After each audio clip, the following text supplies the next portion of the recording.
6-7 queen. Rainbow. Probably going to see a check, a small bet and a call, I'd imagine.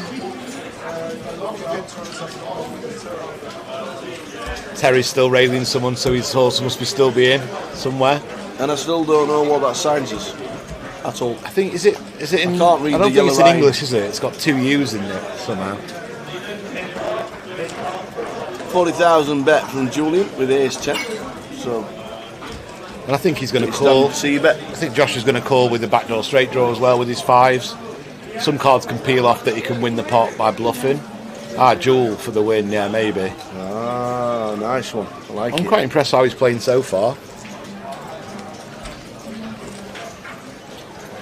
Turn is the Jack of Diamonds. And this is a brilliant card for Julian to bet again. Keep barreling, get all the 6x and 7x to fold now. And you pick up a gut shot for Broadway. Looking at about 150, I think I'd say 175 would be a good size. Pot size. Yeah, don't mind this That at looks all. exactly pot size. Yep, 230 or something. Yeah, nice bet, nice bet. 225 for pot size. And now Josh is going to have to fold. You just have to fold. It might be a bit suspicious, but you just got to fold. And nice play from Julie again. I have been impressed how he's played this hand and the 3-bet. 8 seconds, the shot clock's up there, you can see now. 30 seconds to get to act. Wow. Oi, oi. Maybe he's spotted a tell on Julian, because theory-wise, this is just an easy fold. And it's really tricky to play for these 5s now. Well, it bricks again. And now he's just got to put it in, for sure. Like King 10, he's got a 10 blocker, and King 10's got there now. He's just got to attack this range, I think. It's easier saying that knowing the hands, but yeah, I think he's just got to put it in. I hope he jams. Mind you, maybe Julian's thinking to himself, well, he must have a queen if he's called me twice, 2 streets. But, Come on, Julian. The triangle is in. No, Josh. Josh don't believe him, you know. I think he's picked something up, you know.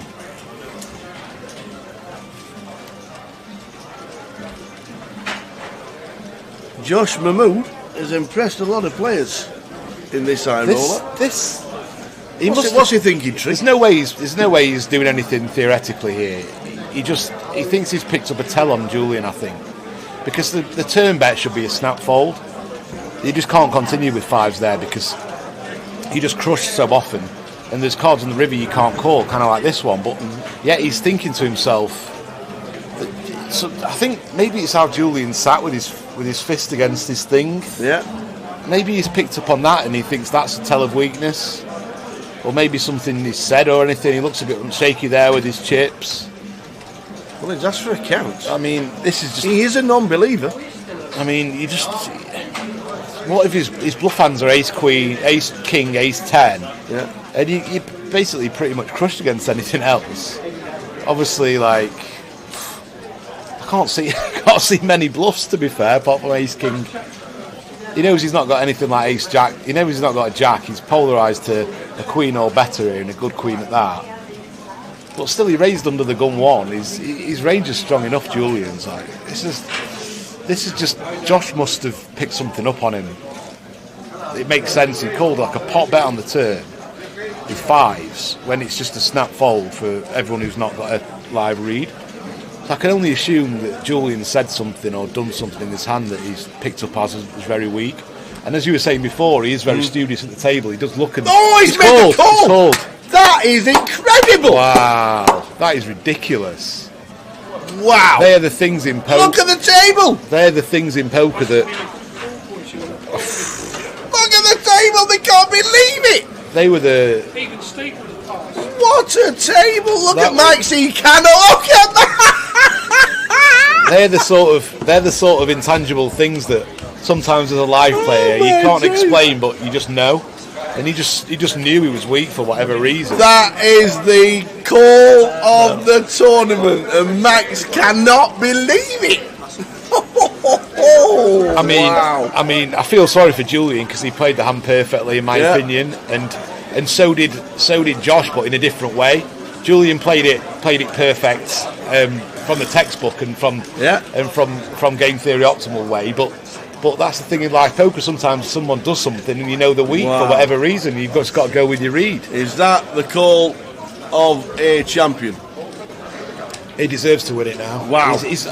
That's the thing, Tao. You can be as theoretical as you want, but if you give something away and someone like Josh has been paying so much attention, hasn't he? He's not been looking at his phone. He's not been up and about off his bum. He's been sat down studying every player. So Jules for the wins. Unfortunately, it didn't happen. The biggest hand of the tournament. Yeah.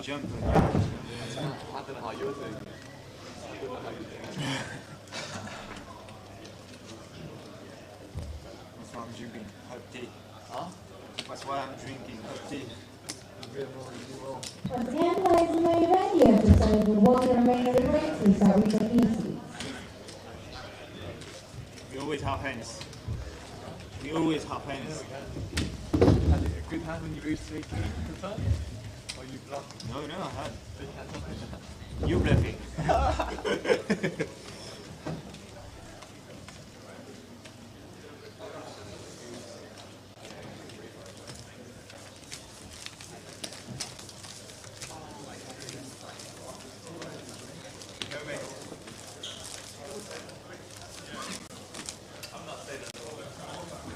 Thank for the turn. Thank for the turn. What do you do with it? Depends on river. Maybe I Say the river, 10 river. when. When you had ace queen and ace jack. Oh yeah. What do you do with it? Do you check with it? If it's diamond. Yeah. I think it was 10. Oh, on a brick turn, yeah. You jump. Was it diamond or? No.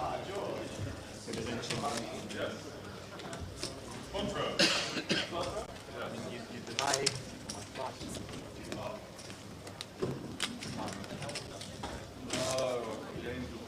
Bad move. Hands.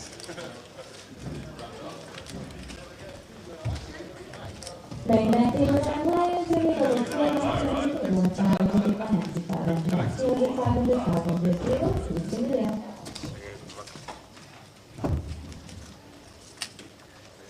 Was it 2-5?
Seems like a fair fight.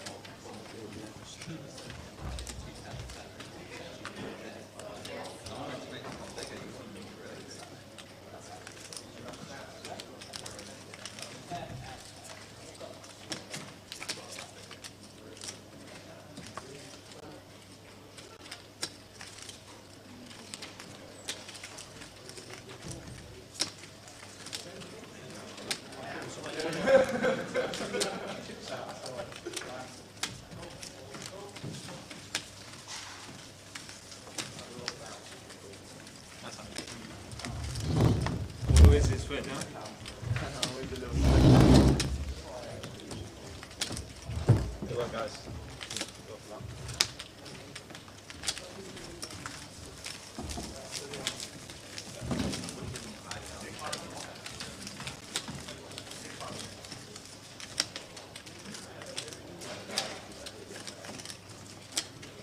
Straight up on 21.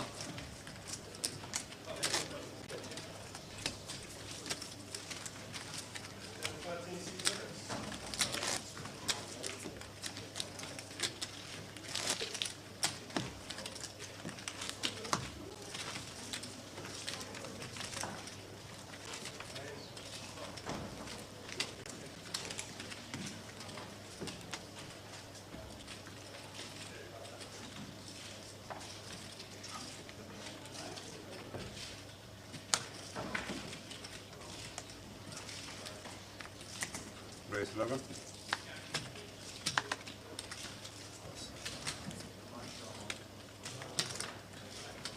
Pass 11. Pass.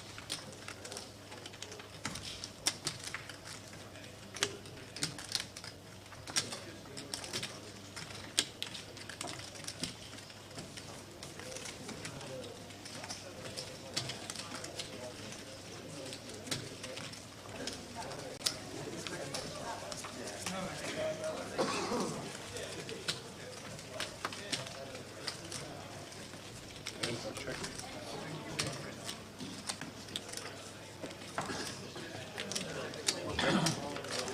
No, no.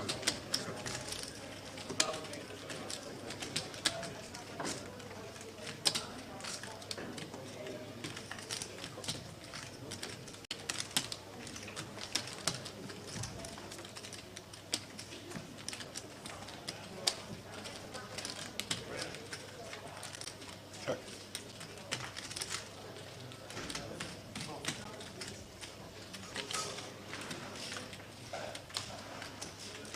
25.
$8,000.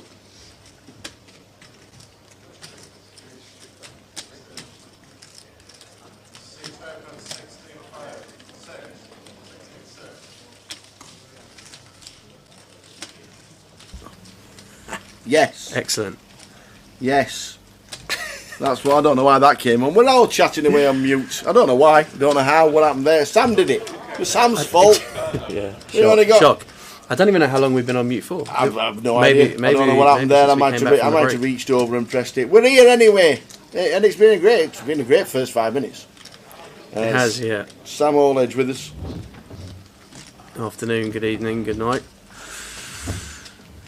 So Rafa has decided to lead this river, and now it's on Jan. So yeah, so Jay's just stepped out for a quick break. So and Jan's going to give it up. Wow. So a nice lead there on the river. River wins Rafa that pot. Interesting hand, that one. been on mute since coming back from break. Fantastic. Amazing. So anyway, what are we talking love about? to see. Well, I mean, You have no idea how many giveaways we've just given away in those 5 minutes. Yeah. Everybody who was listening in the last 5 minutes has got a free entry. I can't believe it. we gave away 3 main event seats, everything. The main event seats that we gave away in the last 5 minutes, you have no idea how many thousands we did. Apologies. proper apologies. Well, for stealing on mute. I think we thought we'd pressed it and we didn't. So Sam Oledge is with us. Jay has got a bit of a break and he'll be back a little bit later. So apologies for the lack of sound, but we were chatting away on mute. Thanks to Mel for pointing that out, and we didn't look down and realise that we'd got that us on mute. But going back to the question regarding the G400, we know it's now a mystery bounty, and we're going to get the online team to change that tomorrow morning. As you can see, that's the Goliath sketch. Have you worked it out? What are you doing? What are you playing? yeah, well, we arrive on Saturday the 27th. Yeah. So, yeah, I mean, I think we're just going to start firing from day 1A on the Goliath. We've got to cash this year. We've got to cash this year. so many levels. To be of fair, that it's easier said than done. Yeah, it I don't know about that. Well, you know when Joe Beavers plays 90 levels and never makes a day 2 Yeah. in 1 week, then you know it's tough. Yeah, I don't know about 1 week. I'm probably pushing the 90 levels. He reckons he played Lifetime. 96 levels in 1 week and never made day 2. He got down to 15 and 16 every single day. I think Joe was on my table on the last day 1 of that week, and he was not having the best of times to be fair to him. So the G400 is now a mystery bounty. We know that. Obviously that got changed before that came up. So we're going to get the online team to change that for a G400. It's now the mystery bounty. So the mystery bounty takes place. So you can play the Flight A on the Sunday. Or you can't buy into day 2 of a mystery bounty. Just to let you know, it's not one of those events you can buy into day 2, because that's when the prizes start. And if that happened, we get 600 buy-ins for day 2. Yeah. So yes, it's one of those things. But the rest of it, we start streaming on the Saturday at the top with the start of Goliath, and then the Women's Championships final, which is on at 2:15. So that starts then, and then all the way through, right down to the bottom, where we crown a champion somewhere. And sometime Sunday evening, fingers crossed. Hopefully, mate. Hopefully, God. The final day, we've got to catch first. Cheers. We reckon there's going to be between 12 and 1,300 people coming back for day 2. That's what we think. Interesting. Yes. Yeah, very interesting. What a week it's going to be, though. It's going to be an unbelievable week of poker. Always is. Yeah. For anyone who's contemplating going for the first time, thoroughly recommend it. It is like no poker festival you'll ever go to. It's amazing. It's brilliant fun. It's a lot of fun, obviously, and you can now, if you want to, you can buy into. Is it? The side events, Paul? Do you have to buy in at a club, or is there any holding tanks online? Next week we'll be holding tanks for the Jokers and the women's event. Okay, so if you want to buy into one of the side events, like the Bounty, you can go into your club and buy in your local Grosvenor Casino. The Jokers Wild and the Women's Championships will have a holding tank from next week. And if you want to play Jokers Wild and you don't know what it is, don't expect a normal comp. Strap in for the ride, I think is the best way to put it. If you like it nice and quiet when you're playing poker, don't buy into Jokers Wild. It'll be a lot of fun. Yeah, it certainly will. It will. And I know Vicky Sudworth played it and she won it, and she said, I know I've just won it, but I'm not being funny, that was the best day of poker she's ever had. I don't know, winning was obviously helped, but she said that was just the best day. So yeah, a lot of rules and regs go out of the door when Jokers Wild is on. That's on the Wednesday. Woking have made some good signings, Kev, actually, this year. Yeah, they have. Really? Yes, yeah. I mean, for Woking standards, yeah. My old man's a season ticket holder. I see. It's gone back in. We went through the generations. Yeah. Woking, Liverpool, and Ask Tower was slightly out. We did a Tower Thinks. Okay. For a £110 closer ticket. Oh, nice. And I had a brain freeze. Okay. For at least a minute and a half. All right. And I literally couldn't think at all, ever. The question was set by Jay. Mm-hmm. What does Tower think the official number was for the buy-ins for the World Series events this year? All events. All the bracelet events. Okay. And I had a brain freeze. The comp's all done now, right? So It's all finished. Right, okay. So it's finished. What did you go Believe it or not, we had a person, because you can't Google the answer. Yeah. Because Well, of it's what course. I think. Yeah. And what I think has got nothing to do with the Fantastic correct game. answer. It's so good. Yeah, London So- Think's brilliant game. We actually got a guy getting the exact answer somehow. Wow. To the man. To the point. To the Wow. exact number. So there was 88 events, Yeah. right? So I thought there was more events, and obviously I thought there were more people. So I went on the assumption that there was some great 20,000 people, Right. 10, 15,000. So I went massive.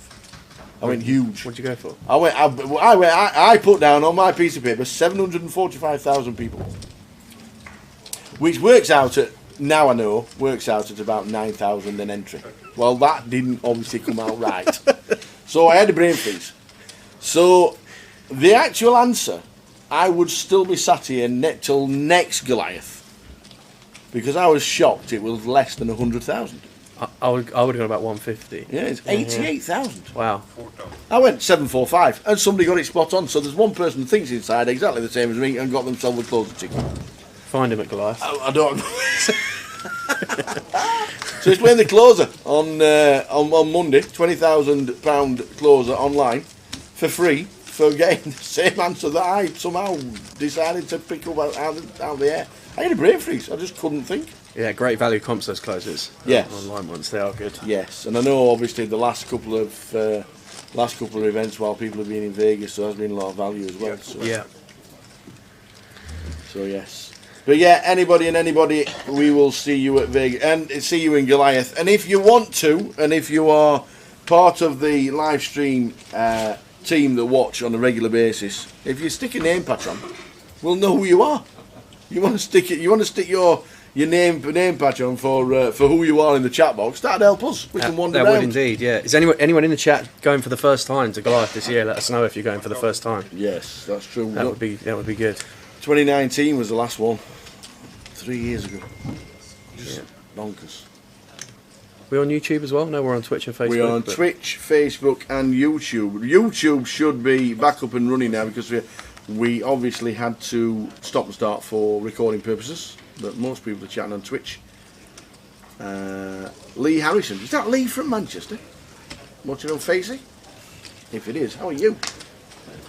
If it is, how are you? Yeah, let us know. There must be a couple of people from one of those who are going for the first time. Nick Peters says, great coverage. When can we buy in direct through the casinos? Now. Now, yeah, now. Now. If you're in your local casino this weekend, Nick, pick which flight you want to play and get yourself in. You can only buy into one of the flights, not multiple. And if you want to buy into a side event, you can do that as well. All right, let's pick up this Pick hand up then. the action.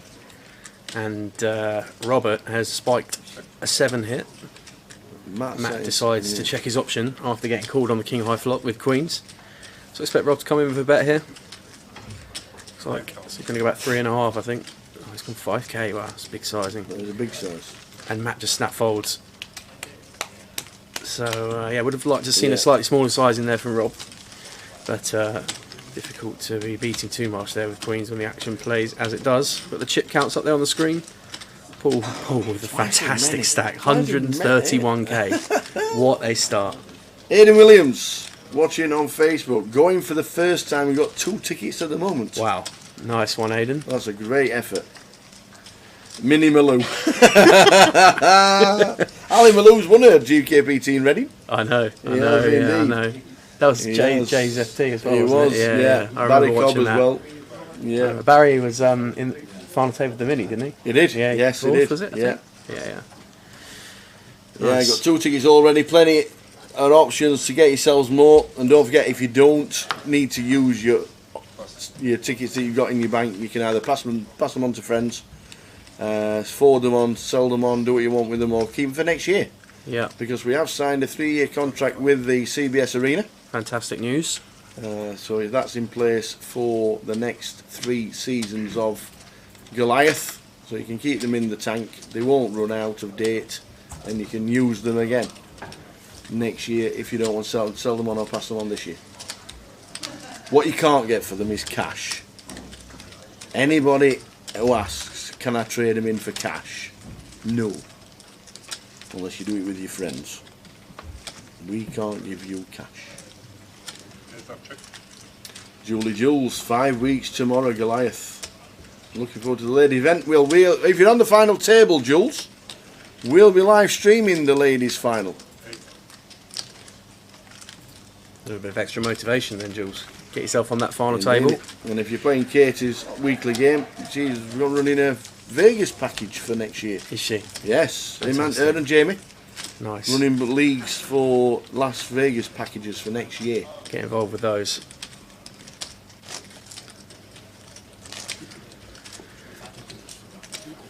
Brilliant.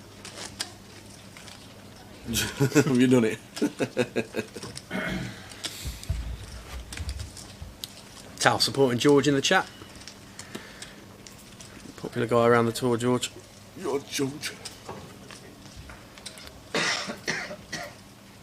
So blinds 200, 500 with a 500 ante. Are you playing tomorrow? I What's the am plan? not, unfortunately. No. I have a commitment on Saturday, so Liverpool it felt playing? a little bit. They're actually playing Leipzig at the moment, to be honest. Oh, they're playing live, are they? So yeah, they're playing in What's a that, just a pre-season friendly? friendly. Yeah, 4 up at the moment. Big Darwin scored a couple, which is good. Who? Our new striker, Okay. paid through the nose from Benfica. Okay. So, Who's made the best signings in the Prem this year? good question. I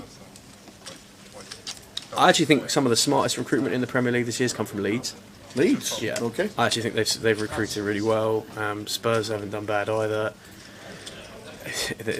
The money power from the boys up the top, though, is just it's quite incredible, isn't it? Really, you can just sort of get on with it. I mean, Haaland's going to run riot at Man City if he stays fit. The amount of chances they create. I'm looking forward to this Premier League season so much. It should be so good. Should be really, really good. A little bit of a 3-way flop here. Checks through. Any action on the turn? 6 of hearts. That improves Queen Jack of Hearts to flush draw to go with the overs for Matt. Decides to lead out from the small blind.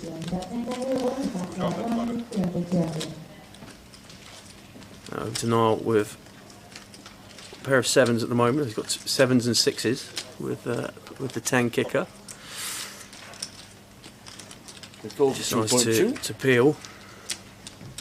So we're going to go to a river.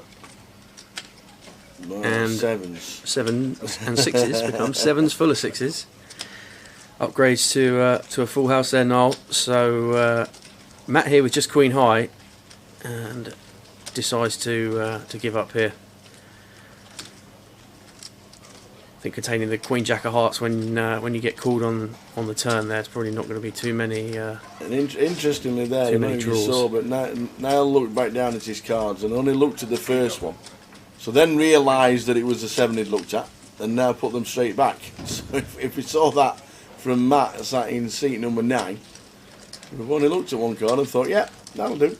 Yeah, so Matt comes in for 3k here into 8.5, and that's just always value. So nice pass there from Matt.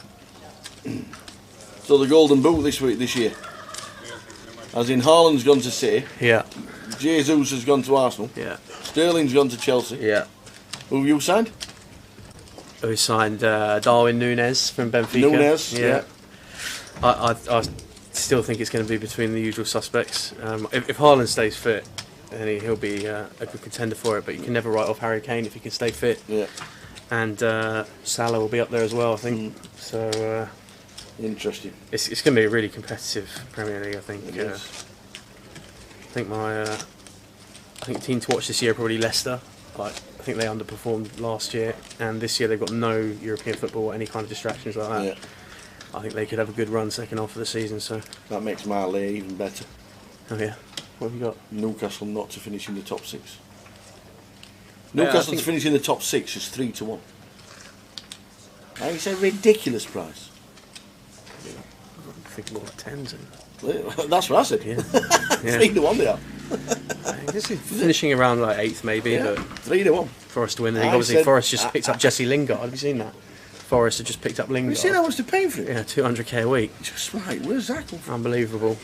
Jesse needs to give his agent a pay rise, I think. Yeah, it is only a 1 year contract though. Obviously with the Poor drop- guy. 1 year contract, just a 10 mil to live in Nottingham for a thanks. year. Yeah. I'd live in Strangeways for 10 mil a year. Good night out, Nottingham, actually. Good fun up there. It is. Good fun.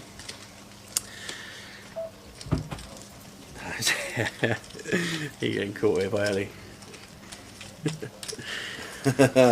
Evening, Ellie. Sorry we missed you in Vegas. Never got a chance to see you.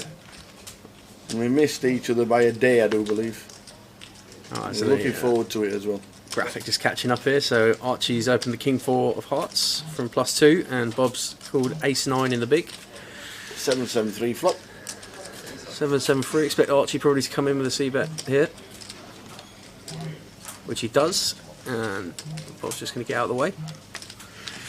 So a little bit of slow action so far on this table since the start of the session, but as we go through the evening, expect a few of the hands will pick up. Chip counts back on the screen for you. You see Matt down there with 7.1k, but still 14 bigs to work with, so you can definitely keep yourself in and around that region. A double up and he's back in the game.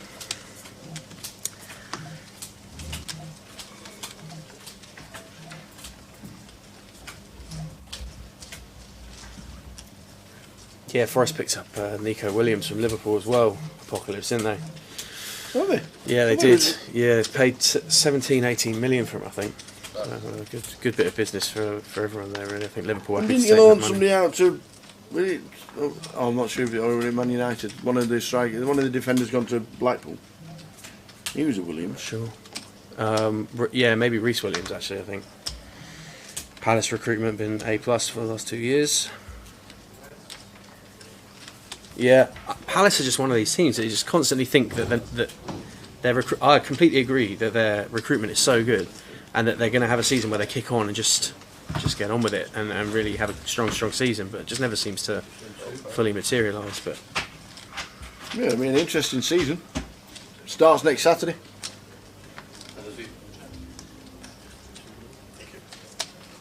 right, so looks like we've got George here, who's opened the action up with Ace Queen, and we're going full way to King 8-6, 2 diamonds.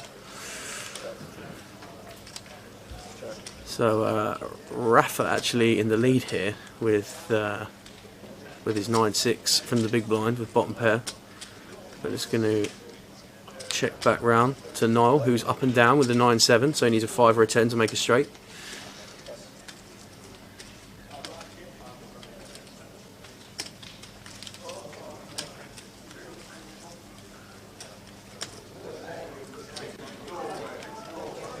And Rafa's going to call and fold it from George. So interested to see how Rafa plays his son. Five And of there clubs. is a 5. So if Rafa did have any ideas about getting spicy later on in this hand, then this is going to make things a little bit more difficult for him.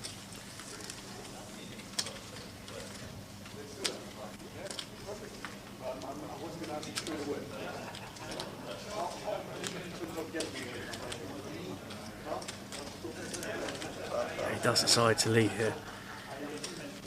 Goes for 5.2. 5.2. Just call on that kind of flop. Yeah, That absolutely. board, we're just going to be calling. Don't want to scare anybody away. Yeah, I'd like to see a flat here from Noel. Indeed, he does. Looks like he is going to make the call. Like it. And 4 on the river. This is actually a good card for Rafa to keep bluffing at. If he had any kind of 7x or combo 7x, doesn't really think Niall's going to have too much of that. He can bet here and represent a straight, but obviously that is not going to work on this occasion, as Niall has the nuts. So I wouldn't be surprised here to see Rafa essentially putting a committing bet Yeah, to 12k. Niall's stack. That's 12k. Niall with only 17k behind. Obviously, this is just going to go all in, and then Niall, Rafa's going to have to pass. But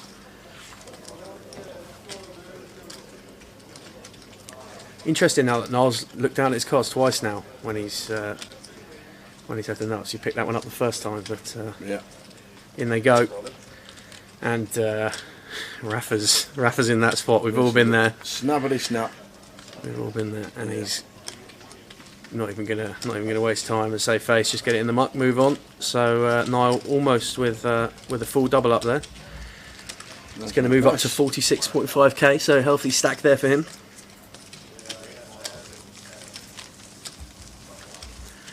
Anyone in any of the chats coming down tomorrow to play day 1B here in Reading? And C for the turbo. And C, sorry, yeah. Anyone coming down tomorrow at all or over the weekend? Let us know. In fact, over the weekend, here's what we've got.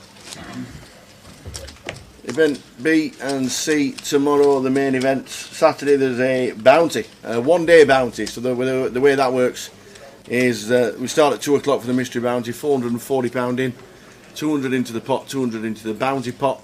Late reg finishes at 5:30, and then after the break, that's when the bounties will start. Every time you knock somebody out after the break, you'll get a ticket through the tombola, stick your arm in, pull it out, and the amount of runners and the amount of players left at the start of the elimination period determines how big the prizes will be. And then Sunday, the seniors and the turbo as we crown a champion in the main. Sweet, nice little schedule lining up for the weekend then down in yeah. Reading. So if Johnny you can Ke- get down, come have a Johnny go. Kelly's back from Vegas. He was everywhere, Johnny Kelly in Vegas, and I never saw him. Not once. He managed to miss you, managed to dodge you. If you want to save your money, don't play him at pool. Yeah. Oh yes. Okay. The biggest hustler. Yeah. Yeah. This side of Edinburgh. Oh yes. This side of Edinburgh. There's probably a couple north of Edinburgh. Isn't there? Dan coming down. Cooper coming down.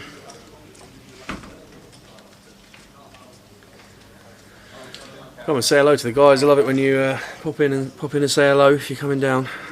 We do. 1B starts at 12. We're on live from 12:30. Concentrating on the 60-minute clock tomorrow. We'll give you updates regarding the turbo tomorrow night. Rafa Navas is in C number 3. Yeah, Navas. Yeah, Navas. Navas. Navas. So George going to open it up here with pocket sevens +1.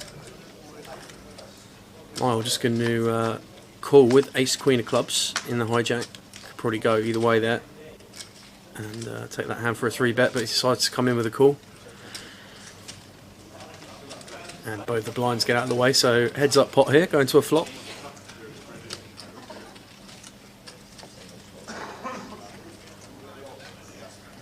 Oh, mystery is a mystery. You can hear his tones echoing around Vegas, I'm sure. King high flop. King 8-2. King 8-2. Whiffs the ace queen. So George goes for a check here. Out of position, and I like Niall's check back here. King of spades on the turn. That's a good card for George. He's going to be confident that the sevens are in front. Yeah, probably want to come in with a bet here now, George, just to get some value and protect his hand. Looks like he's opted for 1.2k. And Niall's going to call. So go to river, a deuce on the river. So it's actually, Niall will perceive this to be a good card. Now chops with all other ace highs. If George decided that he was going to play another ace high hand this way, but let's see George come in for some value here. And what sizing has he got? Oh, I really like this. Call 3,500. Nice hand there, George. Nice answer. And Niall does call with the ace high. Nice little bit of value there from George.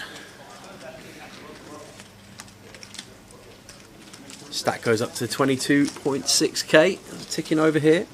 We've not signed Henderson from you lot, have we? No, it's the keeper from Man United. Ah, right, okay. He was on loan. Is that him who used to be at Sheffield United? Yeah, it was, yeah. Ah, he was Yeah, going to be the smart next big signing thing. that. Yeah, he was. Yeah. And he went back and Yeah. and warmed the bench for a while, didn't he? Yes. I think he went from something like 40 grand to 120 grand to sit on United's bench. Yeah, yeah. And why not? Unfortunately, I know, yeah. people forget who you are.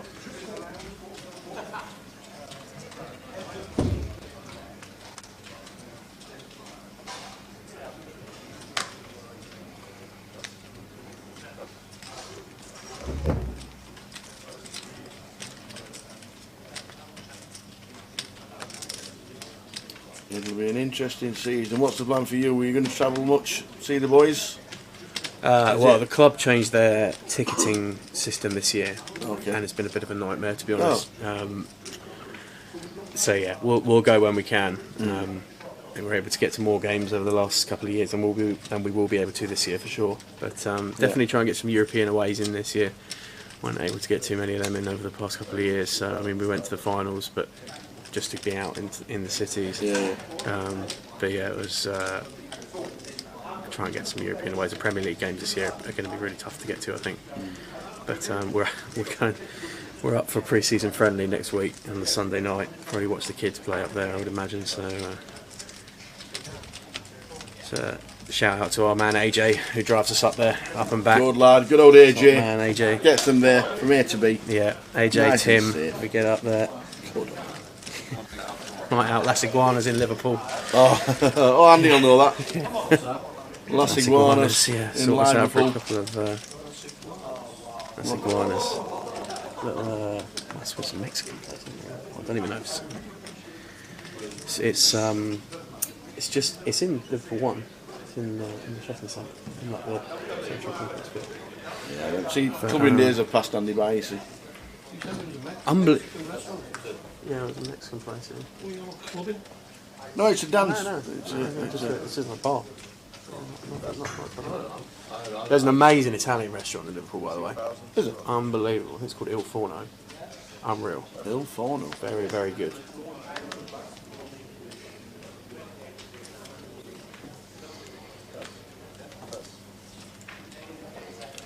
So, in Liverpool 1, but all the yes, it's called. Oh, it's called a something, football school. isn't it? 2, Liverpool 1. Yeah. Name of the shop, Everton Yeah. 2. And it's in Liverpool 1. Yeah. Brilliant. Oh dear. Is there no hotel there as well with a Liverpool suite and an Everton suite? And what's that in? Quite possibly. What was it? Sure that's near Albert Docks. Is it the Radisson that's got the Liverpool suite and the Everton suite on the top floor?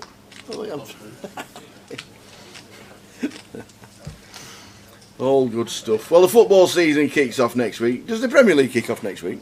7th. Oh, you're later than proper football. Rotherham United kick off next Saturday. Who you got? At home to Swansea. No, exactly. Yeah. We got the cushions on. Hey, I tell you what, if we're bottom 3 material. If we finish 4th bottom, it'd be like we're in the league. I was tuning into the live stream earlier and I heard you saying about how you reckon you were 1,000 to 1 to go up. They would do. They'd be a gazillion to 1.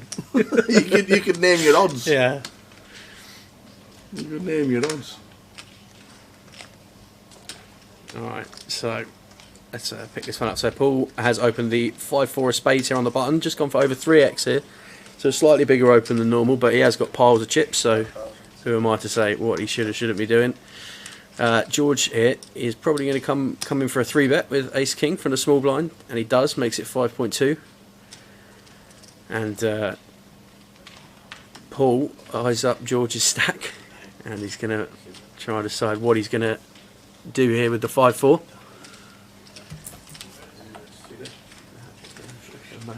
Unreal, isn't it? Yeah.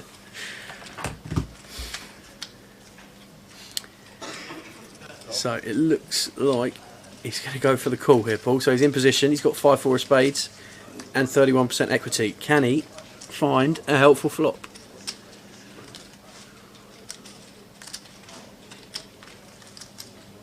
There's paint on the flop.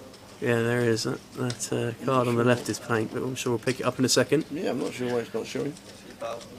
George is reaching here, so maybe it is a king. Looks like it's gone better fold.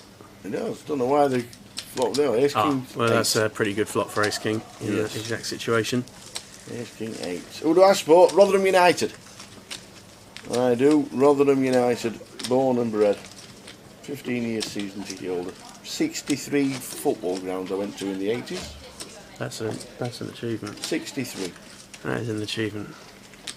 Yeah, definitely. We're lucky to stay in the Championship this year. We are the proverbial yo-yo team. The last 12 seasons, Rotherham United have been relegated 5 times, promoted 4 times, and been to Wembley 4 times. It's not never a dull moment. No, that sounds like an emotional roller coaster to me. Never a dull moment. Norwich and the Albion must be in there for yo-yos as well. Yeah. They must be up Last and about. 12 seasons, Rotherham United have been to Wembley 4 times. Folding round to George here on the button. But he's going to be opening a number of hands from this spot.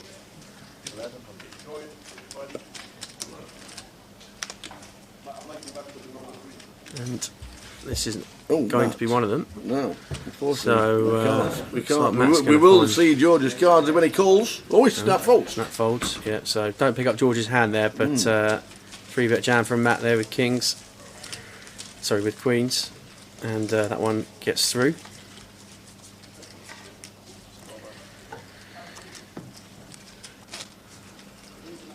Yeah, we're talking about the fixtures with Jay. You know, New Year.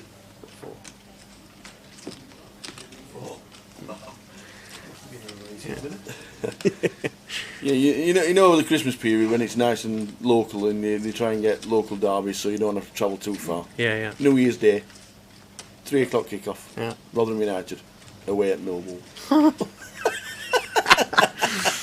Why? Do you know what? Was one of the biggest scams in football? Reaching into the conference archives now, but the random draw for the fixtures for the last 11 years in a row, I think it is, has thrown up the Woking Aldershot double header on Boxing Day, New Year's Day, Really? every single season. Really? Random? Yeah, completely random, of course. Yeah. I actually think the reason they've done that for Rotherham is policing. Because Yeah. they won't need any. Yeah. There'll be about 27 Rotherham fans travelling down to Millwall on New Year's Day. Yeah. Yeah. So George's going to come in with the open here with the ace-6. It's the 6 Blocks King 6. And Bob here just electing to call the ace-queen from the big blind. Interesting that. And he's going to check here over to George.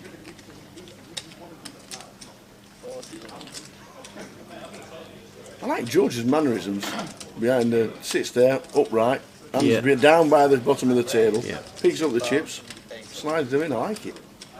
And Bob's going to come in here with a check raise on this flop. So George has the ace of hearts, which is a useful card to have here. Removes a lot of flush draw bluff combinations, and he's going to come in with a call and take a turn, which is another king. So an interesting turn card here. And Bob goes for the check, and George is going to take a river hit. And it looks like a Stays in front. 5, I Yeah, think. stays Black in 5, front. yeah, black 5 on the river. So Bob's going to either have to give up or go for this, and that is kind of neither. So I imagine this is probably going to get picked off by George, because I don't know how much, other than exactly 9-7, I don't really understand what too many hands take this line. A lot of the bluffs that he was check raising with on the flop, I think he was going to release there, but I think he's probably going to end up making the call here, George.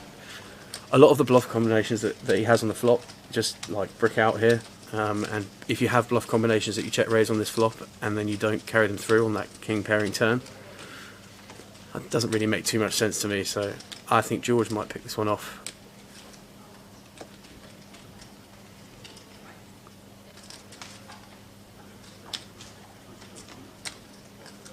see what he decides on here.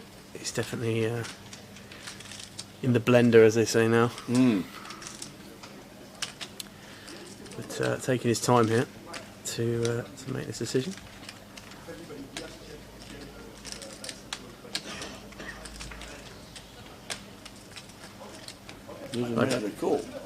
I don't know how much. I don't know what King X hands, other than like exactly King King, which just never has from just flatting the big blind pre-flop. Take this line, and then like 9-7 is probably that. If you're going to give him all of the combos in 9-7, then maybe. But like 8x shouldn't really be here too often. This whole hand just doesn't really make too much sense. And like you can see, George is just like trying to run it through, and he can't really like make sense of it either. It's only for a small percentage of his stack. This does look super value-y though, 3.3k. That's the only thing I'll say about it. But I think he's going to pay it off. Nice call, sir. Well done. Great call.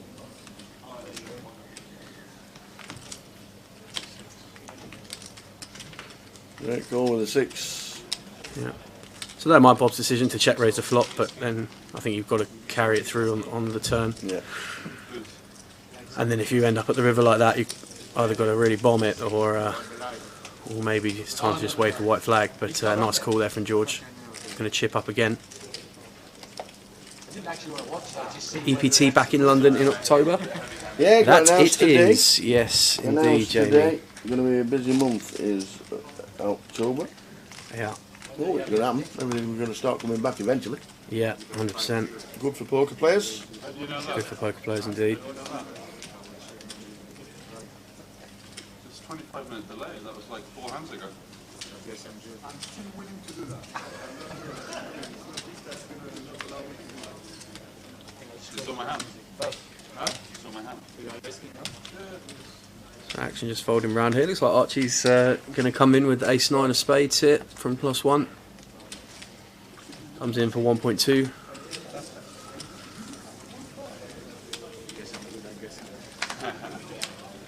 George just lets the king-9 off go there. So folds around to Bob in the small blind. Haven't picked up his hand just yet, but he has made the call.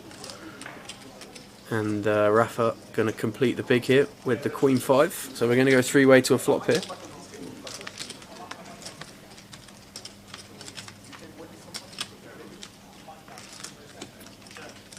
Flop time.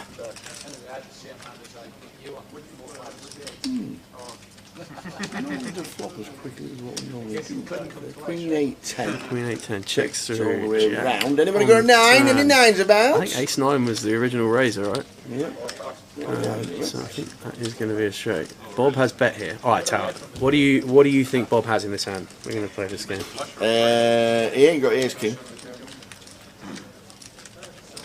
He could have king 10, king jack. Okay, king jack. Rafa gets out of the way. And how are the stacks? Archie might want to come in for a raise here, just because Bob's shown tendencies to probably get a few chips in certain spots, particularly wants to maybe protect against some scary rivers, but he does just decide to come in for a call.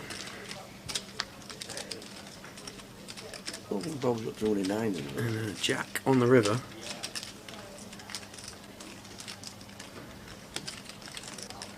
It's coming in again. Sticking with your king 10, king jack. Yes, I'm liking the king jack more than the king 10. Yeah. But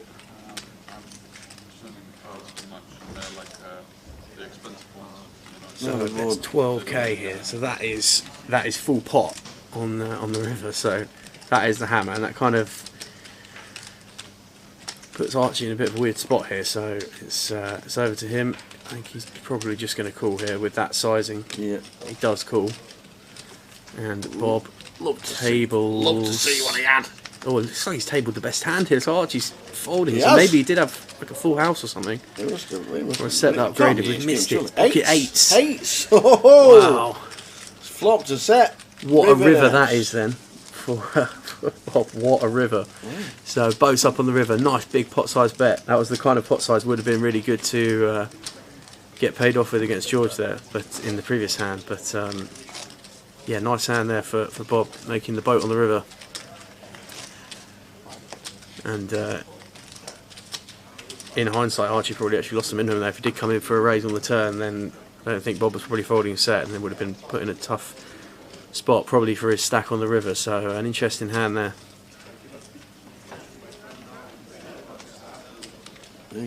Pot for Bob.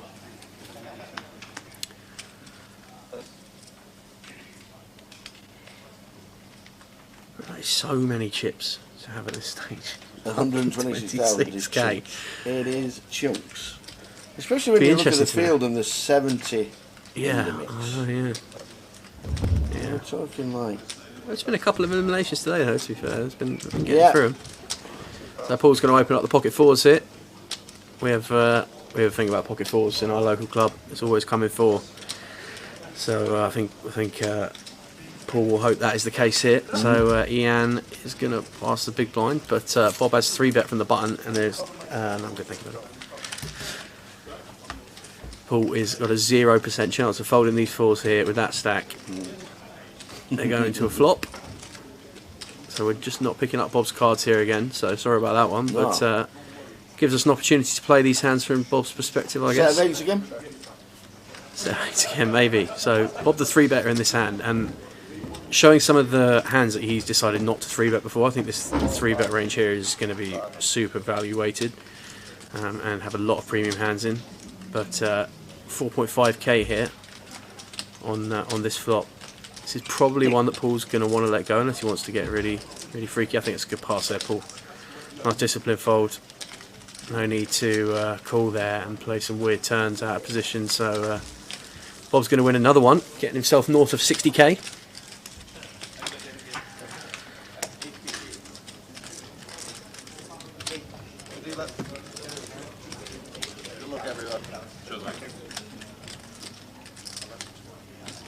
Yeah, Darwin Núñez, 4 goals this season. How about that? How about that? Oh, it's going to be a fun season, I think. Which one? And what, have you got a posh phone? Yes. Yeah, she's got a posh phone. It's not that one. Come on. I don't say it's that posh.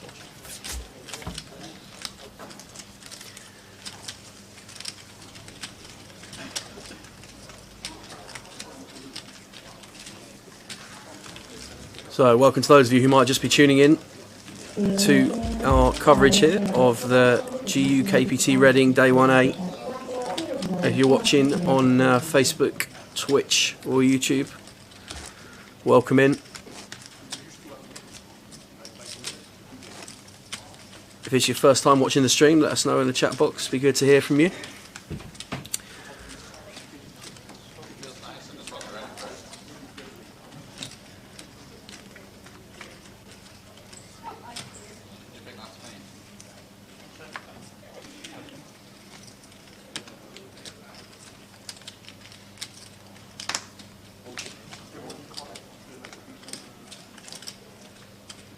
What do you reckon the strangest poker mascot is you've seen in your time then? Because we see George there's got a nice little rubber duck. You see some weird ones around the place, but I saw one fellow who had a proper Rubik's Cube, and after every single hand he'd rotate it.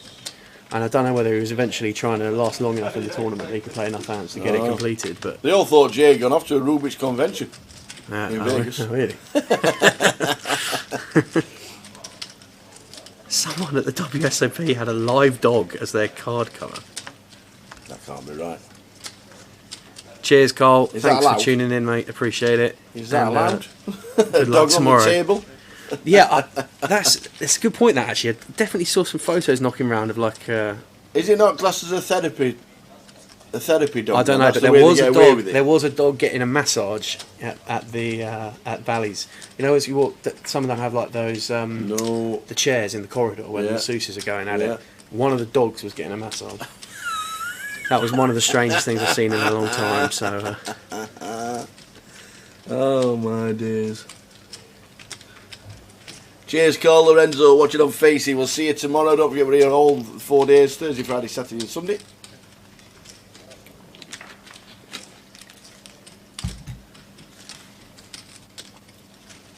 Oh dear. I'm going to bet he's turned into a flush. Decided to come in for a bet. Archie has nothing, so we'll pass. We've seen a couple of your poker mascots coming in the chat. Seen a few. Jim's seen a few of them. Gotta be one of the weirdest things that would, wouldn't it? Walking through the WSOP, through the fields, and then just a dog getting a massage. So. Ricky says someone stood on the dog. Oh my days. Ellie's saying someone's got a Hello Kitty doll. There's definitely some strange poker mascots, card protectors, all that kind of stuff knocking around. Yeah. The card protectors are back this year, aren't they? There is. They are. The card protectors are back. I don't know how it works. I don't know how we get the card protectors, but there are card protectors available this year. I reckon I've probably got enough of those, unfortunately, to tile one wall of the bathroom. So, the most expensive tiling job. But there is a way you can get a card protector and a water bottle. A Goliath water bottle. There is a way. Is it a Wild Stock's last job, or is it? No, I can't remember what Jim said. I need to ask him again. If you're watching, Jim, how do we get the card protectors? There is a way. There is a stipulation for getting the water bottle. Diane says we've got any Welsh flags to put by Niall's name. We can ask. You have to buy them, you know, for the graphics. The flags? Yeah. Oh yeah, I mean. So, what would you value the Welsh flag at? No, yeah, it's I true. don't think I should answer that. It's true. You have to buy the flags. Yeah. Ah, found it. Dun dun dun.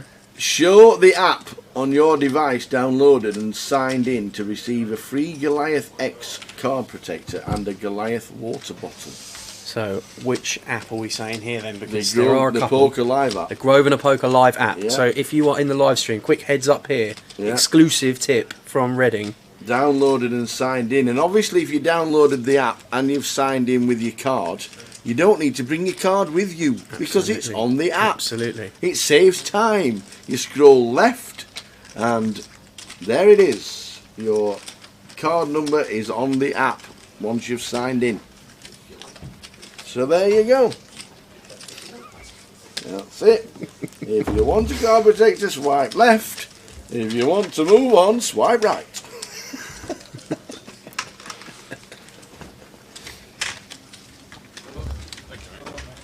Oh, George is off.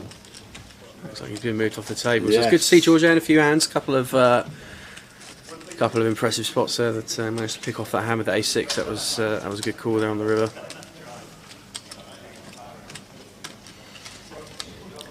So down to 7 players at the feature table at the moment. Yeah. You would have made it 7-handed. Yeah.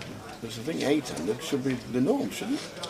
Yeah, I mean, unless it's an 8-way elimination at and out of the table. So, I don't know.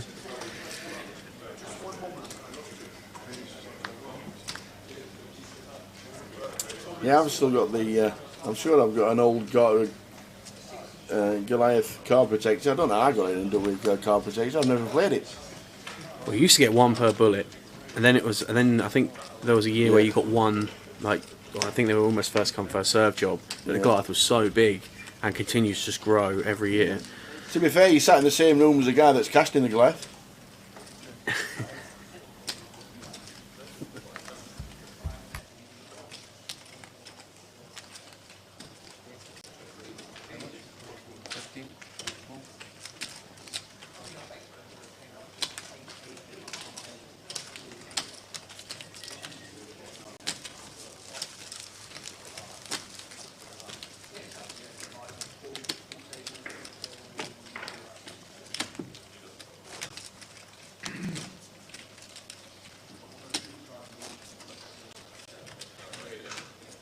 Yeah, and I've got the water bottle somewhere. I think I use it for feeding the birds with, rather than using it when I'm jogging around the lake. None of that.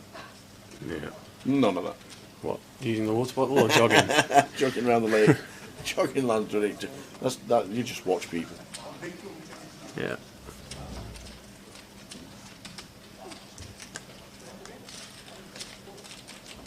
So Jan going to come in for another open here. We saw him take down the last pot with pocket nine. It's been quite quiet at this table so far, Jan. But going to come in with the open here with the king 10 of diamonds. Perfectly fine from the hijack. We've got Paul on the button here with ace 7 of hearts. This could go either way, but looks like he's coming for a 3-bet. Yeah, I quite like this from Paul. 3-bet there with the ace 7.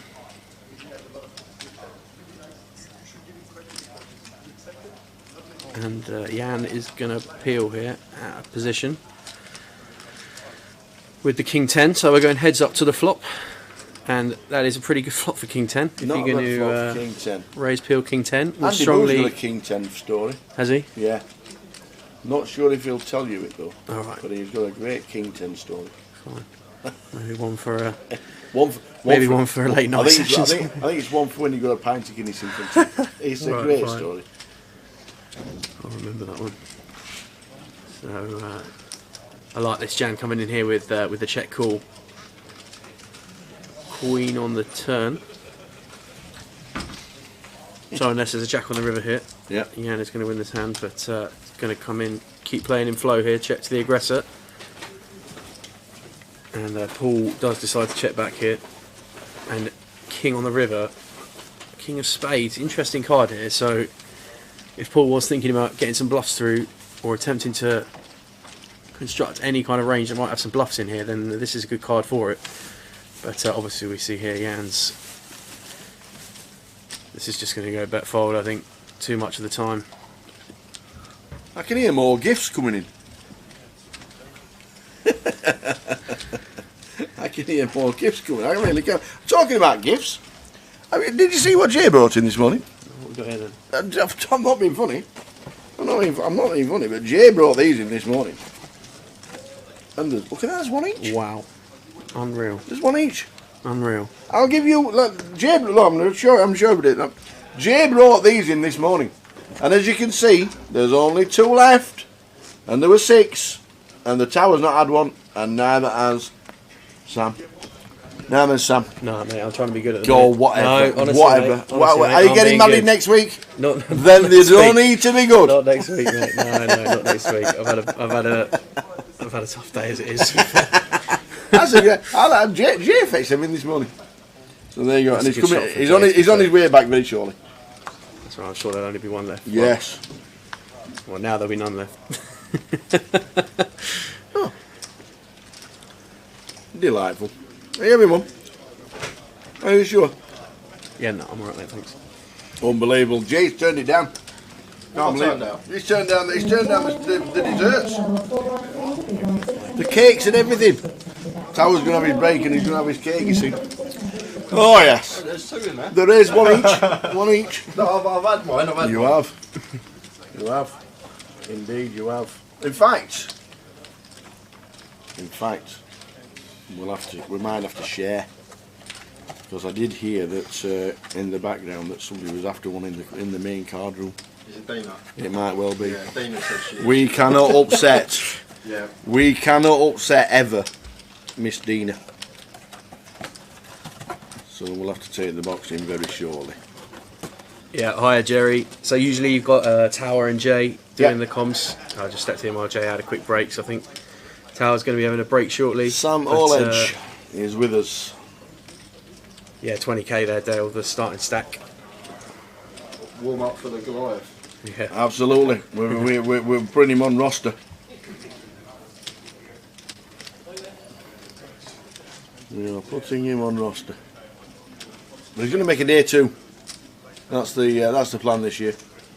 Well, we got a cash. enough day 2 non-cashes. Oh, how many days? Oh, you made day 2s. I think Everyone. I played 5 Goliaths, Yeah. made day 2 4 times, Okay. and cash none. No, oh, So okay. that is, well, one of the you can't. One year I was on the feature and like level 4 Yeah. with like chunks, and didn't even make like level 9 or something. It was horrendous. Well, one of the years when we came back for Goliath, they paid everybody and give 10 seats away.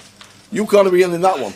The first Goliath I ever played, we had a satellite in here. Yeah, It was a £10 buy-in satellite. yeah. and it was like guaranteeing 15 seats, and there was about 18 runners, and they ran it for about 4 weeks beforehand. Had about 4 tickets ready to rock and roll. I only needed one of them, thankfully, but I didn't cash it. So Well, at least we only lost a tenner that year. one of the years when we got back for a day 2, they were that close to the money that there was something like 7 off the money, and decided to give everybody a seat. So there was like no bull. Oh right, yeah. So you obviously didn't make that day 2. No. That might have been that might have been the year. That might have been the year that we didn't. That might have been the year we didn't.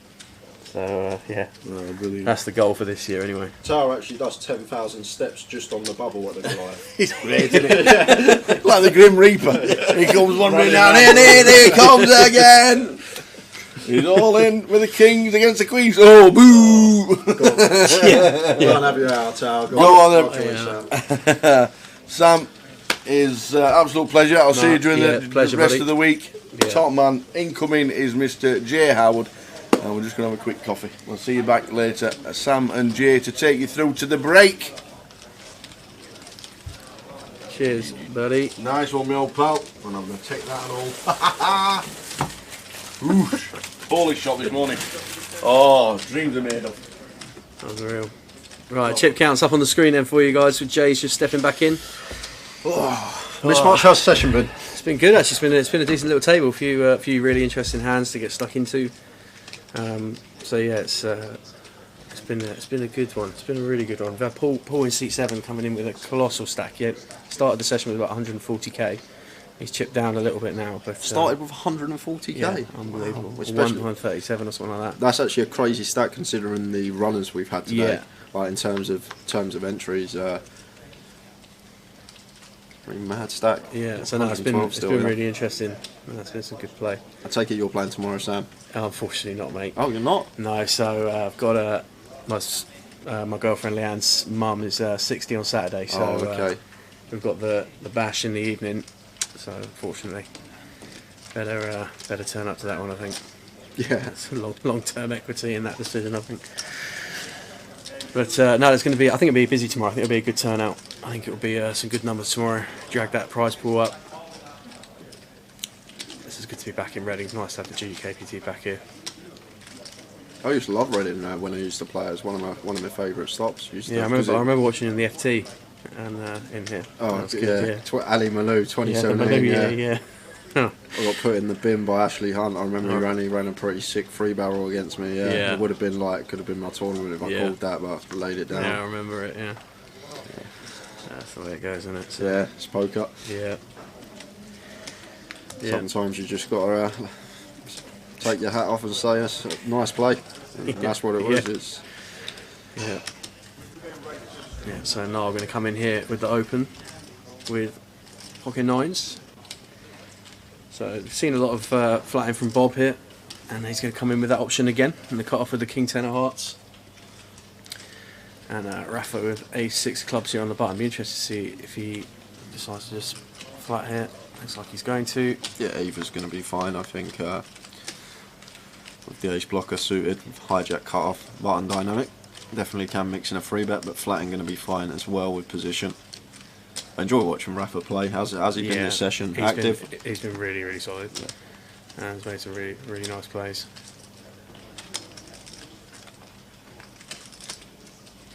So I'm going to go 3-way here. Jack 4 deuce. So 9's still going to be in the lead here. But looks like they're going to check this to Rafa. Yeah, cut off and button are both going to be pretty Jack X heavy here, like Jack 9 suited, Jack 10 suited, then Queen Jack off, King Jack off, Ace Jack off, all going to be in there. So don't mind the check at all here for Niall. I think check calling perfectly fine here with 9s. It looks like that's what he's going to do. And Bob going to get out of the way.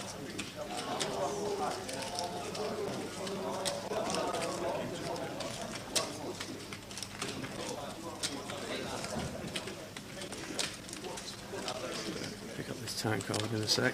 There's the Ace of Spades. So Rafa's now going to take the lead. The one we might check in terms of range here is Rafa. And I like this a lot. Yeah, nice check. Do some river. Noel's going to lead here. Yeah, and this is the benefit of checking here, and Noel maybe trying to target some Jack X or Rafa here, trying to rep the ace, turning his nines into a bluff. But once he gets snapped, knows that he's going to not be taking this pot. Yeah, really nice check there on the turn from Rafa. He's going to win another one. Yeah, gets him that extra 3k, extra 5 bigs. Yeah, so let us know in the chat on Facebook, YouTube, and Twitch. Where are you watching from this evening, guys? Nice to have you with us on the GUKPT Day 1A coverage. We've got Jay back in the booth now.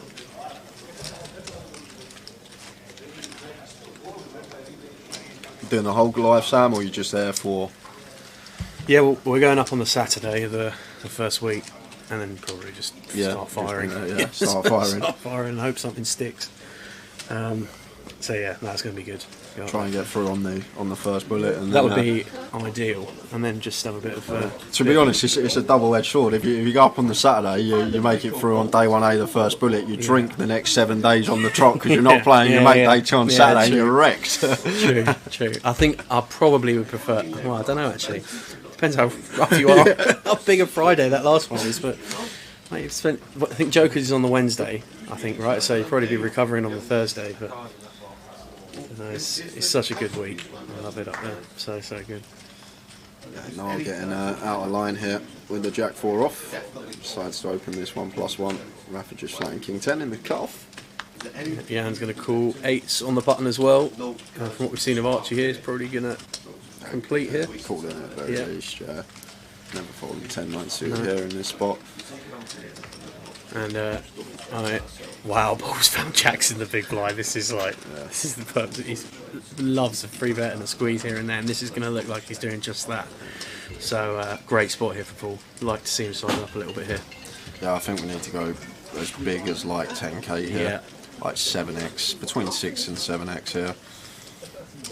Something I like to see from Paul. Just never going to flat this spot. Need to be bumping this up with the Jacks. Hope he picks a legitimate sizing. 7k, I think. So he's gone for 7. Probably still too small here once there's an open and 3 calls. Against these hands, probably going to get some action from not Archie, who's got the 8s. Jan's got the 8s. Not sure if he might not be dealing with quite a small SPR though if he flats the 7k off 26. So it's going to be an interesting spot here for Jan. As we have seen Jan been verging on the tighter side, so wouldn't be too surprised to just see him get out of the way here, to be honest. But he looks like he's going to take a flop. Archie out of the way with a 10-9, so we're going to go heads up.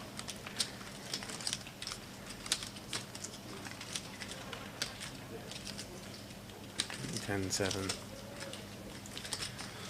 Yeah, and on this board, even when Jack's one overcard, potential small bet coming in here from Paul, it just rips. Wow, it's going to work, but the thing is, this is a spot where 10x is just going to fold versus this size, and King X is going to call. So it's that situation of only getting called by bet up, folding out worse. But Paul's going to take the pot nonetheless. Yeah. Once you avoid the snap call here, then it's probably always just going to be a fold. And that is a pass from Jan. We're doing Leonard Ebden watching from Spain. Wow, nice, Leonard. And Wilbur Games says good evening, poker fans. Wilbur, how you doing? This is a guy that I do a fantasy Premier League podcast with. Will, yeah, he's a top guy. Nice one. You still on holiday, Will?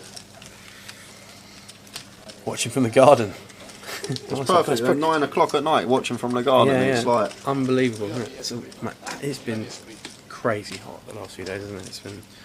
To be honest, I got back from Vegas, and the first day I got back was that heat was basically the same. The first day I got back, it was when it was 40 degrees. It was like. It was the Tuesday, I think, was the pain day for us. And I was back here. Got back last night from Switzerland. Well, thanks for stopping in, mate. Appreciate you tuning in and checking out the live stream here on the GUKPT. We're bringing you day 1A today from Reading. Whereabouts in Spain are you, Leonard?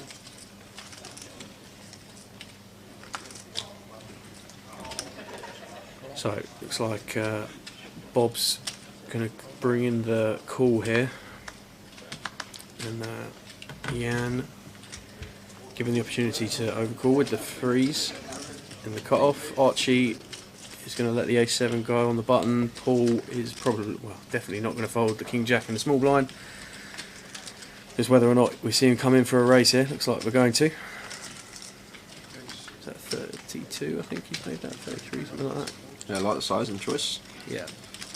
Much prefer size in this hand than the hand before. And Paul going to take another one. Yeah. Chip him back up. Yeah, getting right back up there to that top mark, Paul. Yeah, for the comms really. Maybe learn some poker. Yeah, try and be as accommodating to all levels as we can in the booth. We've got a very experienced and very good player in Jay in here with us. And then we've got Tower sometimes as well, so it's a nice mix. Tower's good, wouldn't be able to do it without him, to be fair. He's It really is yeah. a nice balance. Yeah. When the action's a bit dry, he's always got something to talk about. He finds something. Yeah, I think you two are the perfect balance, mate. So certainly enjoy getting involved in the live streams.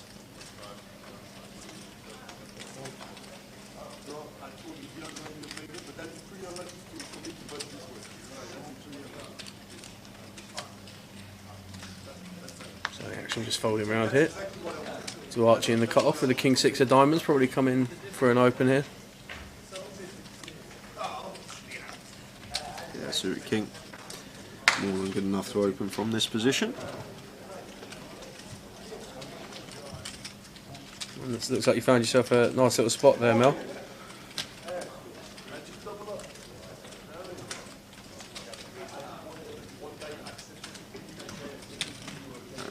Seven deuce, 4 9 here. One for the fans. Just 3 bets out the big blind. Gets it through. Got a bit of TJ about him, Niall, from what I've seen these last 15 minutes. Yeah. A younger Yeah. Terry Jordan. Yeah. Mel playing a £30 satellite for a 225 ticket, 2 seats guaranteed. There's 6 players and they're giving out prizes to all 6 places. 2 tickets, 330 and 110. Makes no sense, but not complaining. Well, good luck, Mel. Yeah. Don't finish 6th.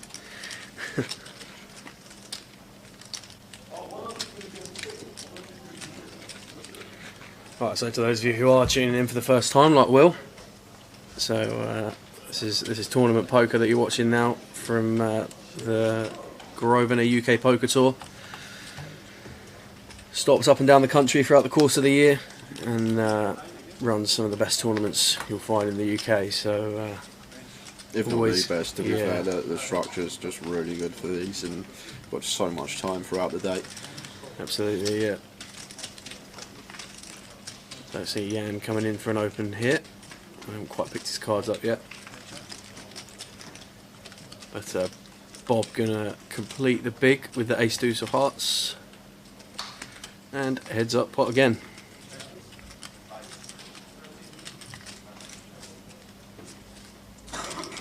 Jan's card's not showing, which is strange. We've actually not had that. We've had it, I think, once today. I'm not sure he's put it in the box, to be fair. I think it might just have him to the side of his stack. Oh, yeah. Yeah. He hasn't really played too many hands, to be fair to him, so probably forgot about that one. But Bob there with the ace deuce of hearts, we see. So he's got bottom pair here. And it's going to go bet cool. 4 pairs of 5 on the river. I won't be checking the ace deuce now as Bob, unless we want to lead for like 1 big blind. It goes a bit bigger than that. Looks like 1500. Okay, 5.5. Wow, with a deuce. So effectively turning this deuce into a bluff on the river. Maybe trying to fold out some 7s, 8s, 9s, 6x. These type of holdings. But what hands like have we got here once we check flop and go bet? Like maybe some check top pair, like some 10x potentially that we incorporate into a check range. Like Jack 10 of clubs, Jack 10 of spades with back doors. Definitely ones we can mix in. But just never going to be good here once we're called. Looks like Wow, got heroed off by the ace Wow, jack. Picked up the hero spades. from ace jack. What a value bet! what a value bet! Finds the value with bottom pair. Goes bet, and called by worse. Fair play, Bob. I would not have been adding them 5.5k chips to my stack, that's for sure. Wow. Very nice from Bob. I thought, I don't know if he thought he was value betting, if he thought he was bluffing. Bit mergy, perhaps. But finds value where I most certainly would not have. What's the best way to get into poker as a beginner, would you say? Asked Will. I think a lot of people got into poker in a similar way, Will, to be fair, and that's probably just games with friends, learn the fundamentals if you can, and then just start playing and have some fun with it, really. And go from there. There's obviously you can get around a table with your friends in live games, or you can play online as well.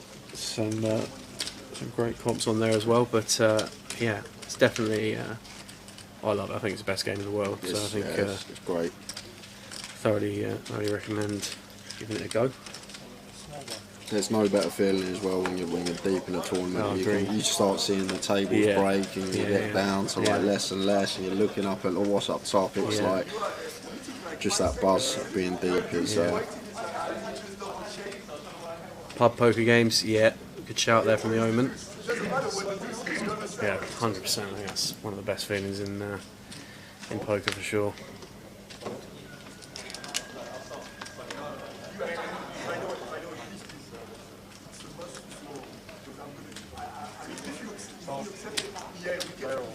So Matt's just going to find the rip here from the cut-off. Yeah, standard as can be. Yeah. Just going to pass round to Rafa in the big. 7 bigs, 9-7, not going to qualify unfortunately. Let's let that one go.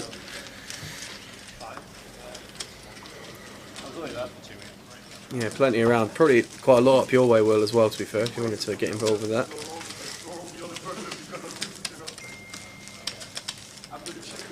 How's Liverpool's transfer window been, Sam? I haven't really followed Liverpool that much. It's been, I think it's been pretty solid, to be fair. We've picked up old Darwin Núñez. He ran right tonight in a friendly, scored 4 tonight, so that's good.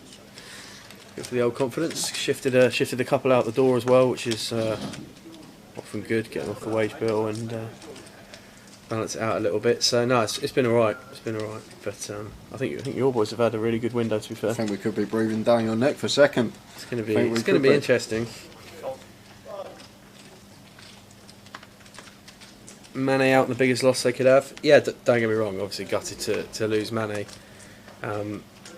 but you know I don't think it's the worst time that it could have happened. Obviously got Luis Diaz now got an option for some starts, and young Harvey Elliott should get back in the team. So you forget like Trent and Robbo are still pretty young as well, aren't they? Yeah. Robbo's sort of mid to late 20s, I think, and Trent's young.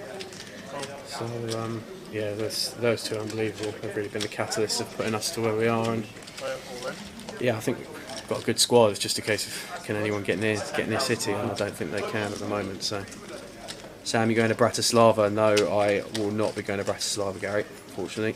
So we've got an all in here from Jan, shoving for 18 bigs over an open and a call, and Paul's called here.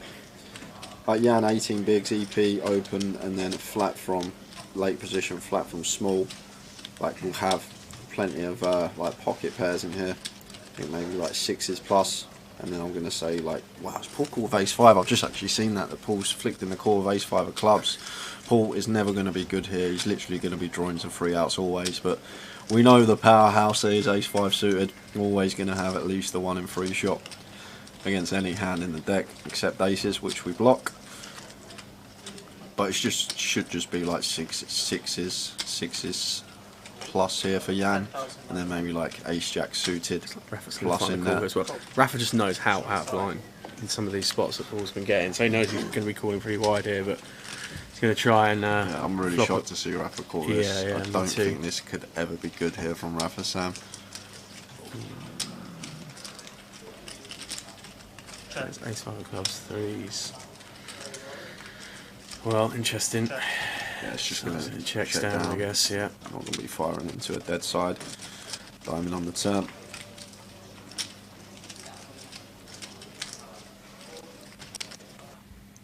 See, Rafa's a funny one, Sam, because he does some really good stuff. Yeah. Like we see him make some beastie plays and take some really sexy lines, and then he does some like strange stuff pre-flop, like just throwing the fundamentals out the window, which. Well, I saw him on was it day 2 in London? And actually, I think you might have been in Vegas for that one. But I was watching.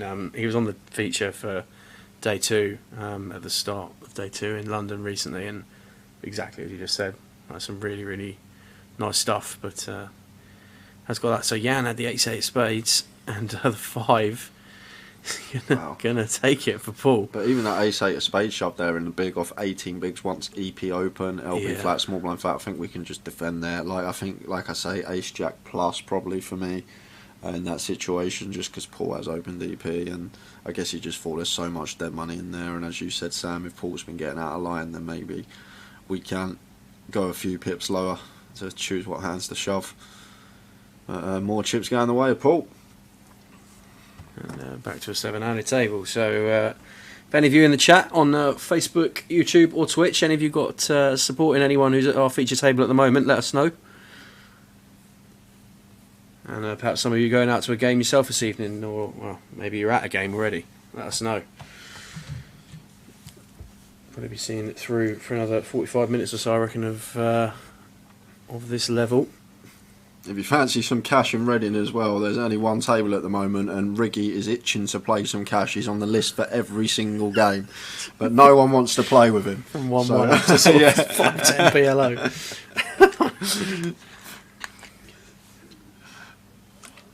And you should get some good games here on a Friday. Yeah. On a Friday, yeah.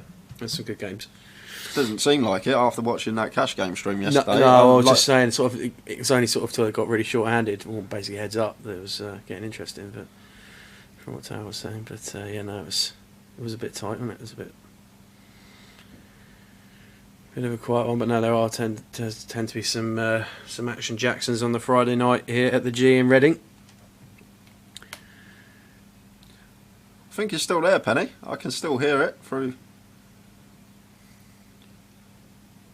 our device. Background noise of the table.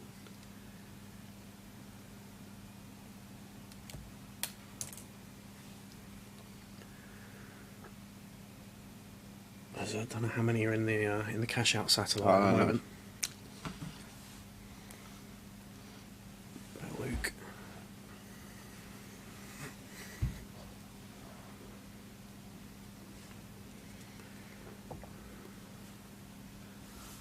What's planned for the rest of the night then, Sam? Just well, not probably going to be playing heads up cash against Ricky, so we'll evaluate and see what happens. But yeah, I don't know. We'll see what happens. Might stick around for a bit. I've got a friend of mine's playing in the cash out satellite at the moment, so we'll see how he gets on, I guess. But 42 entries in the cash out satellite at the moment. 25 re-entries. And it looks like 6 people have already won a seat. CC, I wonder if that's Mr. Cooper. Saw him in there on the way in.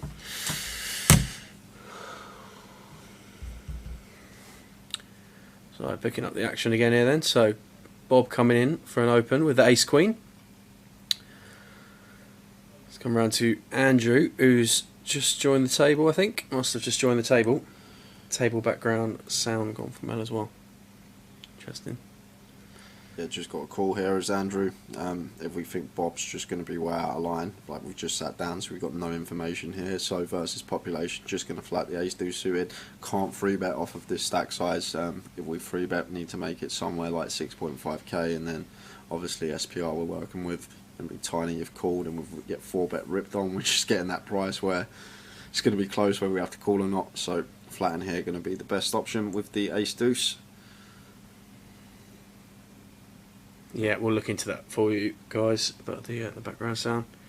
Okay, I'll quickly message PK. Yeah, no worries. Top here for Bob. So he's going to come in for a bet. And Archie with the king 4 of hearts is going to peel. It's got bottom pair and backdoor hearts as well. Who's been pressing buttons? I can't get the stuff. Can we, Penny? But wow, it's, things escalated pretty quickly here. So check on that 3 of hearts. So a great card for Archie on the turn there, and he's just rivered the king to take the lead in this spot. So he's gone check. Would have been nice to see him coming for a little bit of value there on the river, but front door diamonds did get in, and he's just going to take that one.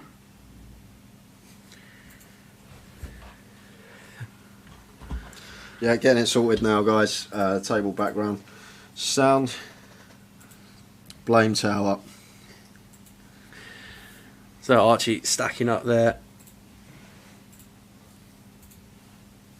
Yeah, we got D-Next celebrity. Yeah, I've had about 20 people say that to me. Yeah. D-Next vlog, but I'm still not happy about the hand selections that go on his vlog. Yeah, I was in the chat earlier when you were talking about it, but it was yeah.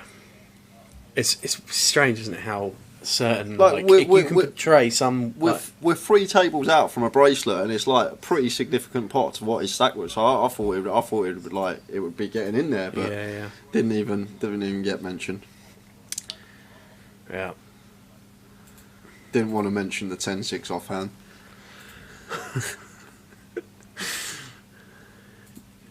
You had a good time, though, actually. Oh, I had a great time. Yeah, poker wise was obviously nice to have a winning trip first time out there, but when you're out there for that long and you're like, was it your first time altogether? When you like a drink, when you like going for a nice meals, and you like a little flutter here and there, it can get quite pricey.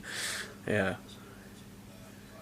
I've been quite lucky in that. Like, pit games and that, I've never done it for me. I just love poker, but yeah, definitely can rack up a little bit. The thing is, I'm the same. Like over here, no, like I wouldn't. But like when you go with people and everyone's getting involved and everyone's having a bag each on craps, and like you're just all like getting in together, and you want to be involved in it. And it's just when you have a few drinks, it's how it craps goes. is Because it's like a team game, like you're all shouting, you're all cheering, like it's literally the table versus the house, and it's so good. And they do like this is just going to go 3-bet fold, but they do on the craps table over there. They do 150 to 1 jackpot on if you roll all the. Okay, no, it's not. We're gonna jump back into this one because Rafa is gonna 4-bet to 13.2k. So this is the exact spot where Paul can look to come in for the 5 because it's just gonna 5-bet rip. Yeah, like in the spots where he's been maybe taking some questionable lines with his hand selection. Like this is the exact spot where you need to be taking it with the premiums. Paul is an absolute doppelganger of our action tracker, Dave Blacklaw. Oh, he's coming for the flat. It looks so much like him. Oh yeah. He actually looks a spit of Dave. I just realised that. I thought Dave was at the table, but I'm surprised. He's just 8-8-4. So. We've got a 4-bet pot here with Ace King out of position on 8-8-4 against Rafa. Yeah. And now you're going to hate this spot when it just goes check bet. Like this is the problem. Yeah. We just need to 5-bet rip this one versus this particular opponent. It's going to be a tiny size here from Rafa, I expect. There we go. Just less than a quarter. I still need to call once here as Paul. Whether he knows that or not, I'm unaware. But going to need to be calling once, getting this price with this particular holding. But this could just all be avoided if we just choose to 5-bet rip as we should pre-flop. Cool.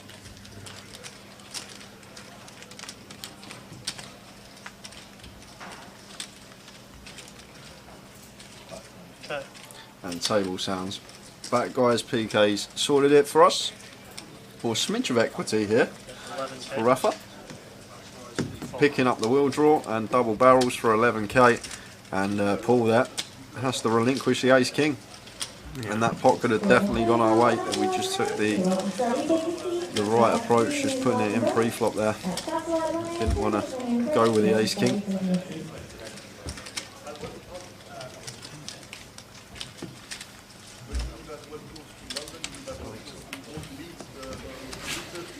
I jumped in on your story there.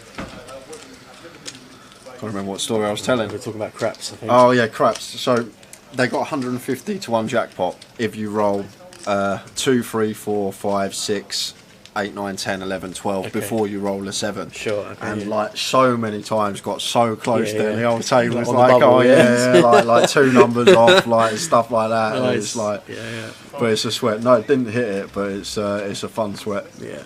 Like it's 15 bag if it comes in. Like it's assuming you got a 1 on it, but it's sure. like it's a fun game. Yeah.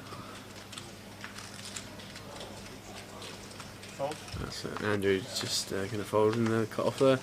So we've got a blind on blind here. Ball with the king deuce.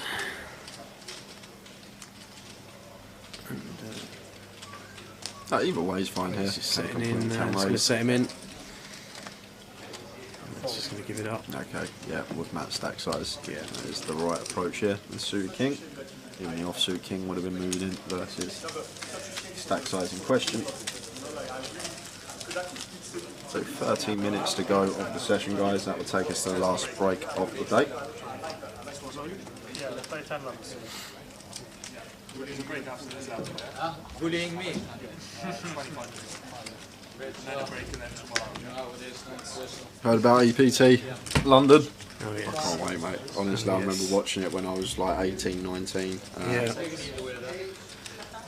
It was playing, like dreaming of playing it one day. And, absolutely, right. It was the old Channel 4 coverage at like 1 o'clock in the morning on a Tuesday or something. And we used to have one of the first live games I ever played was on a Monday evening at a snooker club. We used to go down to £10 rebuy, and it was an absolute disaster of a tournament. But used to come in 1 o'clock, stick the Channel 4 coverage onto the PCA or something, and just be like, yeah, this is the one. Go around all the EPT spots, but it's going to be so good to have it back in London. It's been gone for too long. That'll be good. You a Love Island fan? Nah.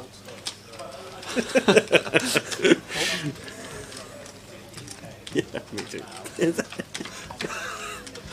Yeah, the thing is that this is the funny thing. So I started watching it like a few years ago, and then just got into it every year. And the thing, I don't even know why I like it. It's just a drama. And then this year I was watching it, and the missus was like, "Why the hell are you watching that?" But now I've got her into it as well. But it's great now because when people ask me like, what if I watch it, I'm like, yeah, but I only watch it because she watches it. Like she's watching it, so I'm just sitting there having a beer and it's on, you know. You take it. Actually, you're just like focusing on the telly. More focused on her. She's on her phone. I'm like, are you watching this? Yeah.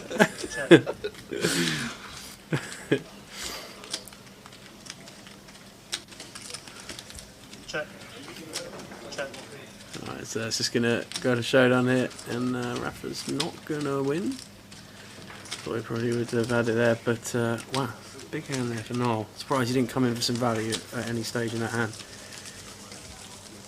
That doesn't count as a mistake. Yeah, I know, but I use it as an excuse. I use it as an Will. excuse now. Now that she Excuse. watches it as well, I'm only watching it because she's watching it. Well, I think we're one. We've got a separate section of the Discord channel. Yeah. And when I'm watching it on the train journey down here, and she's not with me, I'm just catching up, so I know if she talks about something, I know what she's she's talking about. But it's very addictive. I don't actually watch any TV as well, other than that. It's really literally a football. That's about it. And then spot on. Yeah. Alright, so let's get back to the action. Under the gun open from Rafa with the Queen Jack of Hearts. Just going to fold around to Paul in the cut off. He's going to make the call. What's Matt sticking it in there with the Jack 6, but that's not. He's passed, I think. yeah, he has. Yeah, he has passed. Little graphic update coming here, so he has passed. Simon straight on the case. So we've got an open ender here for Rafa. Yeah, not only that, this is a nice open ender to have because obviously range on this board, going to be very good for us as the opener. And as well as that, as I always say, with the Queen Jack on the King 10 board, removal to King Queen and King Jack as well, some of the stronger King X type holdings. But Rafa not choosing to continue this one here with the Queen Jack of Hearts. The delayed C-bet is about to come in. Looks like pot size as well. Is it 6k? Well, 8.8k. Overbet from Rafa. He loves an overbet, this man. Yeah. 1.5x there on the turn. Good session from Rafa. It's chipped up nicely. Yeah, the thing is though, if he gets 5-bet ripped on, he has to fold and leave himself absolutely. with 25k. That pot's yeah. massive. Absolutely. Absolutely. Let's see what's happening at the Goliath. What are you looking forward to here, Sam? Obviously the main. I mean, look at that. Just look at it. For a week of poker in the UK, it doesn't get much better. So, looking forward to the main. Obviously, the Joker's Wild is a fantastic evening, but that's going to be really good. The plan is to just get through on day 1A and then just flick into the sides, I guess. But Mystery Bounty is going to be a fun one, isn't it? yeah, absolutely. Absolutely. That'll be good.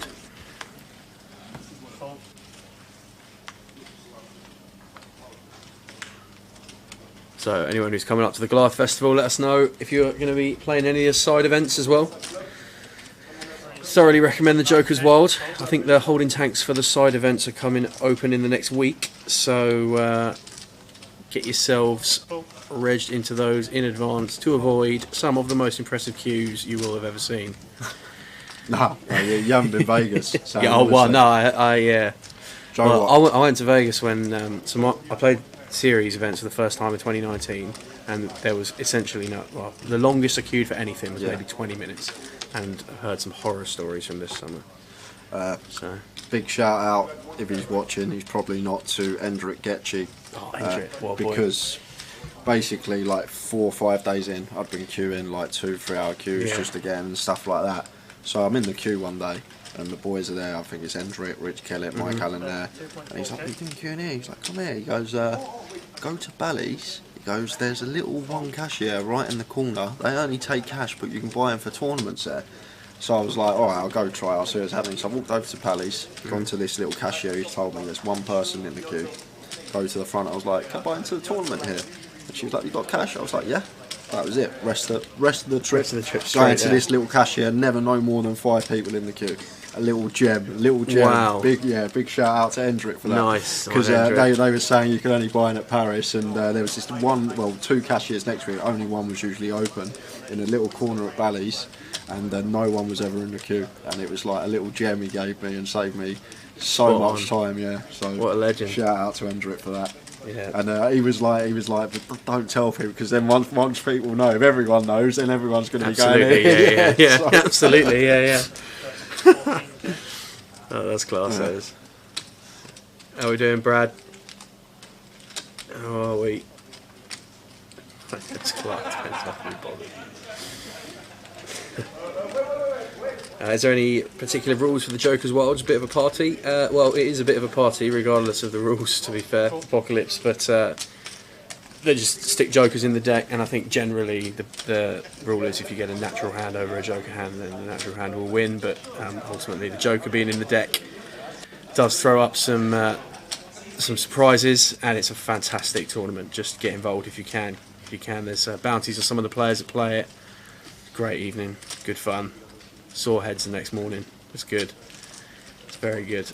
I'd love to do some comms on Joker as well, with Joker in the deck, breaking down some ranges. Yeah. Can have some Deuce Joker plus here. Yeah. Like any Joker, obviously you got to play, but it's. Missed this hand, so I had to pick up on the action here. But it looks like there was some spicy turn action, and Rafa's just ripped. And Rafa's ripped it with the 6 high. So sorry to have missed that one there, guys, but. Talking about, it's definitely got some moves in the locker. The old Joker's Wild, but didn't actually catch the turn action there. But that was.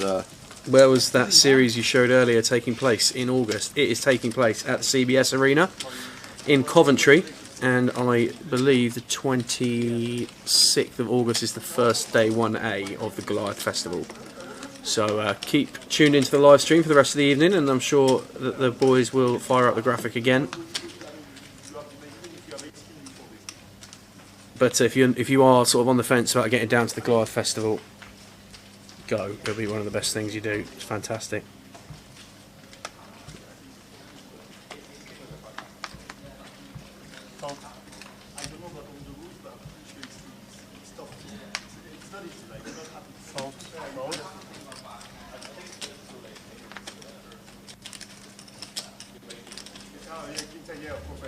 So action going to be opened up here by Niall in the cut-off.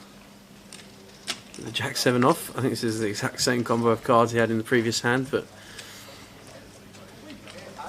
Is that Bowie effect in seat 5?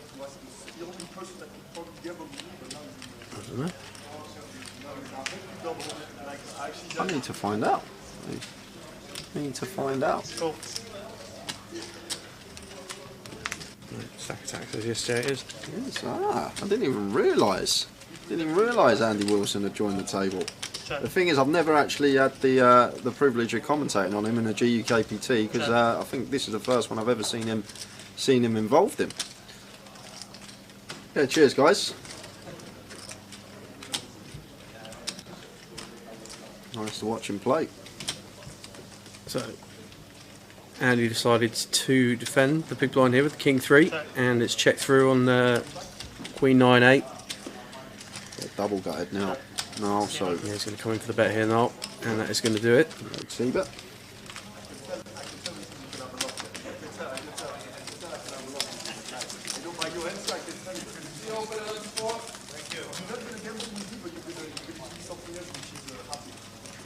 Yeah, bro. Looking shame that I've only actually just realised, and we've only got 20 minutes left of the session. But I'd love to get a full session with Andy on the table. I know I hear a lot about him from players and how good he is and how much work he puts in, how studious he is off the table, and would love to get a full session of him on here. And hopefully we do get to see more of him over this event.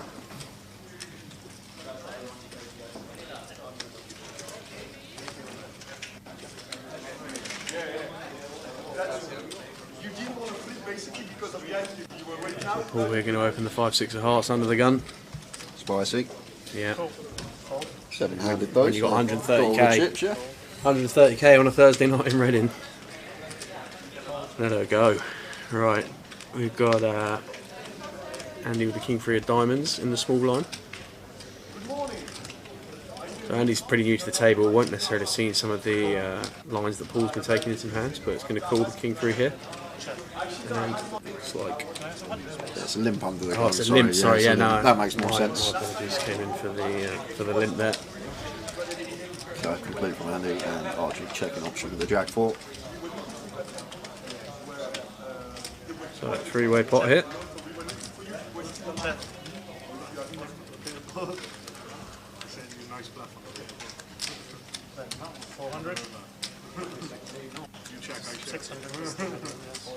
So ace, ace, 10. Evening, Sean, on Facebook. I hope you're doing well.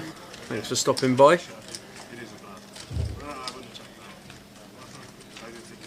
Nut flush draw here for Andy. Full bets, one big blind here. It's the limper under the gun, just trying to take this down with 6 height. Not going to be working on this occasion. 2.4k. So it's coming in for the check raise here, and it gets it through. 4x check raise works the treat. Did actually have the best of it there with the King 3. Yeah. Oh, then Sean joining us on Facebook. We have only got about 20 minutes left of this session, and then we are going to head out on the final 15-minute break of the day.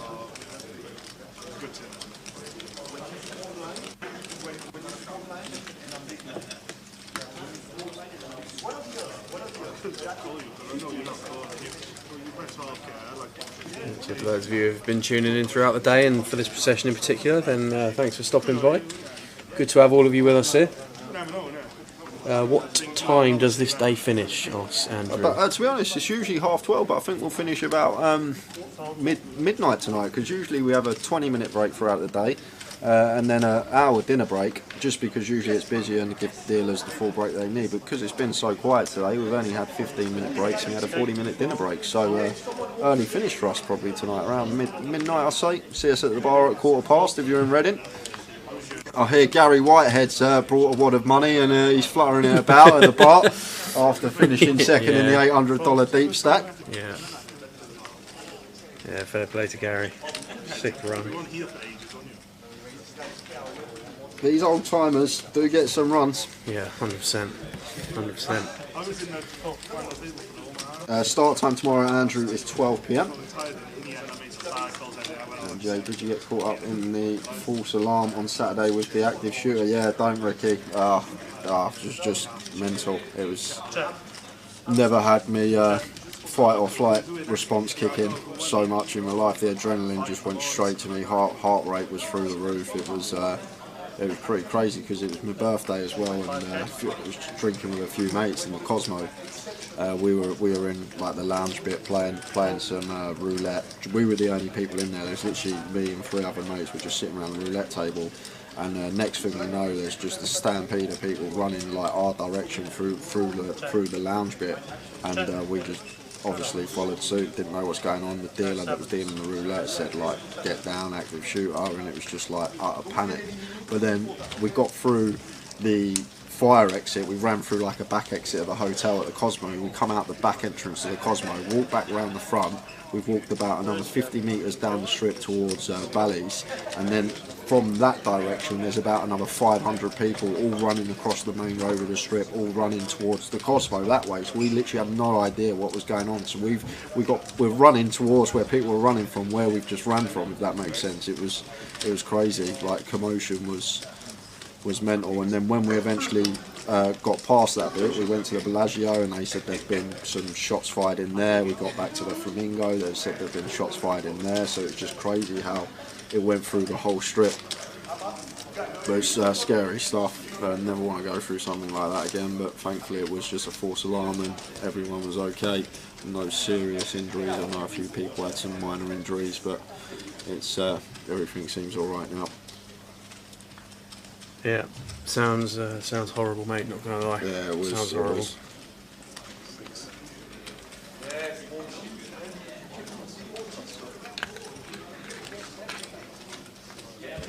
So just saw Niall in the last stand take the 5 deuce off and run it, but that didn't work out for him. And this time we can see Rafa open the Queen 10 of Hearts.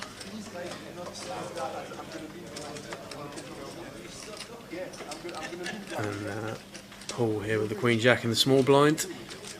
We're going to be coming in for a call.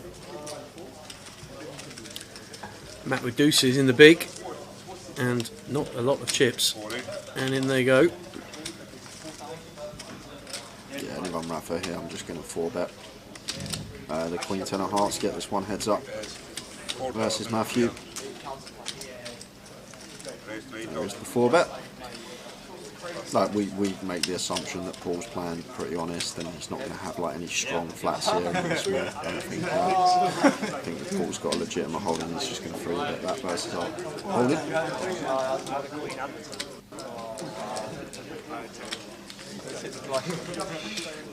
So flip situation here, Queen 10 of Hearts versus the deuces. Good clean flop for the deuces.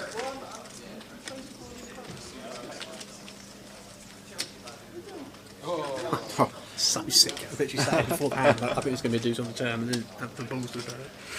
6 of spades on the roof up, so dead on the turn for the Queen 10. So Matthew does get a double up, plus a little more. Yeah, plus a bit from Paul's contribution to the pot.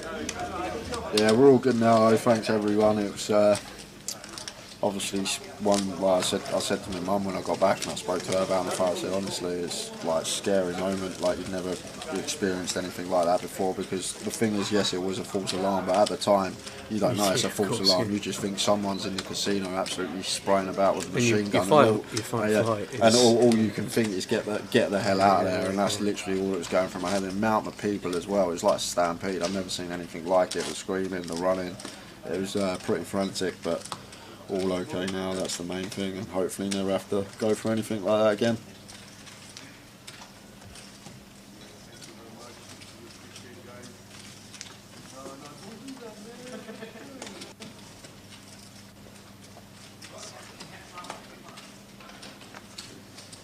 So probably not long now until the next break. Yeah, we got just under 10 minutes. And what's your plan, Sam? Well, I was just saying it's hard. I'm not sure I fancy heads up against Riggy. You can join us for the last session if you want. You're more than welcome to. It's great having you in here. It's, do a good job of breaking down the hands and. Yeah, no, nice one. That'd be cool. We'll work out what we're going to do at the break, I'm sure. And as you're not officially contracted member of the team, you can do a Jack Hardcastle and bring in 18 pints with you and want and drink them throughout the last session. I would be well up for them. Unfortunately, I'm on taxi duty tonight. Oh, taxi duty. Yeah, I've got a pal in the SAT. So. Yeah. Dougie, we're going to finish up about midnight tonight, I reckon, just past midnight. I'll probably say 5 or 10 past tops. So if you want to stay with us till then, that would be great. If you want to tune off and have an early night and join us tomorrow, we'll see you tomorrow. 14. I'm joined by, I'll put the comms cam on, Sam Orledge is with me, bro. And I think he's going to be coming back for the last session as well. Start getting you on the payroll.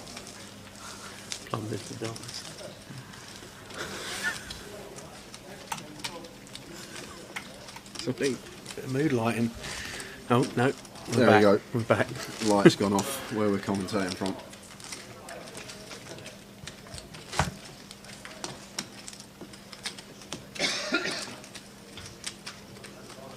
You know, it's always good to get the opportunity to come into the booth with the guys. So grateful to them for that. You ever been to Vegas, Sam? I have been Yeah, a couple of times, been a mate. couple of Yeah, the first time I went was really overwhelming. Actually, it was like a kid in a candy shop. Right? Yeah, that's what I was like first time. Like, oh, there's the MGM. Oh, there's Bellagio. Oh, there's Bobby's room. And then we walked past Bobby's room and like Doyle and that playing, and I was just like, oh my goodness, like this is just a dream. But then the second time we went was a little bit more of an intention to go out and play some series events and stuff. And yeah, it was wicked, mate. It was so good. Just relentless poker opportunities everywhere. I think, to be fair, if I went back, I would try and find a little more of a balance between like having some days where you enjoyed like doing some of the other stuff that you can do out there in Vegas. Like a brilliant time. One day we hired out a Mustang and drove out to the Grand Canyon, which was incredible.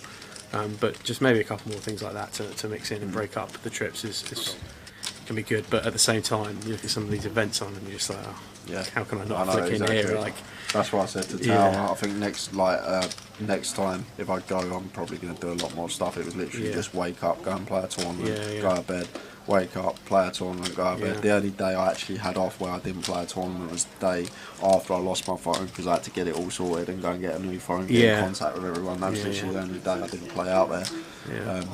But it was just poker, and maybe one day just arrange a trip for like a week or two where I don't play any poker at all and do all the other stuff, some shows, go see the Grand Canyon. There's so much to do out there. It's unbelievable. But at the same time, it's so easy to not do any of it because of especially if you're out there for poker. Like, so Bob's going to come in for some value here on this river against Paul. I like it, and I think he's going to get called as well. And he is. Paul with a reluctant call. Gets shown the queen. So probably the last few hands with this selection been a good session. Some interesting hands to pick between. I didn't even realise I just got given the table coming to join us after the break. Didn't know Tim Chung was in the building, but he is. He's Very going to nice. be joining us after the break. Jay Yerby on that table as well. Yeah, I think if that's the Lee, I think it is. Needs a bit of a Reading reg. Lee Wang. Lee Wang, yeah. So definitely a good table and worth tuning back in here after the break.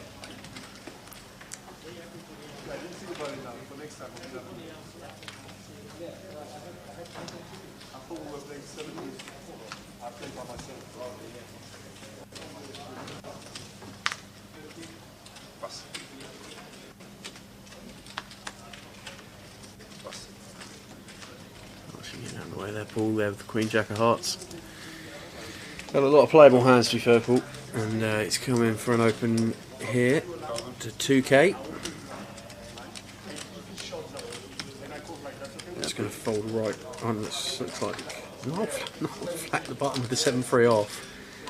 And Rafa completely He actually reminds me of a younger Terry Jordan. No, Yeah. I'd love to see more of him on the table. He really does remind me of a younger TJ. Nice to get to see him play more over the weekend. Yeah, that's the one. HCC. He pulled up 10 bag in Luton for the cash game, Lee Wang. Did he? Yeah. Well, yeah. I mean, as I say, he won the high roller a couple of slots back, didn't he? He won some high roller in London. Yeah, Yeah, that's it, in London. Yeah. Nice guy. Yeah, lovely guy. Yeah. Really, really great guy off the table. Yeah. Say that all the time about most poker players, though. To be fair. Yeah.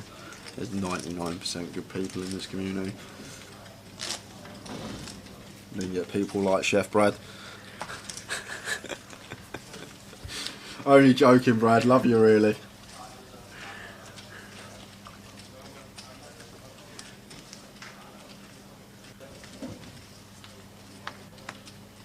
So last couple of hands coming through here, I think, of the session.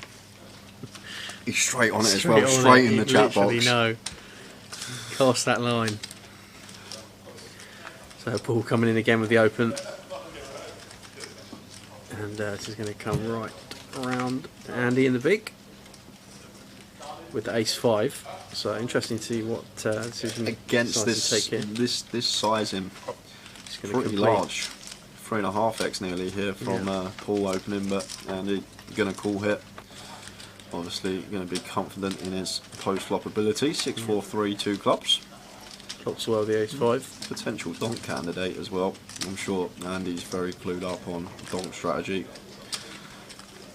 This is a potential board with this particular holding that we can definitely donk with. And that is exactly what we're going to see. Donking for 25% here. And gets the job done. So he's going to chip up nicely. Just a couple of pots gone his way so far.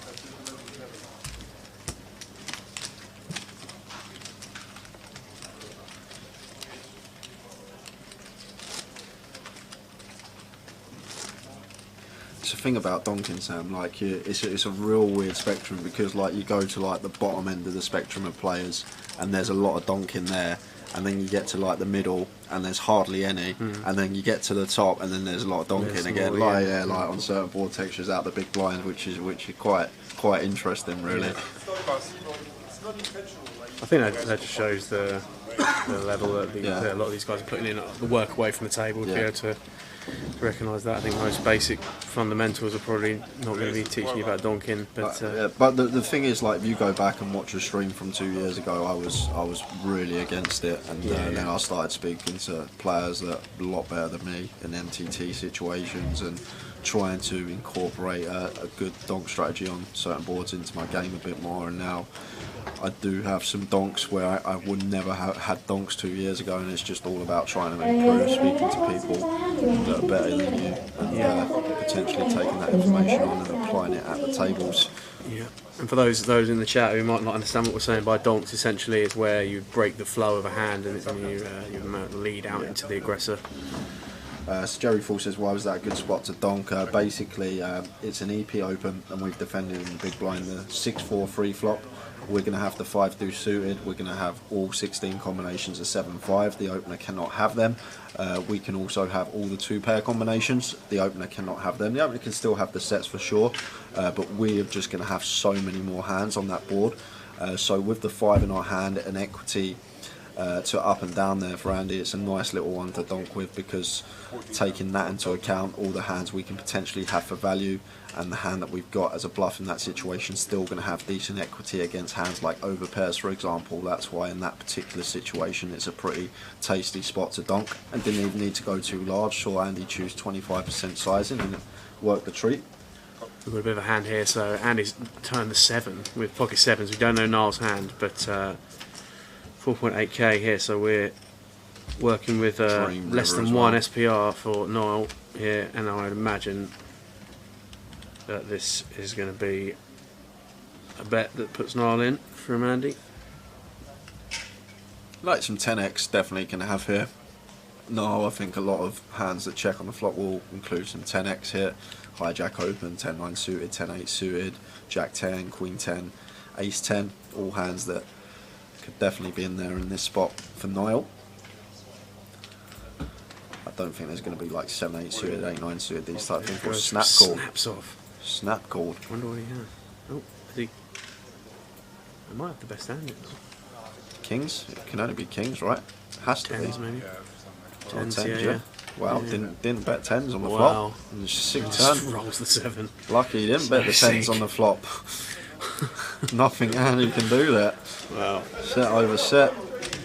And Niall, beneficiary there of a call up. No matter how good you are, there's nothing you can do about callers in this game. Yeah. And Andy left short. And we are on a 15-minute break, guys. I think Sam's going to be coming back to join us for the last session as well. It's great to have him in the booth. We will see you at about 5-2.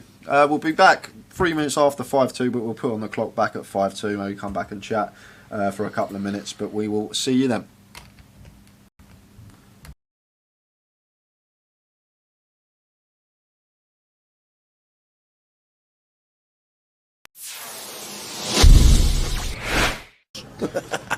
So you see Tom opening Jack 9 off in the hijack, can open a lot wider here with the chip lead, a lot of pressure on these guys with ladders and approach. 9 players today, 209 and 307 in total. Jan's mixing it up now, Tower. Wow, Mason's got kings. Well, the kings are never folded. No, they're going to 3-bet now after Jan's opened a loose hand for him. 9-6 of clubs. Bobby has, we don't know, kings as well. Oi, oi, oi. And he's going to cold 4-bet probably to about 9,000, 8,000, maybe out of position. Yeah, 9.3. Jan's going to fold and Mason's going to stick him in, I think. And it's think going to he will be kings against kings. Yeah. And then we're going to chop it up and then we'll get on to the next. Yep. Kings against kings. Nice answer. Yeah. Let's chop it now, he says. Bobby's stuck his stack back. He's happy to chop it. Don't take your stack back too soon, you never know. But he has got the king of hearts. He has got the hearts. Oh, he's got the hearts. He's got the free roll. He's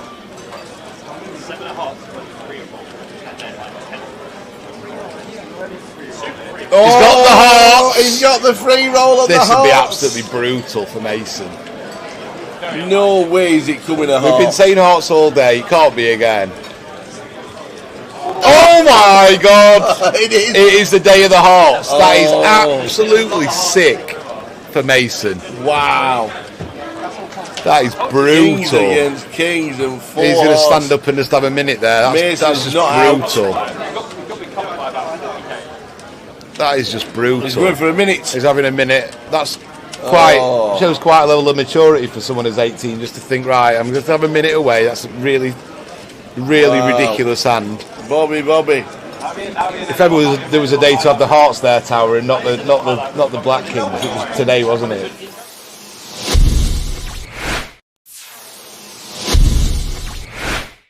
So we got new players. Is that Tom Hudson there?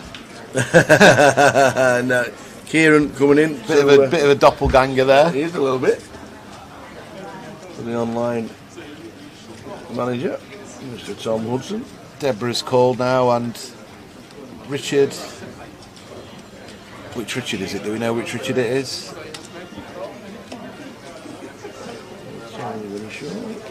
Hearts and hearts fighting off again.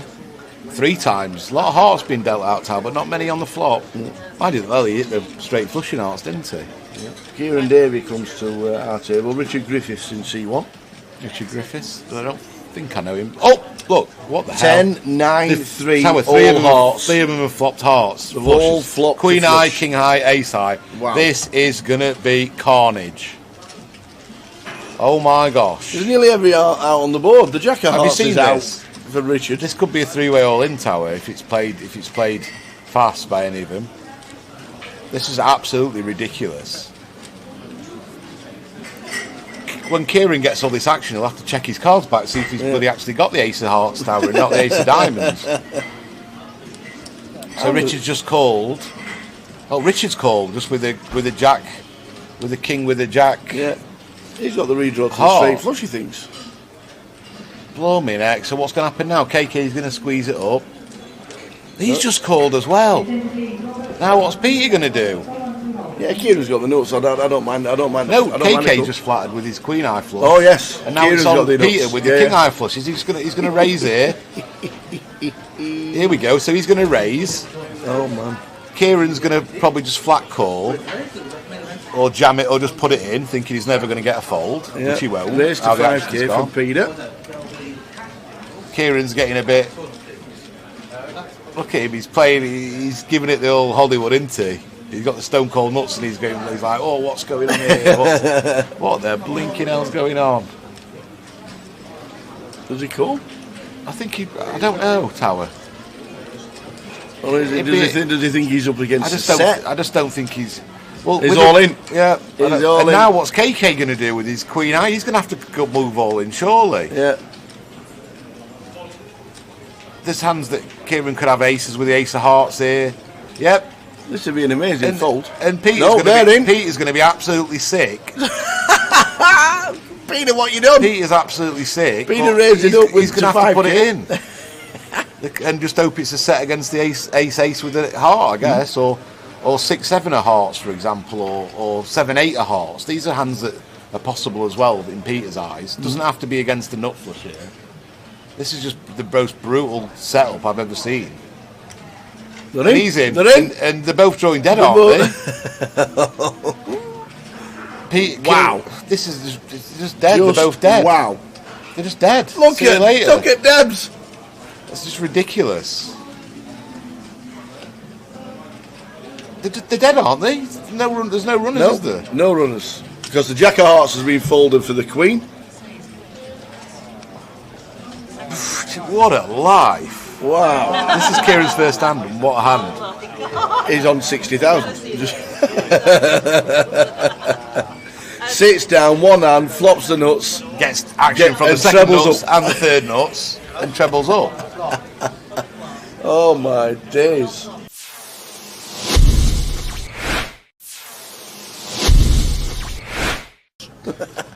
So you see Tom opening Jack 9 off in the hijack, can open a lot wider here with the chip lead, a lot of pressure on these guys with ladders and approaching the FT.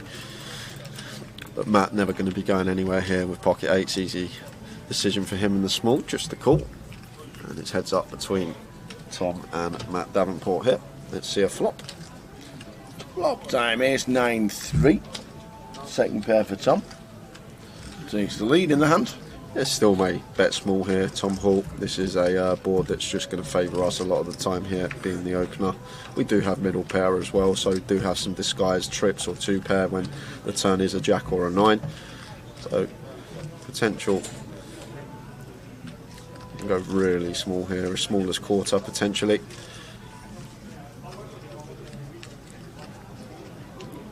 And goes for 21k, so quarter pot is the sizing of choice for Tom, just under. And Matt here with the 8s getting this price, probably going to call once. Tom's still going to have lots of holdings here, all like the broadways, the king queen, jack 10, all this sort of stuff that we are still ahead of, and sometimes he will shut down on some turns. 7 of diamonds hits the turn.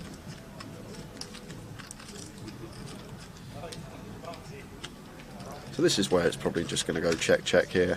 Tower. I think Tom maybe a bit optimistic to fire our 9 here again. Very hard to get 2 streets from worse now. I think the 8s will fold if we fire, so maybe better to check this one behind. We can also put ourselves in a tricky spot here where we do fire and Matt opts to raise. So just expect to see Tom Hall check this one back most of the time here on the turn. And there is the check. See a river card. And it's paying 2 pair. Well, it is 2 pair for Tom Hall, but probably going to be Very difficult to get value from Matt Davenport here with his particular hand. Matt does have the 8s blocking the nuts. 10-8 could still be in Tom's range. He's going to open 10-8 suited from the hijack. Although 10-8's probably going to double barrel turn. Something to take into account. But Tom will now just opt for probably a larger size here, I think now. Tower, this little disguised Jack 9 of us. Ours, somewhere around like 90, 3/4 pot. Probably what I expect to see. It looks pretty chunky. What's pot size? That's 105. So around 85-90% up there. And Matt here with the 8s. Never going to call this one tower. Just not putting in a quarter of our stack here with 8s. We lose to too much. Well. Ah. Oh, he's going to raise. Matt Davenport. Is he going to find the raise here? What?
On 10 players remaining, you have to settle 1 minute remaining for it. Please start before missing.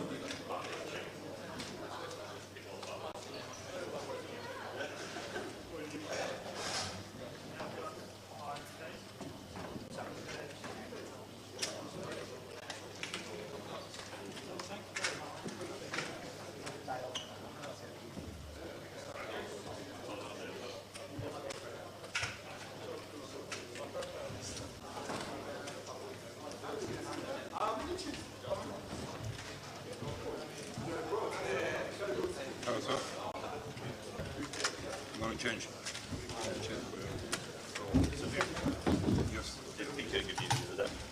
Yes.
And we're back, guys. Sam's back, joining us. He's going to do another 2 hours. Loving it today. So I'm going to do the first hour of this session, and Tower's going to come in and do the final hour with Sam. So you got myself until just before 11 o'clock. Featured table, that is joining us for the last session of the day. I did have the list somewhere. Here it is. So in one's going to be Jay Yerby, 2 Lee Wang, 3 Phil Joyce, 5 Tim Chung, 6 Kian Condon, 8 Carlos Sitara, and in 9 is Gaurav Gupta. GG.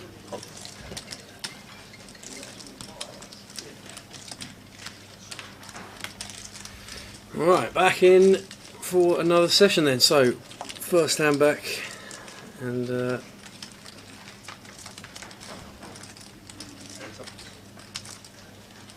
King Jack, King Jack.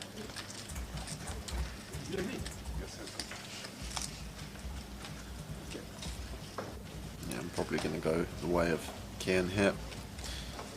Probably happy to continue this particular hand on this board versus small blind call. I'm going to get the same hand to fold here. Should just be letting this one go. Yeah, Jamie, it's been quiet. It has been quiet here in Reading. We'll obviously see how it goes this year, and if it does become a success, maybe we might get an influx of runners tomorrow. Probably would be on the schedule again next year, but maybe says add another venue like Newcastle or somewhere new worth a try. To be honest with you, I think there's news of it's either Southampton or Portsmouth. You must know that they're building a new casino. So I think in 2023 we're going to see Pompey on the schedule. Could be GUKPT Pompey, or 2024 even next year or the year after. But they're making it all look nice, bigger card room so we can accommodate the tables. GUKPT Pompey. Right. They used to have one of those, right? I'm sure that Pompey used to be a stock. Did they? Yeah, I'm sure. Maybe I'm wrong, but like back in the archives, maybe I think they might have had one or two. But yeah, no, nice little card room down in Portsmouth at the moment. To be fair, in the Garmouth Keys, but it's just not big enough for a GUKPT. And there's the space down there, but they're back running midweek comps and weekend comps, so it's a good team down there in Portsmouth. So Kian making it 2K. I'm guessing it's Kian. If you're a friend or family member of Kian you're watching and I've got the pronunciation wrong, just let me know. I'll correct myself.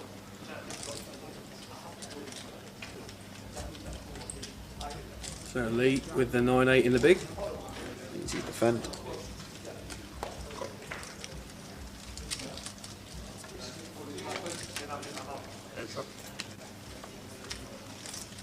Now flops best.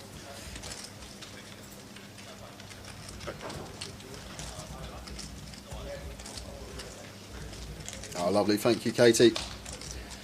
So it is Kian in the seat 6. I'm going to be continuing here with his 2 overcards and Broadway draw. 40% size in choice. And Lee never going anywhere here with bottom pair gutter ball. 10 would be pretty ill.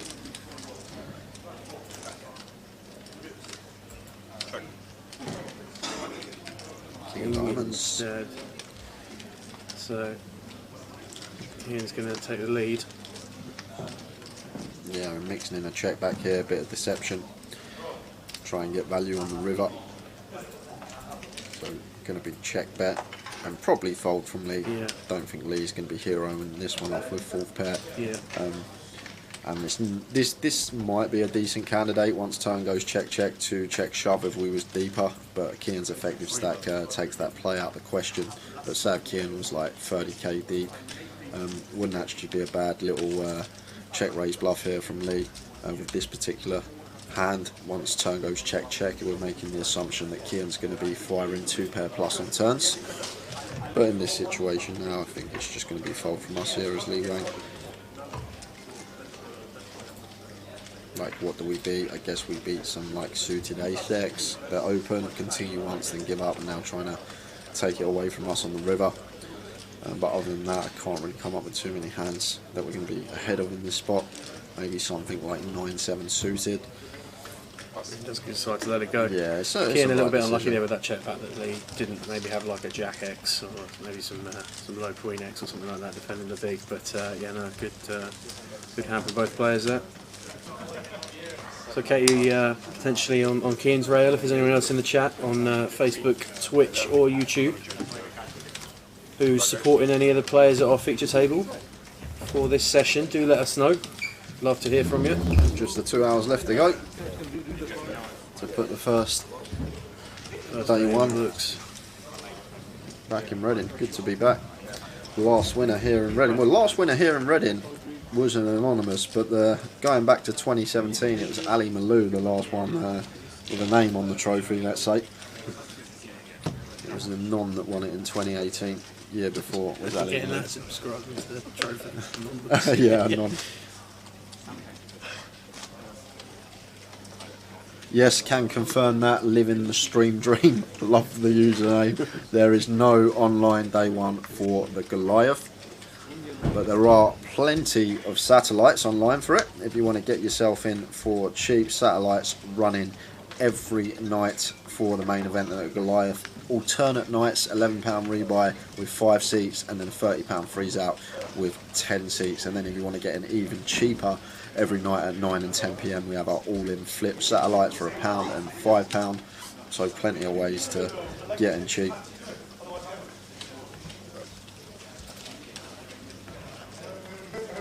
Living the Stream Dreams got multiple tickets already and will be there.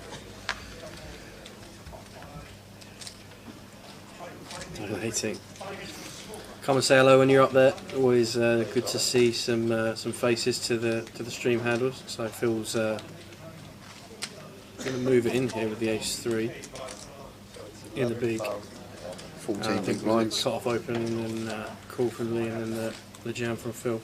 Yeah, just putting it in here with the old ace blocker, hoping to get this one through, but it's not going to get through because the ace jack of spades will be calling this one off. And Phil going to need some help to survive here at the back end of the day.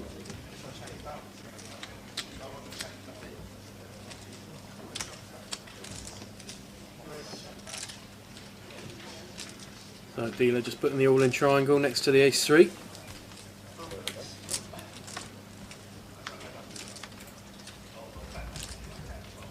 Well, there you go. It's a pretty good flop for the ace-3. Yeah, so just now fading jacks. 4 would chop this one up. Oh, there it is. There it is. It's going to be a chop.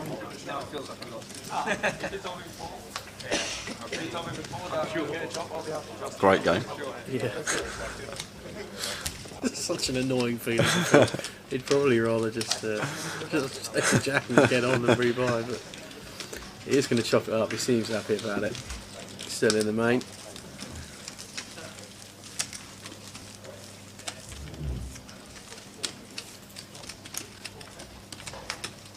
Yeah, always gross ones those, Andy. Especially when you get it in behind, you think you've got your, think you've hit your cards to take the lead, and you get the suck out. But the deck has other thoughts.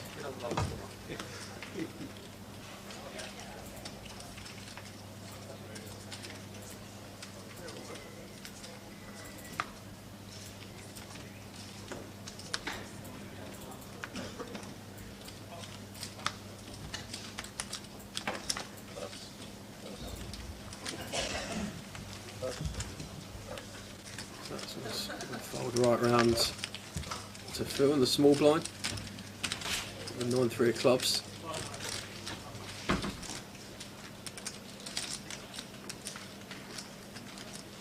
Going to complete. And Tim in the big. Says I see a flop with the Queen-8, so we're going heads up to a flop. Blind on blind. And Tim flops well. 8 high flop. Yeah, top pair, massive hand, Yeah. blind on blind situation. It's just going to start firing this one now. And just a quick fold from Finn. God, Tim's had a rough age. He's usually sitting there, posture up straight and very tuned in, but he seems a bit slumped over the table there. Might have been Maybe had a big night yeah, last night. maybe he's been out on the old booze last night. He's usually good posture at the table, very tuned in. Look, he's yawning. He's putting the hoodie over himself. And that is like He has been on a it. post session. Yeah, it is. Yeah, actually.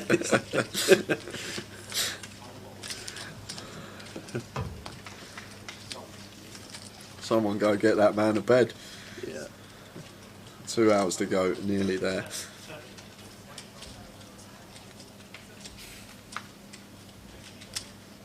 The best one, I mentioned it yesterday, I don't know if you heard, but someone posted a picture of S-Band, the one that won the main event, Max Lakeridge in Champions of Champions. Right. And if you see the picture of him, he looks terrible. Really? Obviously the night before Yeah, yeah. going out on the lash Yeah, after the yeah. main event, Yeah, but yeah. he looks awful, like Yeah. always usually looking good, vibrant, like one of those healthy Yeah. mindset, No, I nutrition love poker it. players. Yeah, absolutely. And then obviously that night out he's sitting at the table, he just looks wrecked. Yeah. I was keeping up on Pads' Instagram stories and stuff like that, and all of the updates. It was Mate, What, on the night out? What? Well, no, I don't think there was too much on the night out, but of just the whole run through okay, and yeah. whatever. Yeah, it was wicked. Fair play to the guys. Unbelievable result. Good to have a couple of Brits in there as well. Played with S-Bound in Ireland, actually. It's weird actually seeing him like there, thinking, this is the guy I play with. When it's like that. It happens quite a bit more now, doesn't it? Especially when you go through and obviously when you go around and yourself going around on the tours and whatever, and you see faces and then you see them on big events and that, it's like, oh wow. So kind of cool. What was your opinion on the lengthy tank on the FT? Yeah, I've been asked about it a lot. It's one of those, isn't it? It's a situation that you're probably never going to be in again in your entire life. So basically like a $4 million decision. If there's any time to take that long, that is probably the only situation where it might be acceptable. Maybe still a little bit too long, but if there's ever going to be a situation, that decision's just worth so much money. It's heaps and heaps of money. So. Yeah, I think you probably get a lot more of a. If you get poker players who look at that decision, they might take a little bit more on that line. I think from recreationals and viewers, it's probably a bit of a painful decision to have to sit through. But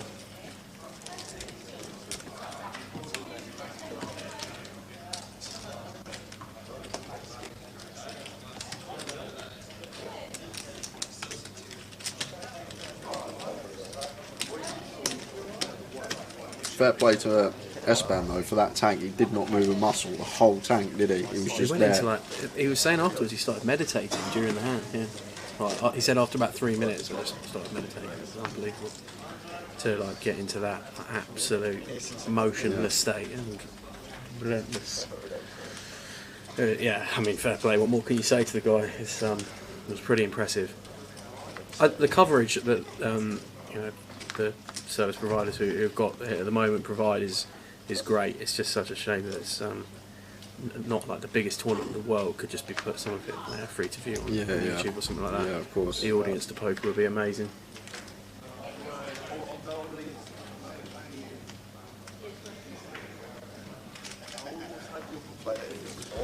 So John, I might have missed that, huh? I'm going to go back now and have a little look. It says that Ace King folded pre-flop. Go little butchers. So Phil's found the ace-7 here to rip over Lee's open. Both of these guys, Regs to Reading, they will have played with each other quite a lot. Not that that will necessarily add too much into this decision, but Lee here thinking about whether he's going to call off with the King-Jack. What we got here, just sub 15. It looks like he's going to give him a spin. So pretty much a pure flip hit. So Phil ahead marginally with the ace-7 of hearts. Lee with King-Jack of spades. Lee's going to need to improve, or Phil's going to double up here.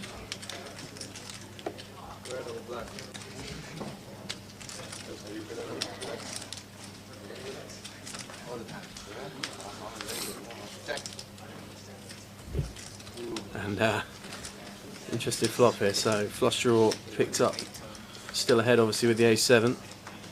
King on the turn though, so he's going to need to hit that flush draw or find an ace on the river to survive here, Phil. And the 7 is not going to cut it, so we are going to lose another player from the main event here. 1 second, Phil. I thought you were calling me Tower. No, I'm filming the thing. Yeah, I thought you. God, better than that. I thought you go. I was like, I never heard you call Tower Phil, and then I was like, no. where's that come from? So Lee will chip up there a little bit. And we lost another one. It's interesting to see how many we're going to have at the back end of the day. I think I'm going to make the prediction this will probably be the lowest amount of players we've seen through on a 1-8. Through on a day one. Yeah. Might not be far off there, mate.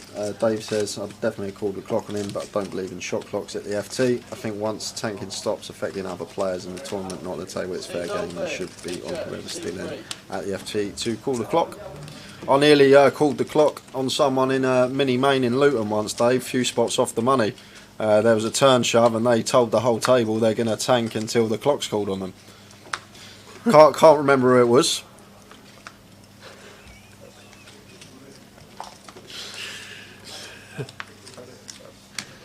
He got me earlier, Dave. He got me a little needle earlier in the chat when he said about it.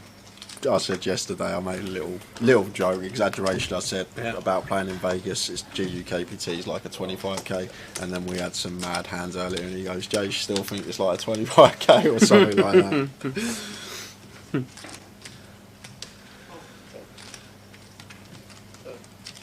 Can't think of that.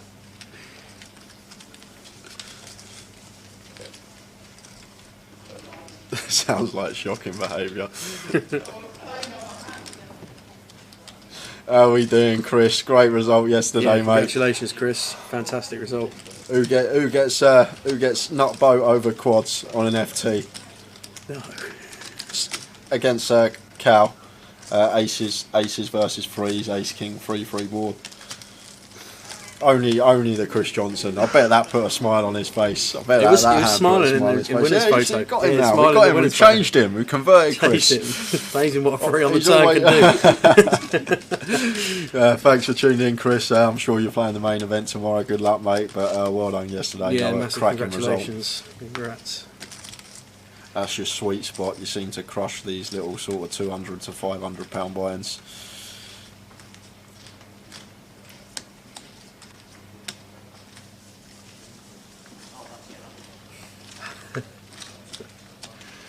No, we can confirm we've not. What's not that? Yet. Oh, Andrew Bridger, have you been watching Love Island? Who watches that? We don't talk about Love Island on this stream.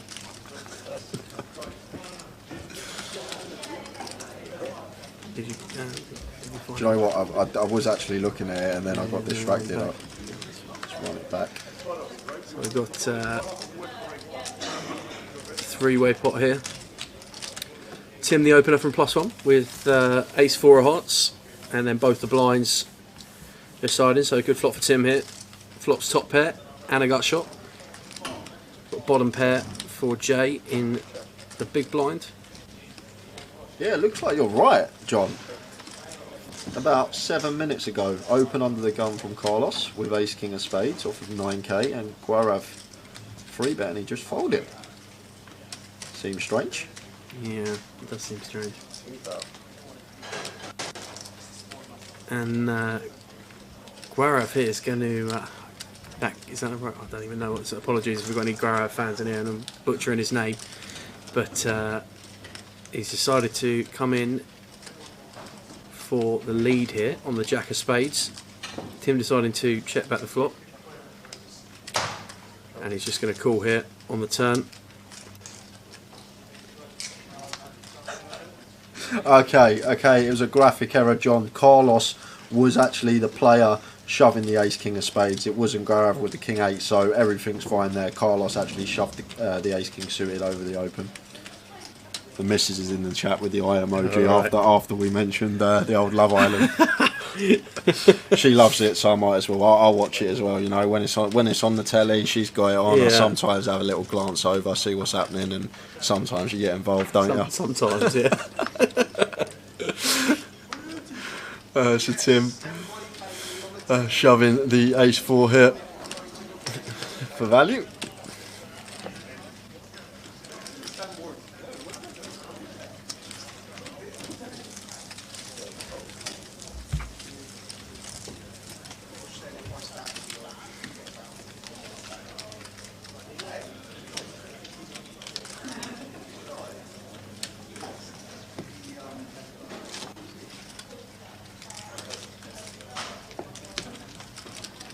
So just ticking over here in the last session of the day on Reading Day 1A GUKPT main event.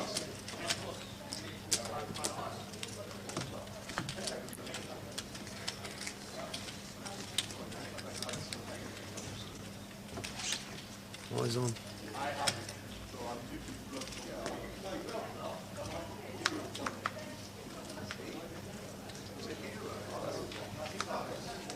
Yeah, Apocalypse, most better hands are probably calling, but I think to be fair by that stage in the hand, if there were many better hands, then I think we probably would have found out. I think once quite a passive line's taken by our opponent in that hand, we can probably confidently shove that ace 4 for value. You know, good players like Tim are going to realise that they can probably get the max value in that spot. So I'm sure he has his reasons, but I'd imagine probably not too far away there. So Matt's going to open the King Jack here from the hijack, and Lee is going to defend the Jack 7 of clubs in the big blind.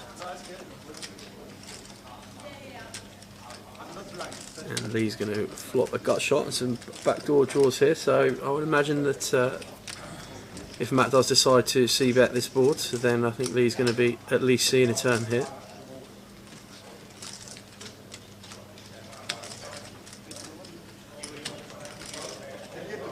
Might not even be a bad board to put in some check raises, mixing some check raises here, some good turns, and definitely a good board for our range here as the big blind defender.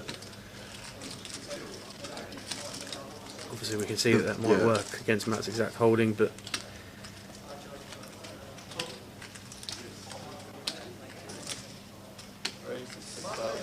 and he does go for the check raise, and it does get through, so nice move there from Lee. Nice read there, Sam, as well.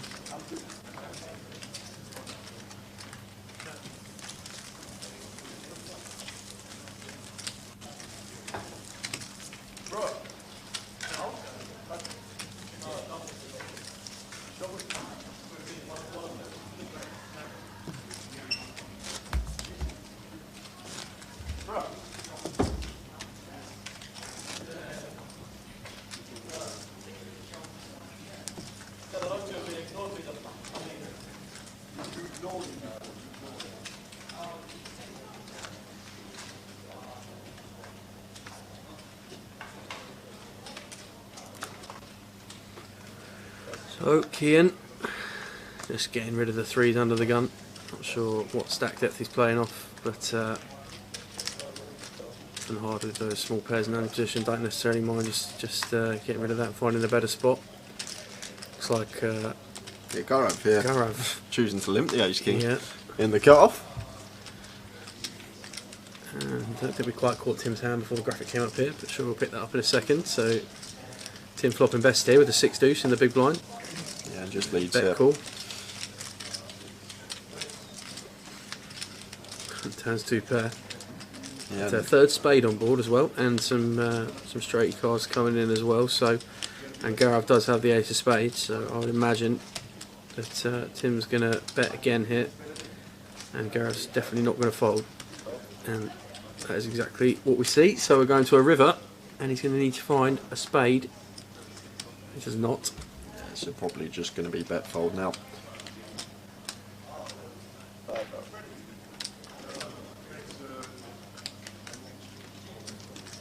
So Tim does go with 5k, exactly half pot. And Gaurav looks back at his cards and passes them to the dealer. So another pot for Tim. Chipping up nicely at the start of this session.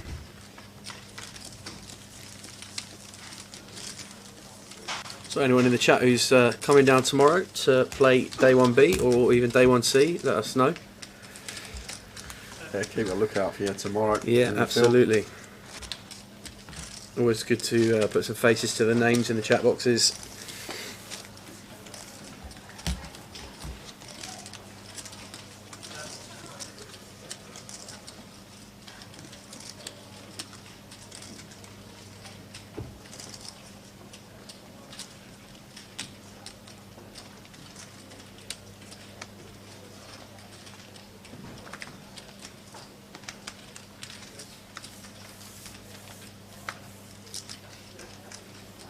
Nice one, Damien. Alright, Charlie, how you doing? Oh dear. This is the other lad that we do this podcast with. Top blokes they are. Good to see you, Charlie. Hopefully your holiday's going well, mate. There we go, we've got Gav the Hat. Going to be in from 12 PM. We'll see you tomorrow, Gav. Good luck to you. Gav. Hopefully you run well, mate. Hopefully you run well. Yeah, Charlie, we're planning to actually play this comp for a long time this year. It's pretty local to Reading, so I was really excited when I saw that Reading was coming back to the GUKPT. And I think originally in the year it was scheduled for April, and I think it got moved back. And just knew. So we sat around the dinner, Jane's saying, "Oh, we've got a hand here. We might want to jump in on." Well, Kian can now get away from this with the ace deuce here. We're not going to cold call this raise. Matt's in with the ace 10, just instantly puts it in, and he's far behind here. Gareth with the queen 3. Yeah, so Matt going to need some help. Gets the money in bad, and just top pair against the 2 pair of Garev, but still with just under 30% equity here. Never really dead on a lot of turns here, so We've got the backdoor counterfeit as well, Yeah, which is always absolutely. nice in these spots against bottom 2. You've got that little added equity. absolutely. Or just ping drill the it. 10. What do you know? There you go. Or just drill it. Just So feign. barring queens and 3s on the river here. And There we 9. go. And that's going to be the double, so nice and efficient. Straight 10 on the turn. Thank you very much. No waiting around. No waiting around. So a painful couple of hands there.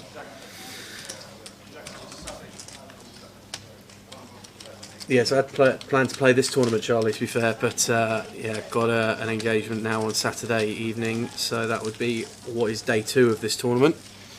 And if you can't make day 2, probably not best to play day 1.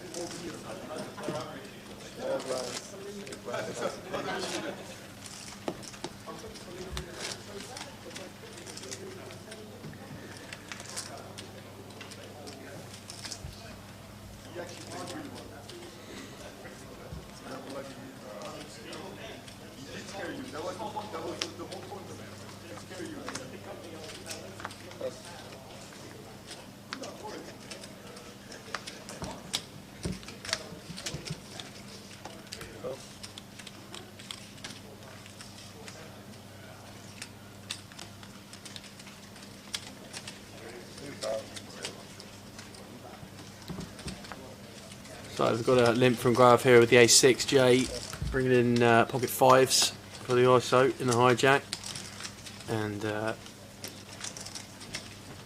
Matt in the big with the 9-5 of hearts, electing to complete, and Gareth's going to come in as well. So we've got 3 players to this flop. Interesting to see what we've got here. So it comes 9, ace 9. So 9-5 of hearts, flopping very well here for Matt, and pretty standard check. Yeah, Jay stone cold dead. Gareth now just leads with 5k. Look at Jay getting out of here nice and easy, and I'd like to see a flat here from Matt. So go to a turn, which is the 8 of clubs. Should be Picks checking up this one behind now. This is a ball we can definitely check on the flop as Wow, well. just check Wow. backs into it, wow. Wow, So Matt just got very fortunate to stay alive, but now he's going to lose. 6 spot here for Matt because he's basically always betting this Yeah. river, and then Gareth's just going to put him in. Snap puts him in, Snap calls it off, bang. Yeah, yeah, yeah, I feel you, Matt. Yeah. Well, that's another elimination. And fist bumped his way out the tournament, and Gareth's going to pick up 35k for his stack there, and move to the table chip leader after that pot. 34% of the chips at this table for the last session of the day. And Andrew asking about the integrity of online poker. To be honest with you, Andrew, it's fine. It's not rigged, especially like all the big companies and stuff like that. The reason that sometimes people think that there's like runouts that aren't real and it's just being set up is because you just see so many more hands online. So you're going to see more bad beats. You're going to see more callers. You're going to see like hands that you just don't see as much live. It's as simple as that. It's just down to volume. You're going to be playing so much more volume here online that you're going to see all these beats a lot more. You're going to get unlucky more, but it's fine. People are like a multi-million billion-dollar company aren't going to risk everything just so you just to put a bad beat on you and your $5 rebuy. Put it that way. It's not how it works. It just comes down to the fact of volume. Yeah, couldn't have put it back myself. And the thing is as well, a lot of the time when you hear people make that statement, those people are the players that are usually losing in the long run, and that's what it comes down to. It means something to play other than they're playing, and they usually say, it's rigged, can't be me. I haven't had a winning year since 2004, this online poker's rigged. Little pet peeve of mine, I don't like when people say it, but obviously the new players to the game, the recreationals that have only been playing 6 months a year, might have that. So is that my speaking of pet peeves in poker in general, I guess. My pet peeve in poker is, for example, you get it in with queens against kings, and then the fella over the table jumps up and goes, "Oh, king queen." Cheers, fella. So basically, when opponents at the table announce your outs when you're all in behind, that's my pet peeve, I think. Anyone in the chat got any other pet peeves about poker? Let us know.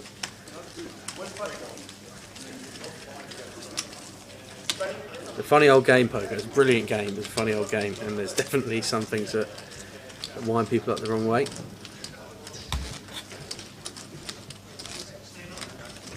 Definitely out declarations are up there for me personally.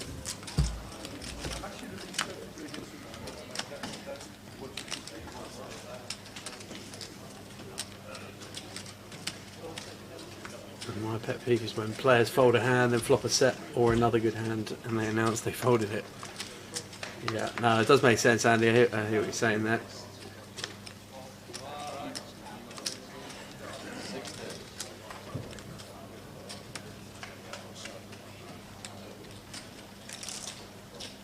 But it's just one of those things about live poker. You're in a live environment, you've got humans interacting at a table.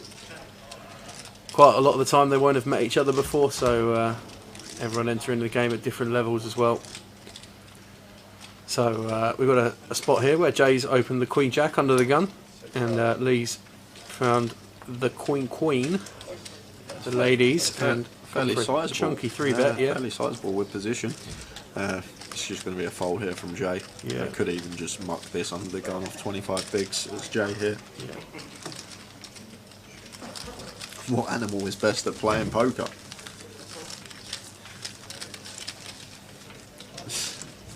I wouldn't know, Austin. I wouldn't know. Yeah, go on, Austin, enlighten us. What animal is best at playing poker? It's going to be a joke, isn't it? Yeah, I'm trying to think of the punchline.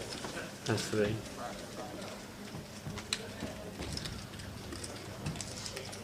A bluffalo. You know, Christmas not for 6 months, Andrew. Put them crackers away. You can tell it's 10:30 on a Thursday. Put them crackers away. Cheers, Austin. Nice one there. Tanking when you know you're going to fold. Yeah, that's an annoying one, Karen. That is an annoying one. But I often think as well, it happens quite a lot in small stakes games when someone opens the action. And someone makes a decision. Someone's thinking about what they're going to do. They might eventually fold, and it falls to the next person who starts thinking. And it's almost like, well, what were you doing when the other person started thinking? That's happens quite a lot in the local games. So, but as I said, everyone's entitled to their own decisions. Some tournaments now bringing in shot clocks now, and some of the GUKPT stops have seen shot clocks in action so far. Obviously, we haven't got one on our feature table today, but.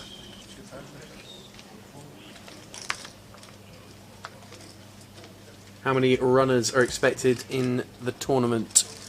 Good question, and the answer is we don't know. What have you made a line yet for the runners for today? Tower said overall 350. That was Tower's line, yeah. So yeah, maybe somewhere between 300 and 350 is Tower's line.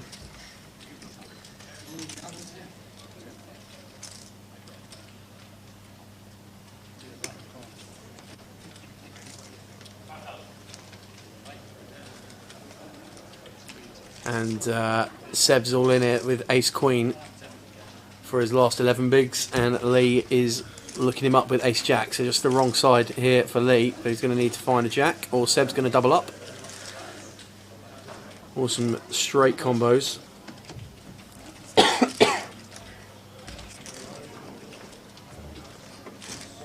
And Well, it's not the double worst guide. flop in the world. So he goes from needing 3 jacks remaining in the deck to 4 kings. So And a 9.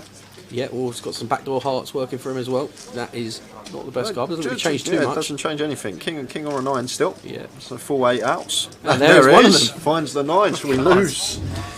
We lose one. Yeah. So Unfortunate there from Seb with the ace queen, got it in good, and Lee finding a lucky river up to 90k.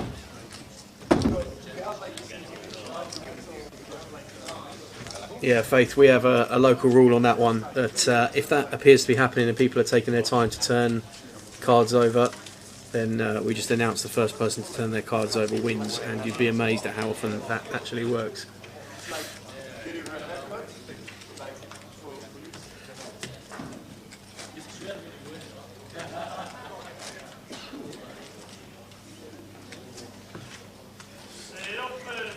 How are we doing, Danny? Danny Ryder, Unibet. Unibet. Oh man, Dan, sorry to hear that, man. Having problems getting your money from Unibet. Balance cleared out with a mix of nonsense explanations before them ignoring me. Hope you get your money back from them, Danny. That's not good, especially from that provider.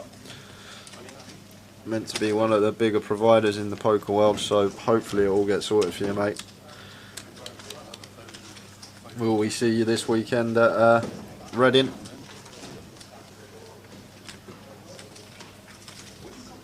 And we're just going to jump back into it, because we're going to have another all in and a call. Carlos with the ace king, Jay with the jack. Yeah, So we are jamming here in the last session of the day at Reading. So Carlos getting his last 8 bigs in with ace king. He's going to flip here against Jay, so he's going to need to improve. Can he find an ace or a king? Not on that flop, he can't. So still looking like he's going to need to find an ace or a king on the turn, or river here, and the turn 3 of clubs. So coming down to the river now for Carlos, and he cannot improve. So we're going to lose another one. could be back with So, two yeah, tables, yeah, mate. yeah. Going to be heads up by the end of the day, says Apocalypse. Ian Campbell, blind for this one is £1,000, 900 plus 100.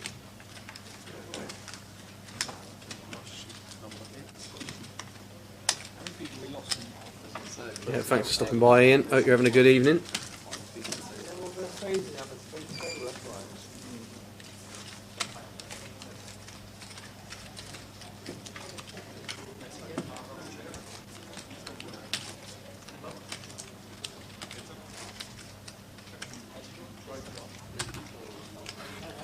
I can't make Span come in, but I'll see you at the Goliath. We'll be there for 10 days.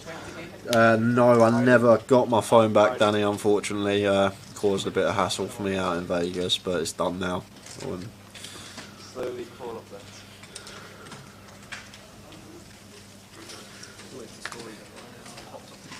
As long as I've ordered a new SIM and it's meant to be coming soon, as long as I can get into all my stuff, I should be fine. That's the main thing. But when I was out there, it was so much hassle, honestly. It was because the problem is I couldn't contact anyone. I didn't have my laptop or anything with me. The only thing I had was my phone. So when I lost it and I was by myself, there was nothing I could do. I couldn't contact anyone. It was lucky that I just ran into Swifty at the time and she helped me out. Took me out for dinner. We went, me, Swifty and Kelly, had a couple of drinks, had some nice food, took my mind off it a bit. Yeah. Nice of the girls to doing that for me, and obviously she put the post out, which was very kind of her, but unfortunately never got it back. It wasn't lost either, to be honest with Danny. This is what I said to Katie. Like I said to her, like, thanks for putting the post out, it'd be great, but I know for certain it was swiped. And we're going to have another hand brewing here, blind on blind. This is a set-up blind on blind. And they're both deep as anything as well. This is 110 bigs. Effective. So Lee coming in here for the open. Wow, he just he just complete calls here. I thought we're always complete raising. Wow. As Lee. That means the pot's going to not get as juicy. Teddy's been in the chip cupboard. I don't know where he's got these 140k chips from. Good power mine, Teddy, in Seat Freak. Does play the GUKPTs close to the London area. And this is just going to be check back call. We still got a call once here, Lee. We're so under-repped here with the ace queen. Although Teddy has opted for pot size, but I'm still going to be calling here. I'm really surprised to see Lee just call there from the small blind. But now we're in this spot here, I agree, he's got to take one.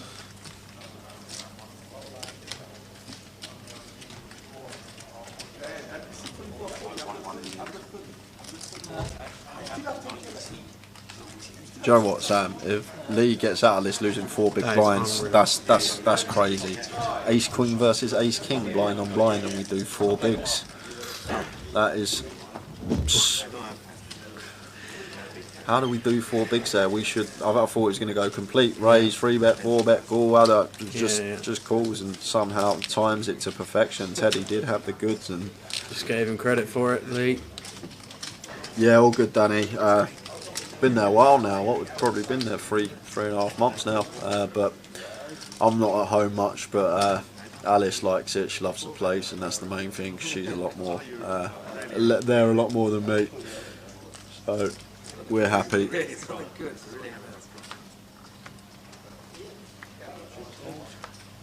Just on iPhones, Andrew, the way it works is you go and find my iPhone, you log into your iCloud, you put your iCloud details in, and then you just switch the phone to offline so no one can get into it. It's basically then locked, so they can't really do anything with it. Did have a passcode on, yes.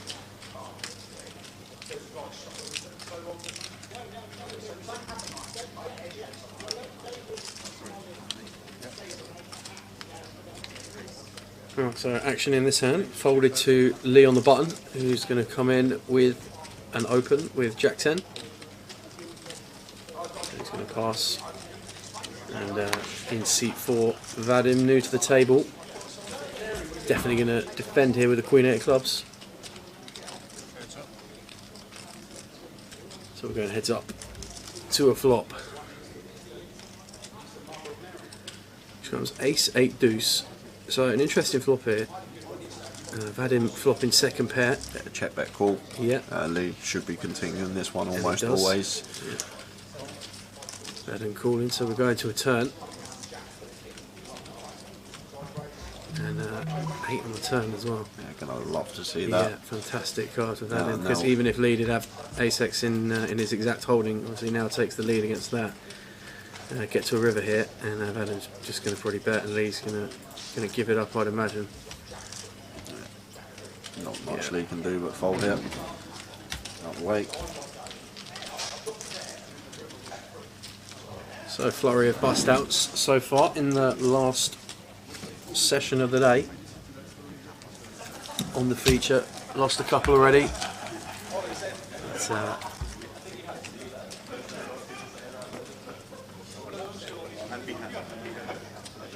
chip count's up there for you, Teddy, with a really healthy 148k. It's a nice stack that.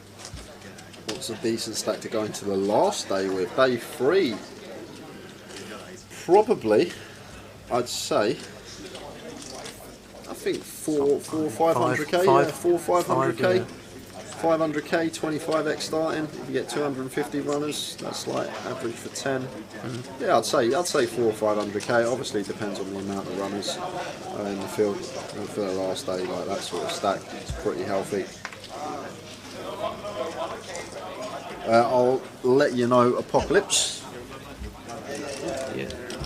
Got a blind on blind here in this hand. While Jay goes and finds out the numbers. So Vadim's got the 6-5 offsuit. I'm just going to give it up.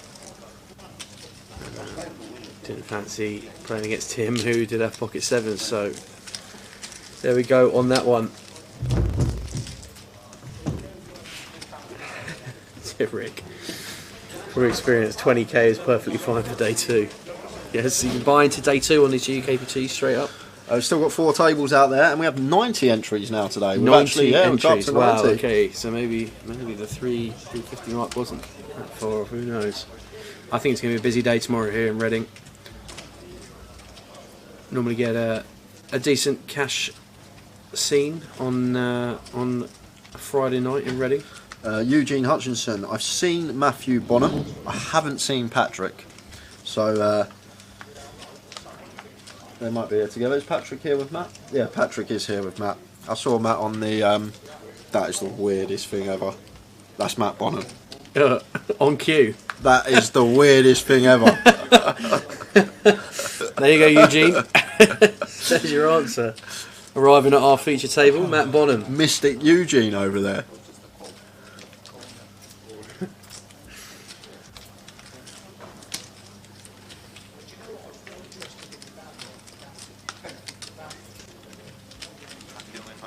So, Gaurav coming in with the limp again, and we're going three-way again. And Queen 4 deuce. I think that's going to be an interesting flop. So everybody flops a pair. So be surprised if we didn't see some chips going in here. So we've got a lead from Kian. Gaurav just calls, and Tim gets out of the way. So he would have made 2 on the turn there, Tim. But as it is, I think this is probably going to go check, bet, call on this turn. Maybe check, bet, fold. See what Kian decides. Obviously, his 3 doesn't play as a kicker. This is a tiny size though, 1.2 and 5.2 here, 20% just over. Yeah, can still have maybe some wheel combos that haven't made anything yet with the limp here from Gaurav. We've seen some interesting lines from him so far. And Queen on the river. So it's actually an interesting spot here for. It's actually the Kian. best card other than Yeah. a 4 for us, as Kian makes it less likely that Gaurav does have one of these Queen X holdings. But Gaurav opening under the gun. What are the bluffs here? Like, Well, he just came in for the limp. But yeah. oh, he limped. Yeah, Okay. yeah. So maybe some ace 3, But ace 5. I think Kian might have a feel for this hand. He might not be good here. Obviously, Again, now, look at the sizing choice. Yeah. Tiny. it's really interesting. I think Kian might even know he's not good, but he's just going to pay it. And I think that's exactly what's happened, and he has paid. Gaurav shows the boat. Andrew, how long you been doing the live stream hosting, Jay? And this your only job? It's been 4.5 years for me now. Gosh, feels like I've been in a lifetime. Doesn't? Yeah. Seriously? Doesn't feel like a job, to be fair. Have a good time with Tao. It's like sitting here having a chat with one of my good mates throughout the day. We have a laugh, a bit of banter. It's a good gig. It's a very good gig. This is all I do. Yes, I play poker obviously as well, but in terms of actual legitimate income, this is my only job. And then when I'm not doing this, I'm basically always just playing cash most days. However, after Vegas this year, I think I finally found love for tournaments. I've always disliked tournaments, playing them, and they've always got on my nerves a bit. But Vegas this year sort of gave me love for tournaments. So maybe over the next couple of years, you're going to see me playing more tournaments and maybe leaving the cash games for a while. Yeah, it's the poker romance about tournaments, isn't it? It gets you. Well, I've just never really enjoyed them. I like the fact that cash, you can get up when you want, you can turn up when you want, you can change games when you want. It's those little factors that I like. But the tournaments, like just the WSOP, going deep in a couple of events, really got the buzz going, and I want to be there again now. So I'm also trying to work as well. I know MTT is something I don't really put too much study in. I speak to a lot of people, and that's probably the way that I study. Chatting hand histories, getting opinions from players that I think are better than myself.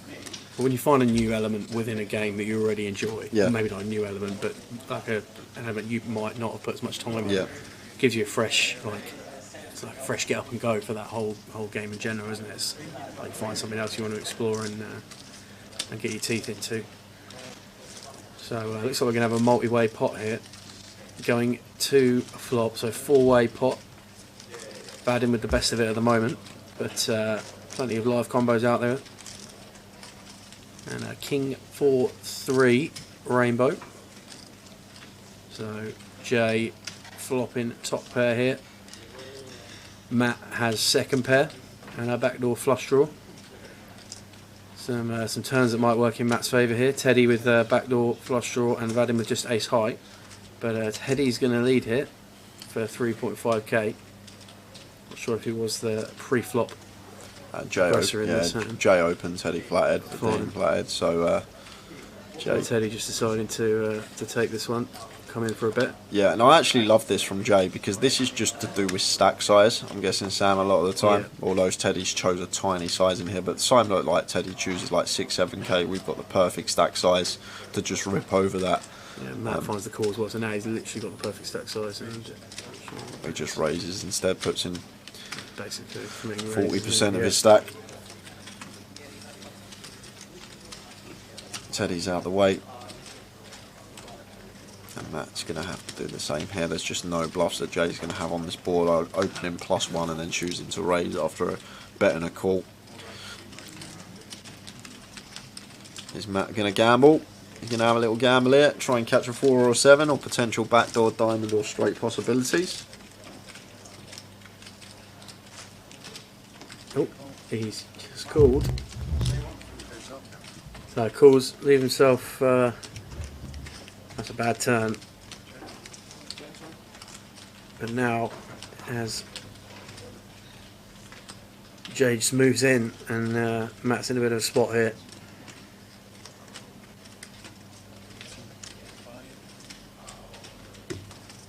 Just calls it off. I think he knows he's going to need to hit a 7 or a 4 on a river here. Otherwise, we're going to lose another one. And Matt Bonham, all in at risk with the 7-4 here. And barring a 7 or a 4 on a river.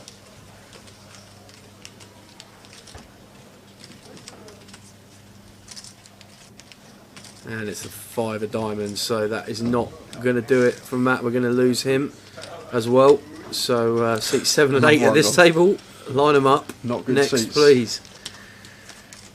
So yeah, we are getting on with things here in the last session of the day at GUKPT Reading. Day 1A, Day 1B and Day 1C tomorrow. If you fancy coming down and playing the main event, then come on down to Rosekiln Lane in Reading.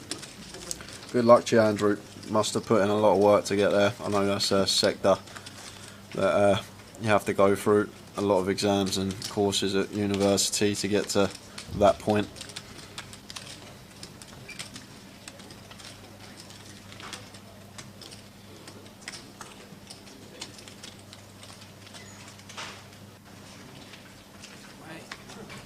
And thanks for tuning in. And while Dan says tourneys are defo more fun to play, it's just the buzz you get, I think, when you're deep. I think that's what sort of steering me now. The WSOP, just want to go back as soon as possible. Wish there was another series next month. Yeah. There's so many good, well-structured tournaments in the UK. You know, the GUKPT circuit hosts most of them. But you know, the 25-25s, the main events, the mini mains, the midi mains, they're all great tournaments to get involved with. So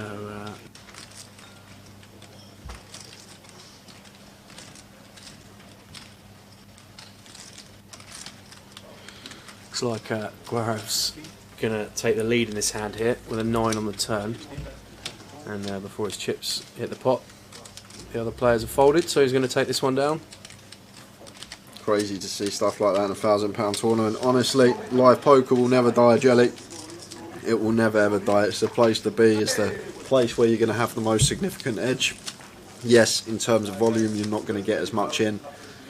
But the tournaments are pretty dreamy, especially on day ones as well. When we get to back end of day twos, the field does sort of filter down to the better players with a few recreationals in there. And but saying that, like, you've got recreationals in the field, you have recreationals that may not play very well, but you have recreationals that play very well, like players that do have a full-time job but enjoy playing poker as well.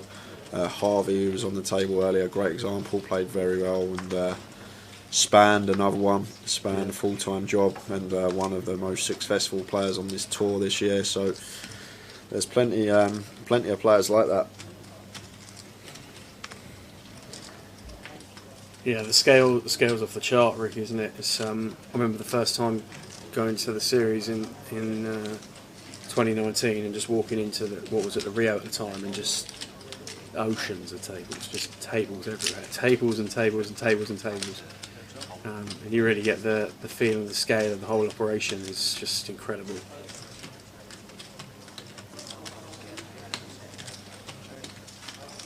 So interesting flop here. So Graham's got top pair and Jay up and down. So Graham has checked. Jay's decided to take this one for a bet.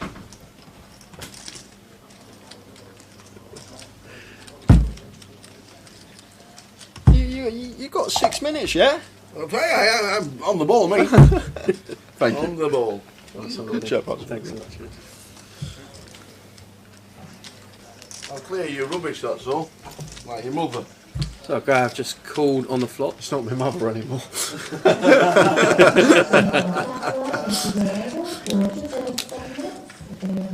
Comes in for a check, and Jay deciding to go for the double barrel here on this King of Hearts.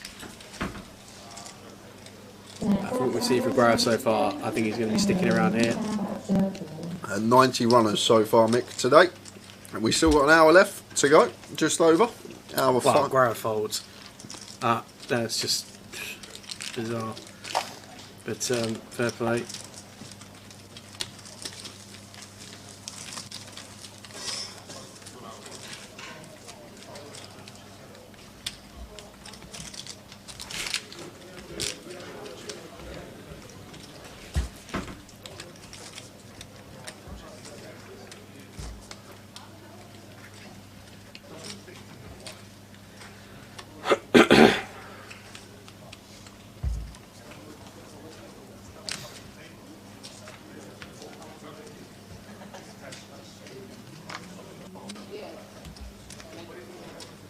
And how are we doing, Luke? Luke Sampson.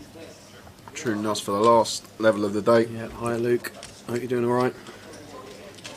2 minutes left on the clock before blinds go up for the last time today. There's Tim on the hijack. Ace 8 makes it 1.6.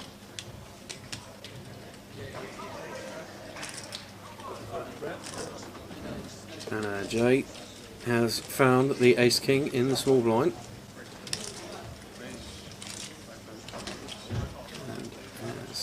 Ace 6 and The just 3 bet and a plus.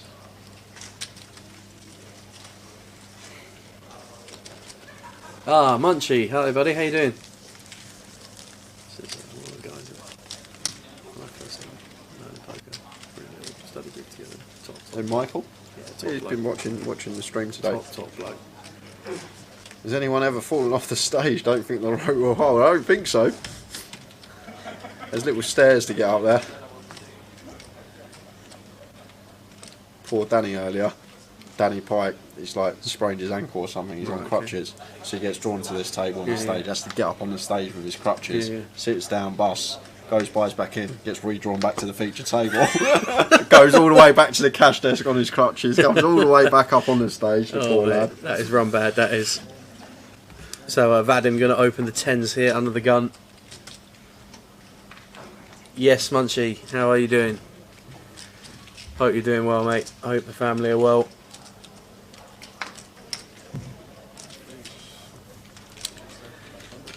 So Jay on the button here with the king queen of diamonds, deciding to 3-bet. Yeah, Eva's fine here. Versus gun, I think I'm going to have a lot more flats here. Yeah. On the button with the king queen, but free betting at a small frequency going to be fine. Teddy's going to get out of the way, and it's back over to Vadim. Both these players quite deep. How long have you been commentating? You sound different. Well, I don't know, not that long, mate. Probably a couple of hours. But yeah, Sam comes in and helps us out usually if he's around. If we're in the area. Jump in. Grateful to Tower and Jay and the boys at Carder and Direct for letting us jump in.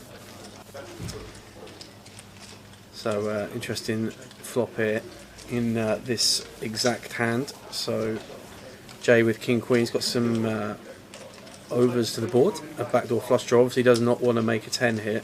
Yeah, 10 would be ill. 10 would be a disaster for him. So especially this deep as well. Yeah. So we're going to go bet call on the flop. Jade's betting range here. And do some diamonds on the turn. So picking up a diamond flush draw on the turn here. Yeah, this is one which probably going to be fine to double barrel here. Block King Jack of diamonds, block Queen Jack of diamonds, which will be calling again, and we've just got heaps of equity here. Can start folding out some like Ace Queen, Ace King with a club in it that would peel once. Also start targeting 10s, 8s, 7s, 6s, and as well as that, the times that the Dean does have a Jack X hand, we can unload the clip on the river and really put that part of his range in the blender. Still will have some 9x here, 10-9 suited, 8-9 suited, Ace-9 suited, 6 combos total of those. But really love this double barrel here from Jake. A nice size, comes in 16k in a 26. Yeah, just under 2/3. Really like the sizing choice.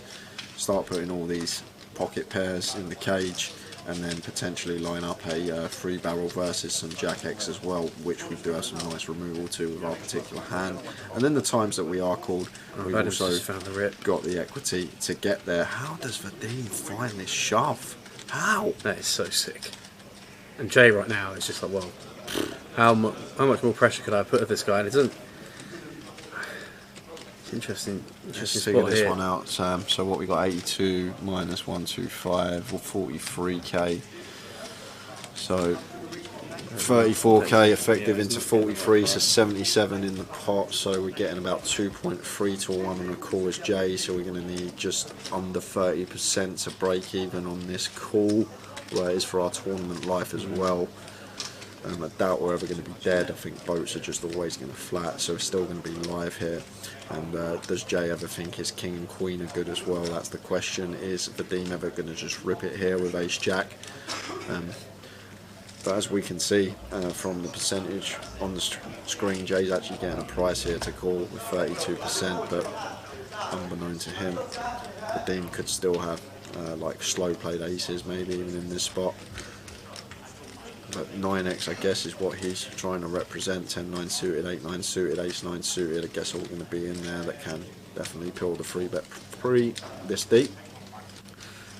Are we ever ahead of hands? That's a question. Can Vadim ever have a 10-8 of clubs, a Queen 10 of clubs, a King 10 of clubs type holding? All these things are going to be going through Jay's mind right now. But we got what, 34k to win, around 77 like I said, so it'd be worth 110k to us in the middle if we make the call, which would be a huge stack to go through to day 2 with, as Jay Irby and King Queen of Diamonds hit. I think this is one of the spots here, Sam, if you can play tomorrow and come back, potentially it's that close that we just call, and he does decide to let it go. He does let it go. Yeah, I said that day. I don't think there's never any boats here. The Jack 9 suited, 2 combos of that's just going to flat. Same with Jacks and same with Quad 9s. So a sick rip there. Yeah, it's crazy rip. Rip. Does fold. Does let it go. Yeah. You know, I do agree with what you're saying then, and what Dave's saying in the chat, and it should never really be dead because a lot of the nutted hands are never really jamming. Like the, exactly. You know, boats. You know, the unlikely situation that we've got the one combo of quads it's never jamming, and I think that's probably part of what was going into Jay's thinking. The worst hand for us to see there is 10-9 suited. That's literally the worst hand for us to see to take off. Or pocket 10, but you never expect pocket 10s. 10-9 suited is the same as pocket 10. Right, yeah. Interesting hand for sure. Actually better to see pocket 10s because then our king and queen are live obviously. Against 10-9 suited they're not, so.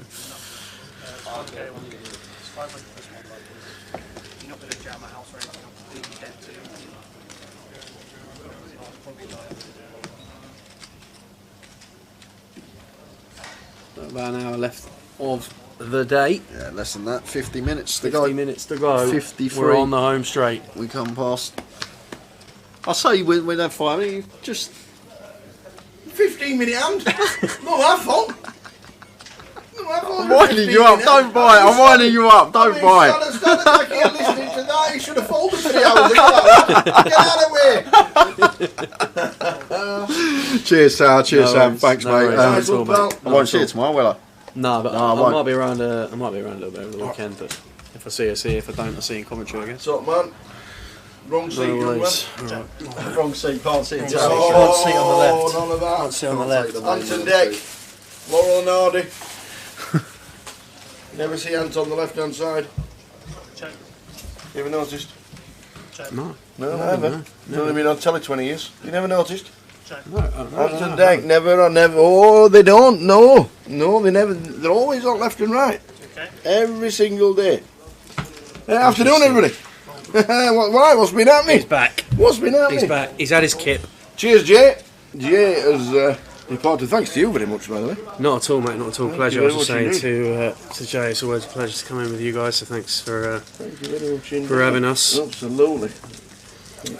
Good stuff. 90 in the main, which I think And they are would, busting out. Seat 7 and seat 8 on this table appear to be traps. Ah. You come in, you're out.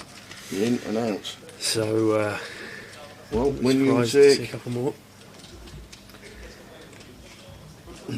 would have took 90. We're here. I've been wandering around, chatting to a lot of people I've not seen for a long time. Yeah.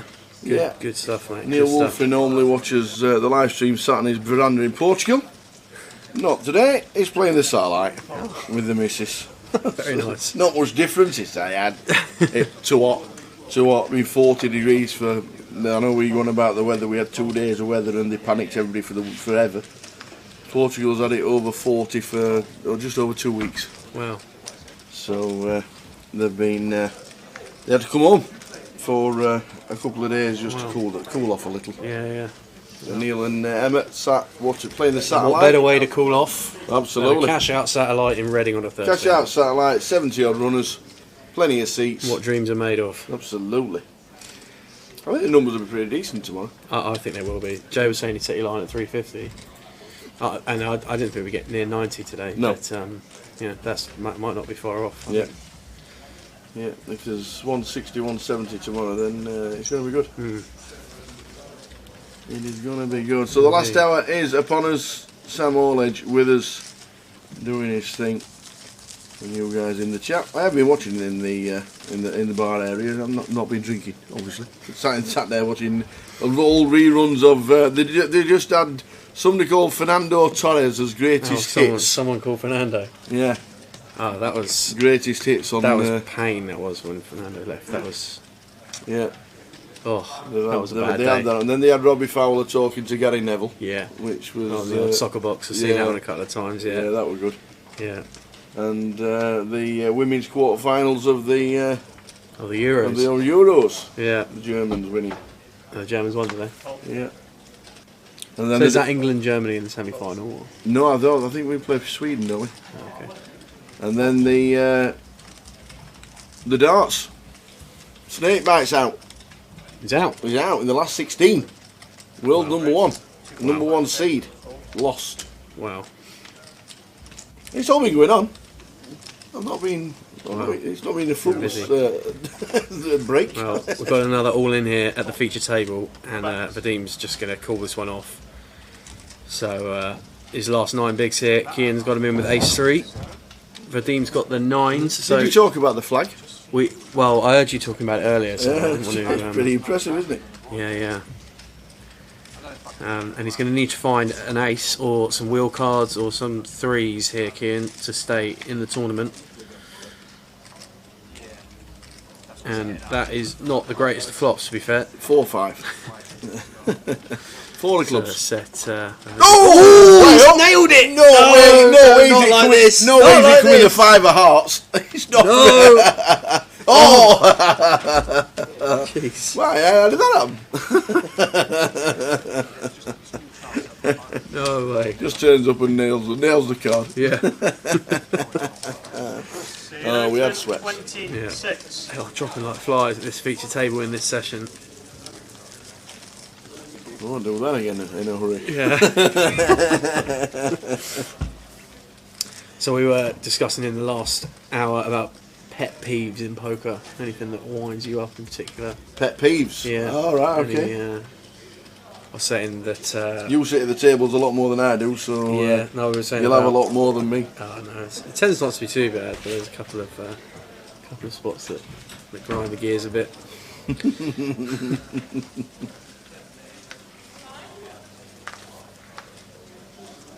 So 6 players left at the feature at the moment. Yeah, they're getting players in soon. Players needed on the feature.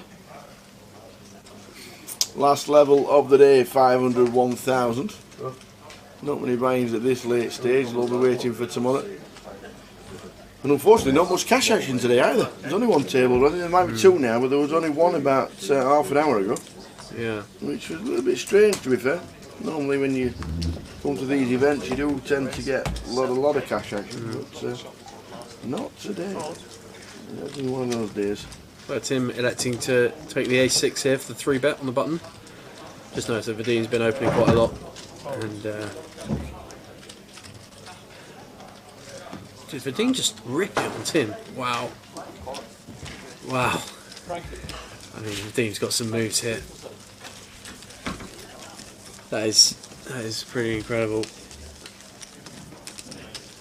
GUKPT's sitting next to someone eating food. Eating hot food as well. Hot food, yeah.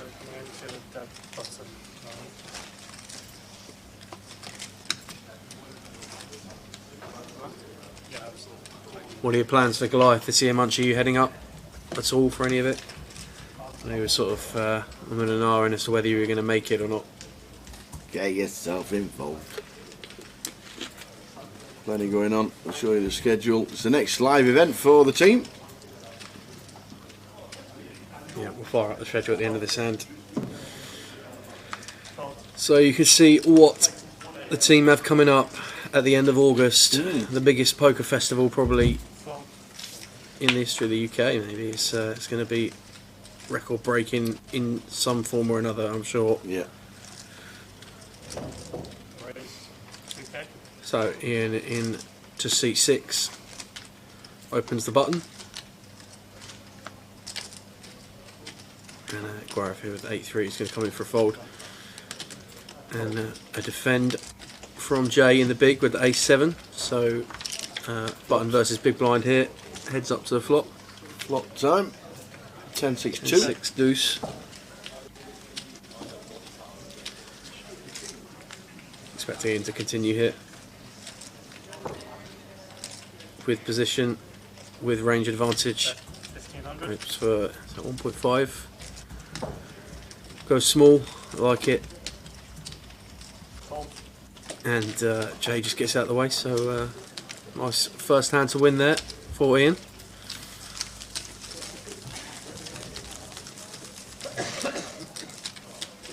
You can buy into all side events at Goliath as of now. Are they open now? They are open. The holding tanks online will be open, I think, next week, but you can buy in any club. Don't forget, you do need to be a member of a Grosvenor Casino, because you do have to wander through the casino to get into the main hall for Goliath.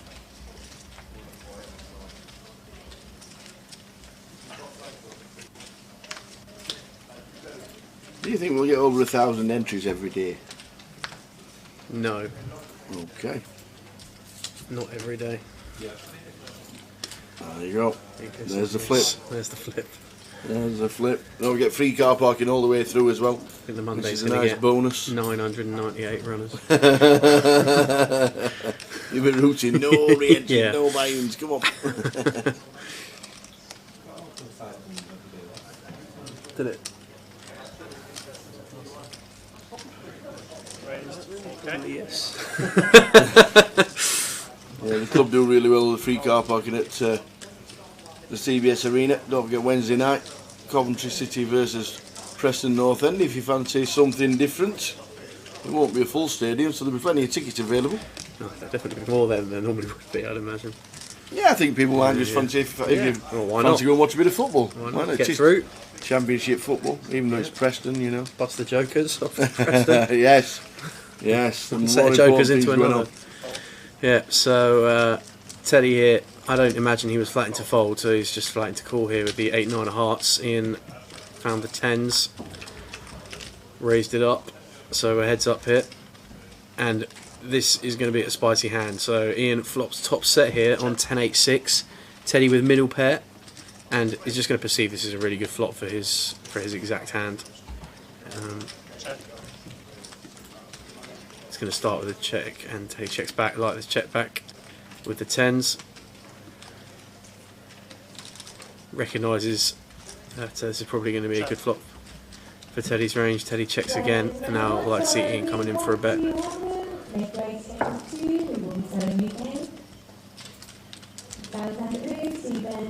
To go something like 3.5. 3.5k. He's gone for 3.5. Cool. And Teddy just makes the call. Any 8s about? No. Ace on the river, so not a good card here for Teddy.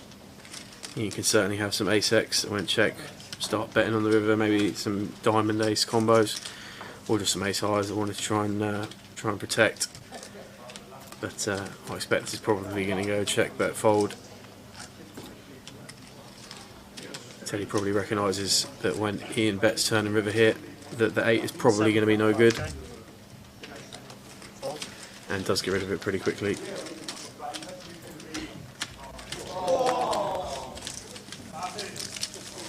Free parking at Goliath, says Karen. Yes, indeed. Yes, I think indeed. it's number plate recognition in the casino. Yeah, you do need to type in your registration. Yeah. It's in most clubs as well. Yeah. Typing in your registration for your car when you come into a Grosvenor Casino car park. But yes, free parking at Goliath, which is a nice touch.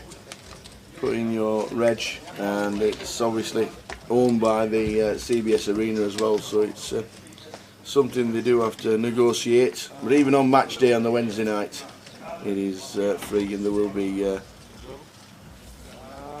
alternative parking when it gets busy on the Wednesday, because there will be about, what do you reckon, 15,000 in Coventry City? Yeah, I think that's a pretty good number. Yeah. Yeah. Cash games will be good on the Wednesday. Cash games are good most of the week, to be fair. Yeah, true. Plenty going on. True. We've got the Goliath schedule and the rest of the Reading Festival to show you before we finish tonight.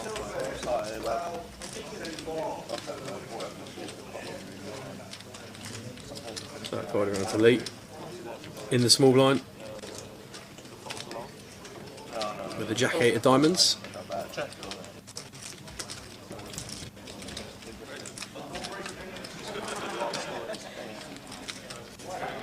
And flops top pair. Let's see what Teddy had there. Just had the 10-3s, which I bet fold. Oh, Luke's saying they got 20k plus at every home game last season. Fair enough. Decent And following. undercooked the Coventry there. And now they're back at the Apologies to any arena. Coventry fans in the chat. Now they're back at the arena. Yeah, it's a great venue, Scorps. Perfect for the Goliath.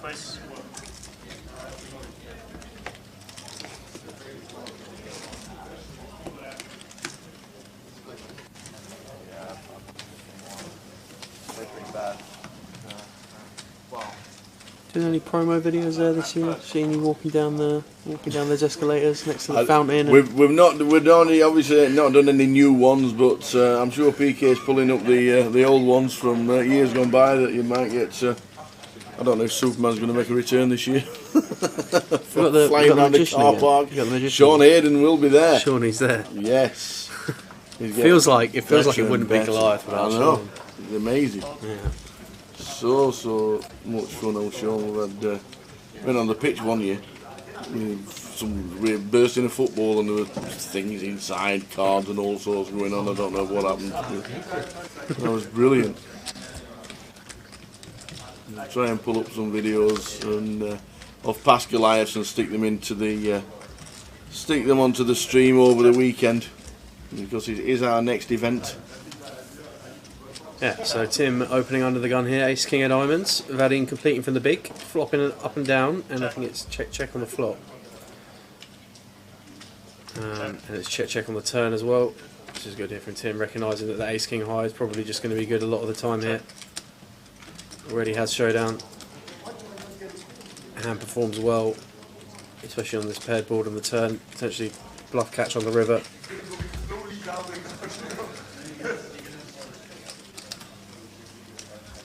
So he's going to try and squeeze a little bit of value here, but not going to call with 10 high.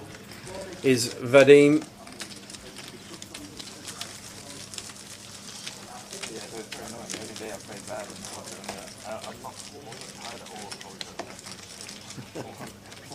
How do you find all these things?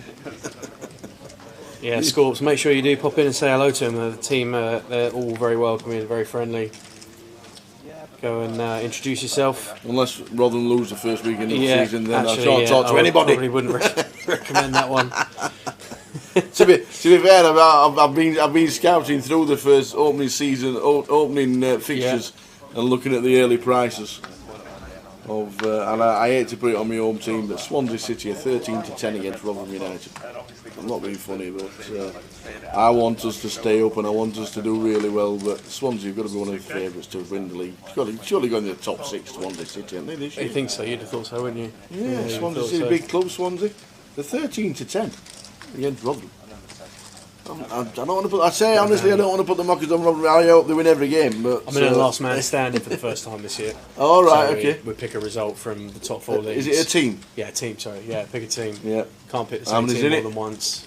20 of us. Okay. So we just Obviously, roll it. what is it for £1? Something like that. Is that every week? In case my mum's watching. If you're still in, is it? What is it? Yeah, so you pick a new team once per week. Yeah, so midweek fixtures. You could pick a midweek fixture, but it would still count in the same week. Yeah. So yeah, starting to plot out a few possible routes. All right. Okay. But who knows? Probably mess it up in week 1. How many? So there's 20 of you. Yeah. How long would you think these will last? Do you think you go to? I reckon they're going quite a while. I think maybe we could go to like October, like mid-October. But there's a couple in there who will just like run through City, United, Liverpool, whatever. Yeah. But there's also a couple of. Well, the first weekend's going to be tough because Premier League's not in it. They're not involved. So you'll all be going for the football you don't understand. I know. Swansea might be getting a phone call.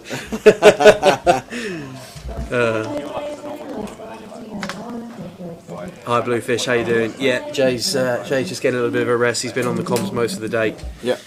So just in here with Tower for the last stint of the session. Absolutely. Mr. Walty already got 3 tickets for the Goliath. Looking forward to blasting my way through in a couple of day ones. Absolutely. What do you do with your first ticket? Splash it. Well, it's interesting. Someone else asked me this earlier. I think now that the fields are so big. Yeah. Actually, I'll get back to you on that one after we've just gone through this one. So just 10. jump in.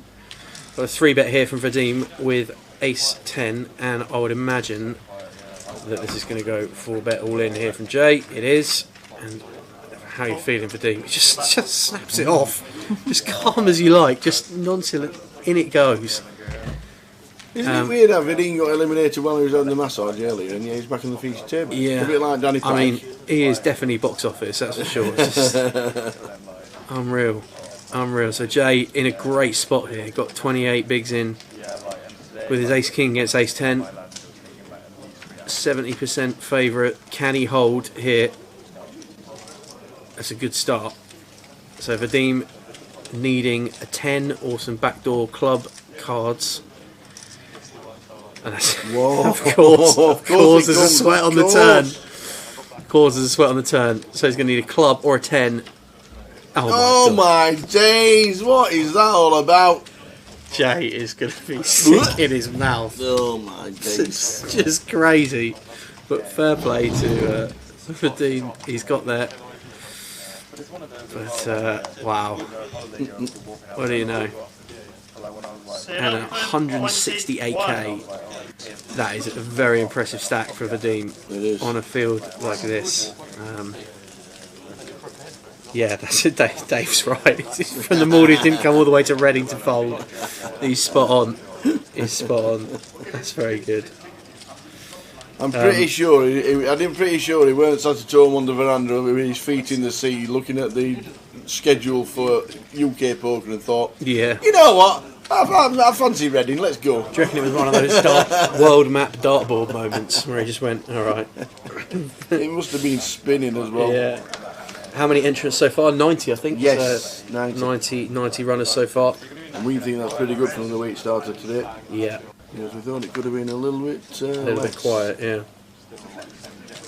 I can't even remember what you asked me before we jumped in there. All that excitement. Slipped the mind. It was 90. So that's pretty good. And a cash table running as well. Not too much cash action today. There'll be plenty running tomorrow.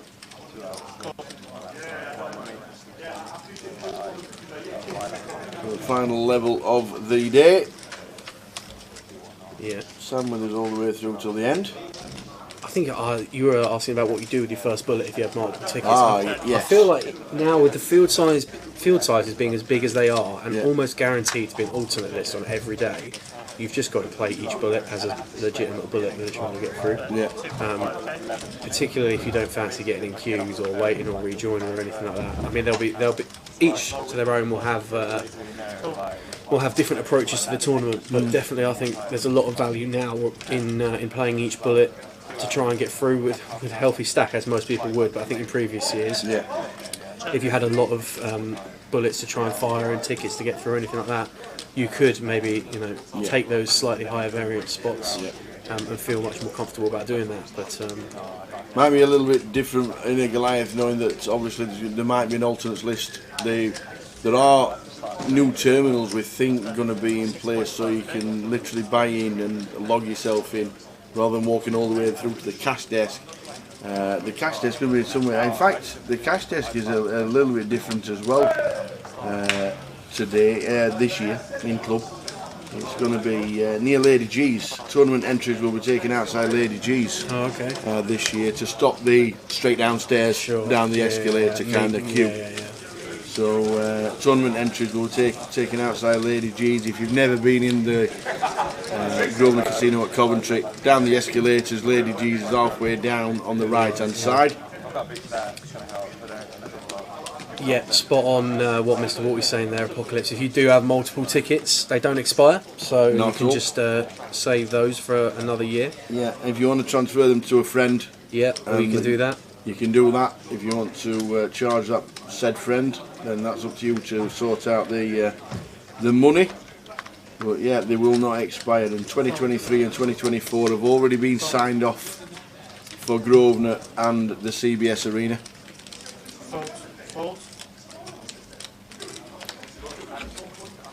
But you can pass them on to your friends if you want to.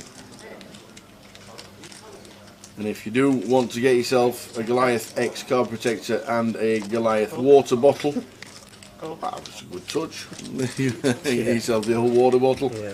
Show the app on your device downloaded and signed in to receive that. But obviously, when you sign into your app, you've got your card number, so you don't need to remember your card. Just make sure that you're logged in into the app. So simple. It's free. It's a download. Gives you Yep, nice one, Munchie. Take care. Hopefully see you soon, pal. Hopefully you do make it up to Goliath. That'll be good to catch up with you there. Yes. Get yourself Can there. you pre-reg into multiple flights? Then if you No. make it through to day 2 earlier, No. Yeah, Can't. it does make sense, Darren, but unfortunately you can't. No, you can't sort of hold a place in another flight. No. So if you go and you register for day 1A, for example, you don't make it through, you're in the queue. Yeah. For day 1B. If you do instantly reg for the next day, you probably will get a seat straight away. Yeah, that's true. Probably within the first couple of hours of play. Yeah. You'll get into the next flight if you don't fancy firing another bullet that day. But there will very quickly form an alternate list. Yeah. Because what would happen if you could do that? We could have 1,000 entries already. Absolutely, you probably would. Yeah, it will be full now. You'd have someone that just guaranteed himself a seat in every flight. Yeah. No worries. Hopefully see you there, Darren. Absolutely.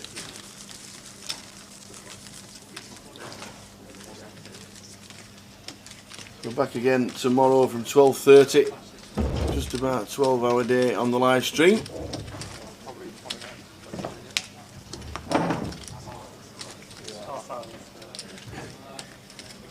Just over half an hour to go today, with a certain number of hands at the end of the day.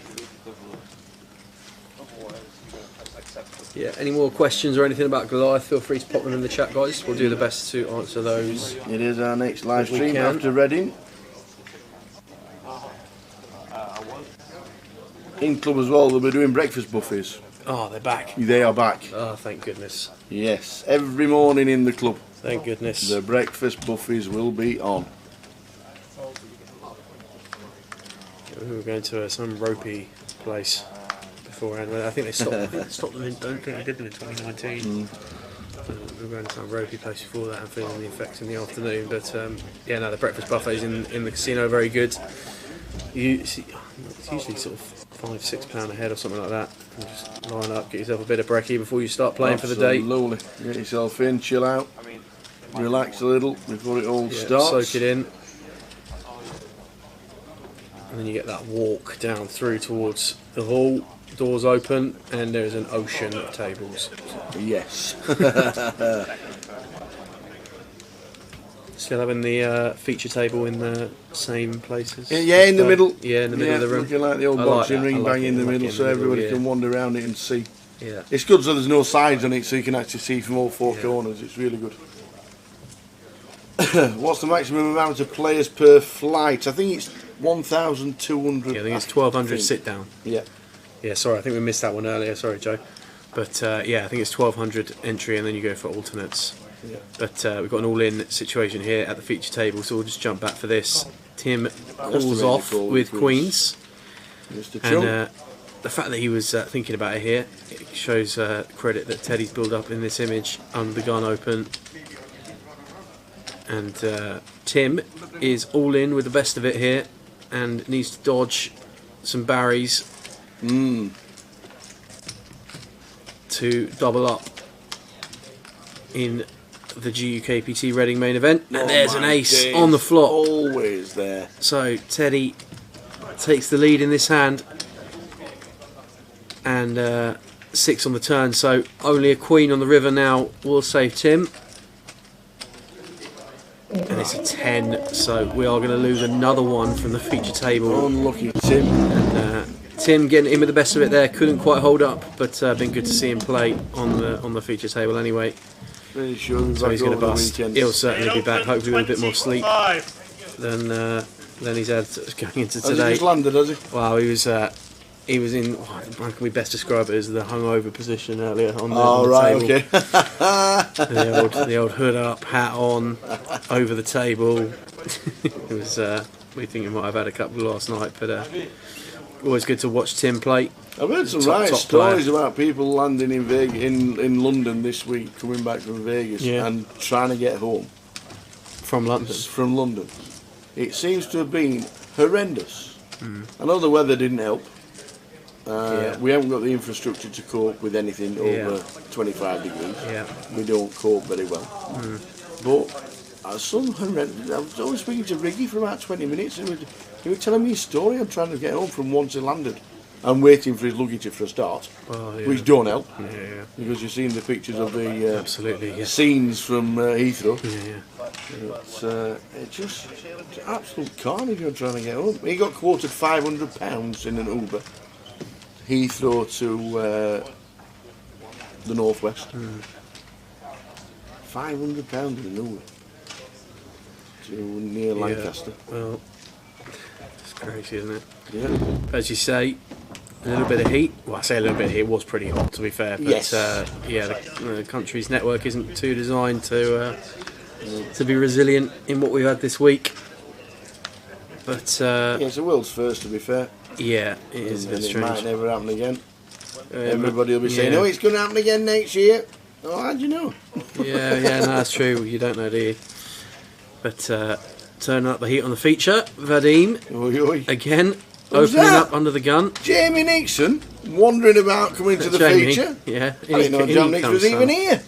In he comes. This might be a max there. Oh, we've got 2 coming in. We've got Jamie coming in. Yes. Jamie Nixon. So Vadim's under the gun, open here. And Lee's got the Jack 10, so he's definitely going to be calling here. He does call. And Teddy with 9-8 of diamonds as well. Really nice hand to complete here from the big. Plays really well. Post flop. Doing genuines. In the flop. So any spicy flops about? Let's find out. Oh wow! Yes, please. This is about as spicy as it gets. Diamonds. Any 10 of diamonds about? Vadim, the pre-flop aggressor with top 2 pair. Lee with bottom pair and a gut shot, and Teddy with a straight flush draw. And Lee just gets out of the way. The disciplined pass. Bet Come on, the 10 of diamonds. No. Not quite the 10 of diamonds we're looking for there. But I think he's just going to go check bet call again. He's like, don't think Vadim's going to have too many diamond combos here in this spot. Teddy's going to think that his 10 is probably live. They're both super deep. Does make the call. Yep. Come on, the 10 of diamonds. Hey, 10 of diamonds on the river. It makes a straight flush. Such a sick hand. It's quite unfortunate for Teddy in a way that Vadim doesn't actually have like a King X holding in this spot, like Ace King or something like that. But Teddy's such a sick. What a card that is.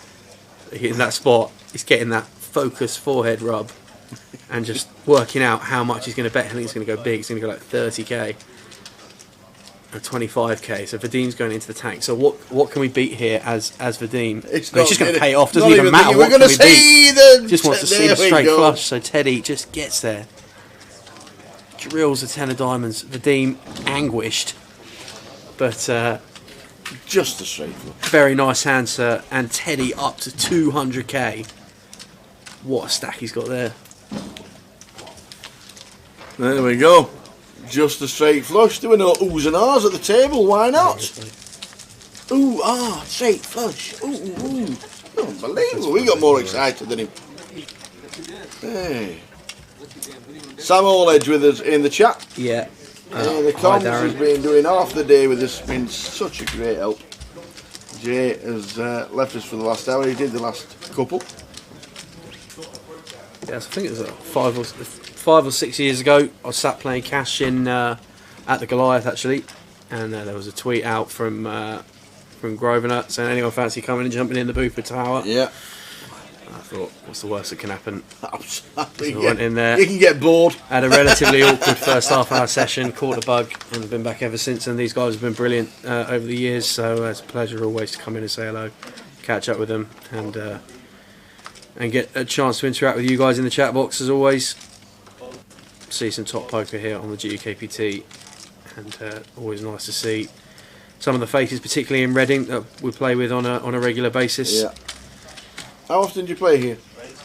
A couple of times a month, something like that. Yeah, a couple of Fridays a month, something like that. Friday the best day? This is the only day I come to play cash here, to be fair. Haven't got any local comps back running yet, but I imagine when they are able to, they will. Yeah. It's been a struggle. It's been really weird, hasn't it, since lockdown and trying to get back into normality. It has been a struggle for the hospitality sector. Yeah. It has indeed, but no, it's a pleasure always coming in, so nice to be here again. So, big whiff here on this flop, and it was probably going to be first to bet or take it down, so it's check to Lee. He obliges and does take it down. But Teddy up to 200k, really nice, or 197k, you see there, 197 bigs. It's a stacked final table. Feature table. And we've had Jamie jump in C8 as well for the last part of the day. Just under 30 minutes to go until the end of the day. First the 4 of clubs, then the 10 of diamonds. I tell you what. I think you got lightning doesn't strike twice. No, we've got for the hat trick before we finish. We were shouting the 10 for the straight flush, to be fair. Yeah, true. And you called it on the turn actually, so it's actually pretty cool. Just wait till I've got a map full of water. Yeah, foreshadowing. So, we've seen quite a lot of this limping strategy from Guarev. Not personally an advocate of it, but he does decide to come in for the flat here. Vadim passing, and Patrick's option in the big. Going to take a flop with the 7-4.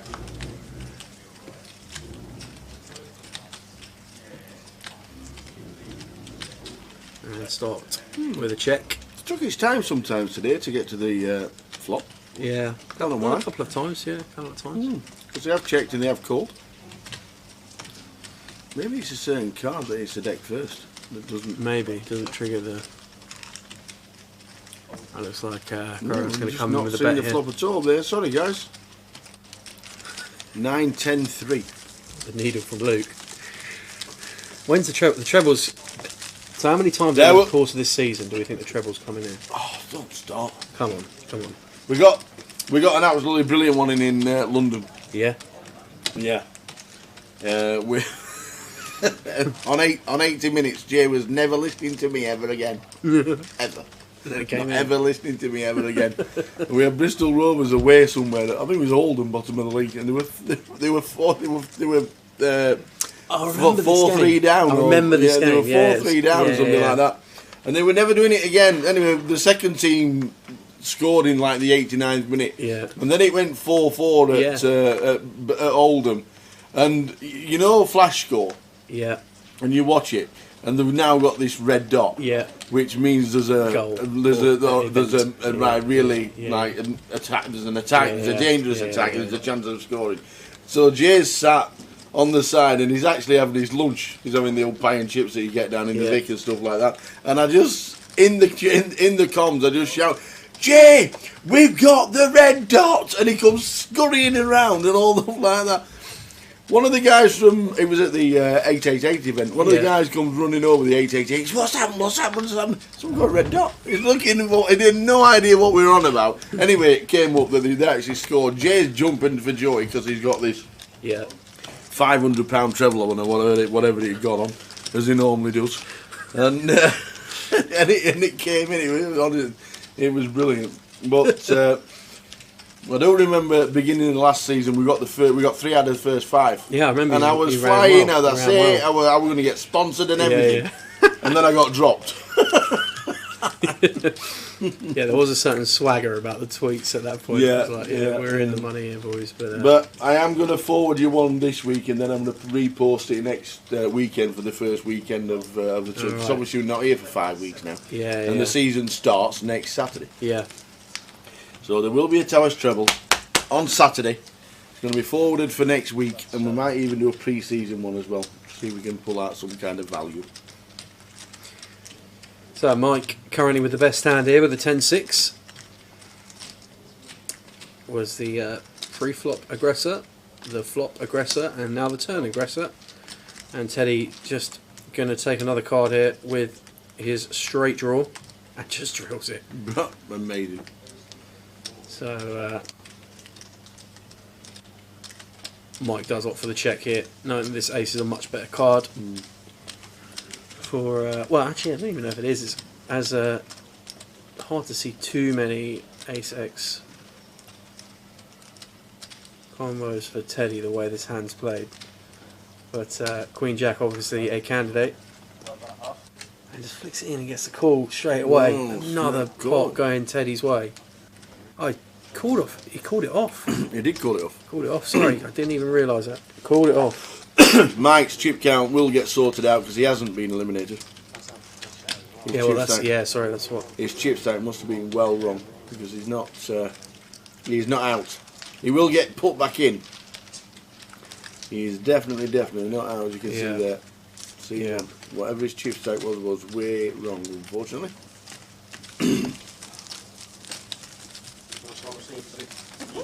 So I think we're just sorting out the stack to see one because he's still in, as we can see.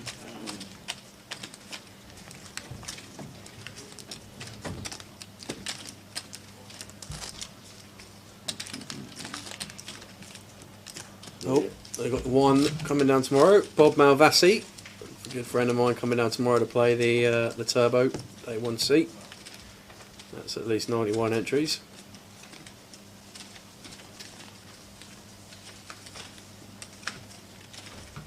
Yeah, it is a super stacked table, Dave. Super stacked table indeed. Where's the action? So we're gonna Picking it up here. picking it up. C1 has now hopefully been reinstated. And we have a short stack. Looks Mike is like all in he's for. all in here, Mike, for his last 7 bigs of the Queen 10.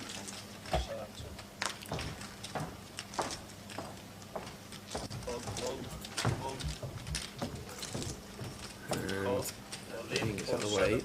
like a call from Patrick. Queen 9.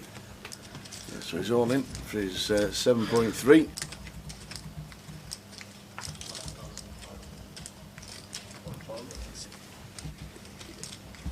Is this right? Queen 9. We'll soon find out. We will soon find out if it is Queen. I can't see it not being, to be fair. Alright, so Mike somehow has got it in here with the best hand. And is going to need to avoid 9s to double up. Hopefully, for his sake, he can do that. So, flops out. So, we think it's Queen 9. Yeah, it is. Queen 9 against Queen 10. He gets it all in with Queen 10 and he's in front. Pretty good flop for the Queen 9, to be honest. Opportunities. Yeah.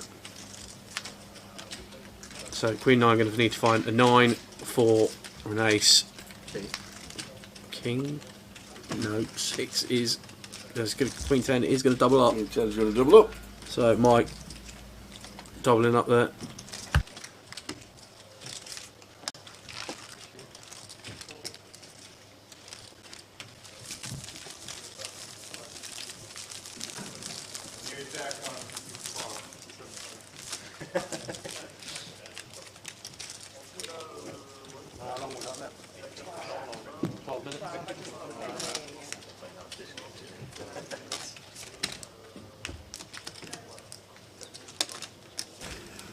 So Queen 10 somehow doubles. Oh dear. Last 20 minutes or so of the day.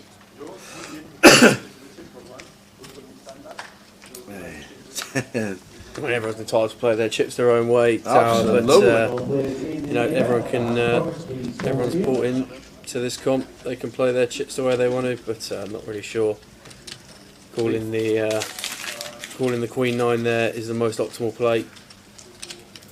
Please pause the deal, said the tournament director, Mr. Mike Stevenson. 5 more hands after this one. 5 more after this one. Geordie Mike next Friday is doing 4 rounds of golf in one day. Wow. With Simon, Yeah. Action Tracker. Yeah. They're doing it for Macmillan Cancer Trust. And we'll get Simon to put the link in if you fancy chucking in a couple of quid for the guys who are walking around Ravensworth Golf Course in Newcastle. I was actually doing it, but it originally was on the Wednesday. On the next Friday, I've got a wedding to attend. My eldest niece is getting married next Friday, Very nice. so I can't do it. So they changed the date, and then I had to pull out, unfortunately. But Simon and Mike are doing the 4 rounds of golf in one day. They wanted to do it during the summer, but something happened, or they were working somewhere, I don't know, wherever it was. And it's going to take some doing because it'll get darker a little bit earlier now, coming towards the end of July. But the first tee-off time is 5:30 in the morning. So good luck to them. Yeah. Good luck. Good luck with that. We'll get Simon. It's a great cause, and like you say, get the link in. We'll get Simon to chuck the link in over the weekend, and if anybody wants to chuck in a couple of quid, then absolutely egg them on. Yeah, cheers, Tech. Nice one. Thanks for. Hope you've enjoyed the stream today. Make sure you tune back in over the weekend. Cheers, Tech. This is actually going to work out perfectly for Vadim here. Like, just finds the perfect plays in so many spots. Just overlimps the 10s. Patrick obviously has the ace king, induces the jam, and then just calls it off. And the way that Vadim has been running, well, to be fair, he did lose that big one against Telly just now. I'd be amazed if there wasn't at least 5 10s on this board. Come on, baby! Ace king against 10s. What do you know? There's a king. Yeah. Yes! Deuce on the turn. So just got to dodge the 2 remaining 10s. So ace king does double up. Patrick there. Much more standard spot there for him to get it in. And a nice hand for him. Going to double up to 50k. Thanks Preston Pixie. Thanks for chilling. in the chat. We will be at the Punk Festival in Blackpool the first weekend of August. Great lineups. Yeah. If you're old school. You're old school. Sunday night's a really good night. I feel like Sunday is the new day at festivals. Yeah. I think it used to always be about the Friday night or the Saturday, but Sundays at festivals are now like stacked. lineups. Saturday's a bit poop, to be fair. Yeah. But I've looked at it. We're normally at Goliath, so normally Yeah, can't yeah, go. true. Whereas this year, the Punk Fest in Blackpool is, and they come from all over Europe as well. Yeah. Always have. It's been in. I think it's been in Blackpool for about 15 years. Oh wow, nice. It's an amazing scene. But Friday and Sunday are the best 2 days, I think, and then the Saturday to me is a bit poop. But, Yeah. So Lee just passing the fives there under the gun. Don't mind it. It's sometimes tough to play these small pairs in early position.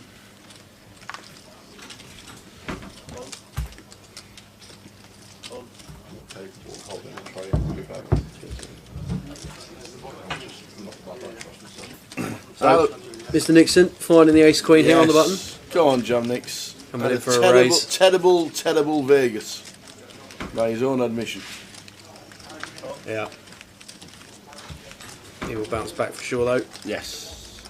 And looks like he's got a decent stack here. About 70k, 70 bigs. And the best of it at the moment in this hand, although that has just changed. 10-8-5 on the flop, so it is going to be Mike who takes the lead. Both him and Guaro flop in second pair. Probably a board here if check 2 is Jamie, we just check back, but looks like Mike's going to lead out here. Just lets Jamie get away.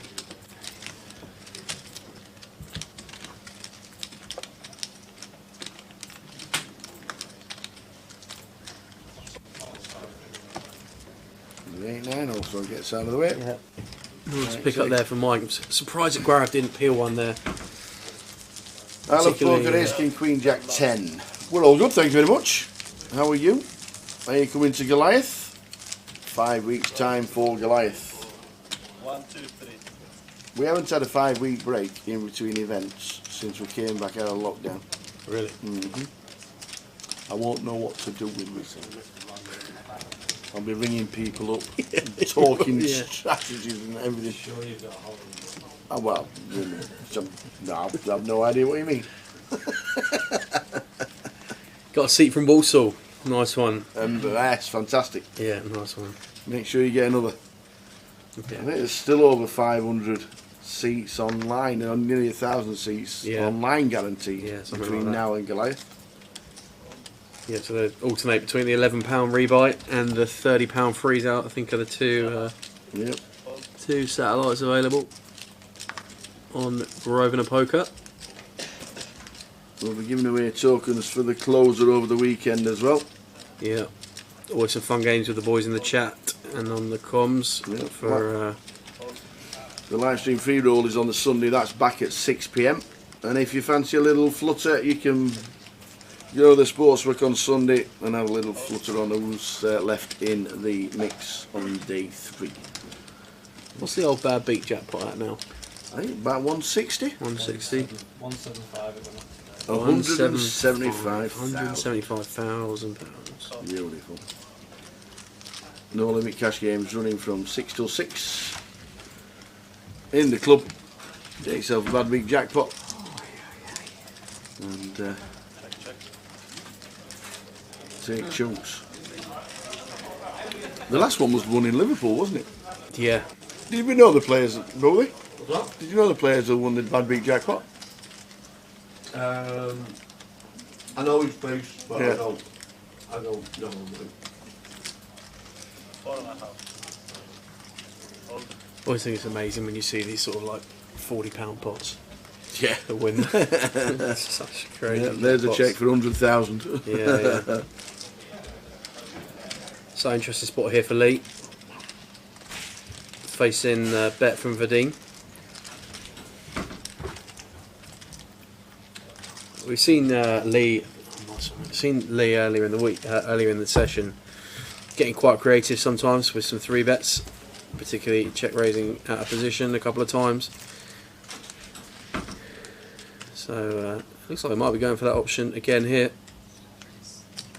Raise to 11.5.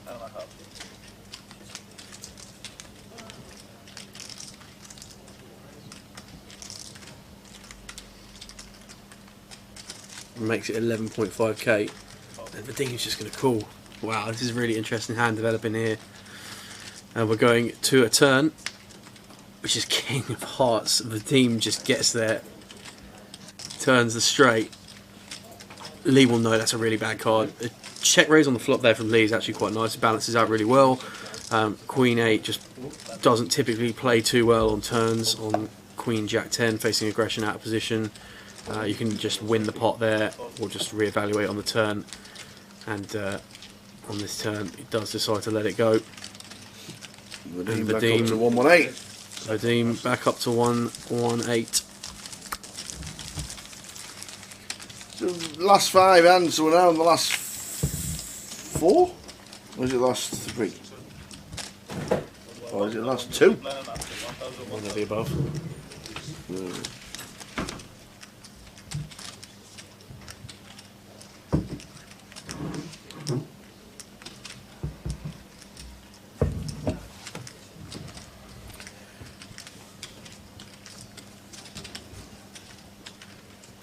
And I think for the first time today we've got a full ring. Yeah. Which 2 hands to go. Like 2 hands to go. Yeah, the irony in that. Full chip counts on the way at the end of the session from all the players that are remaining. Yeah, thanks Luke. Pleasure mate, hopefully you have a good evening. I'll no doubt see you in the chat box at some point over the weekend. Nice one Luke, all the best. Here from 12:30 Friday, Saturday and Sunday.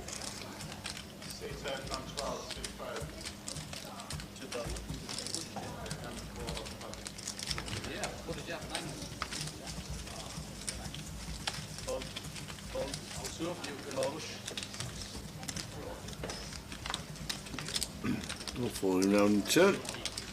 Lee in 2. Teddy in 3 with ace 10. Unfortunately can't see Jamie's. Oh, Jamie's got the same ace 10.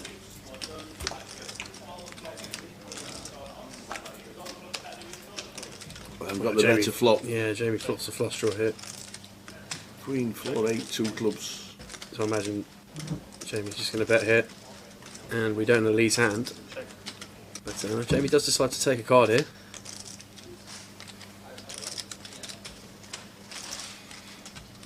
So 3 of spades on the turn. So Lee decided to lead here, and when he leads here into this exact lineup, expect him to have a lot of Queen X here.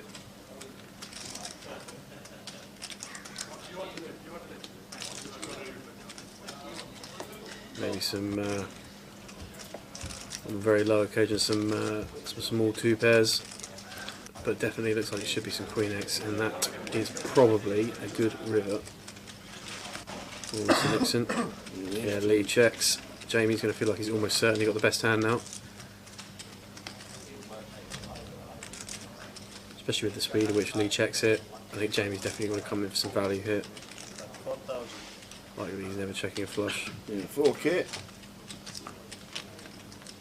Never checking a flush, never checking 2 pair, never checking a set. And with the decision he's got hit, would be pretty confident in saying that this is a Queen X hand. So Jamie checked out the flop, called the turn, and then just wants to rep this ace. So I could actually see a situation where Lee makes a call here. Like, there's not too many ace-X hands outside of flush draws that are going to call the bet on the turn. So Lee's just now got to work out what hands he can beat. It's difficult for us to say because we can't see his cards, but if he has like a Queen X holding, looking at jacks down through jacks, 10s, 9s, maybe some worse Queen X, when he does decide to make the call, gets shown the ace, on the river. 10 of clubs. What are these, 7s, 9s? I'd almost be certain there's a queen in their tower.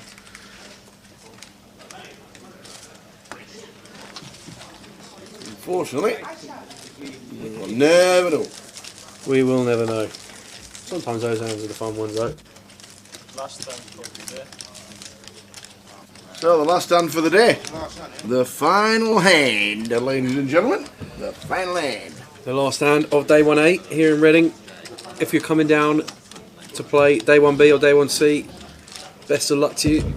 Yes, indeedy, indeedy. And we'll have a full chip count at the end of the night, which means we'll have to move over and get his shot so we can wave to the fan.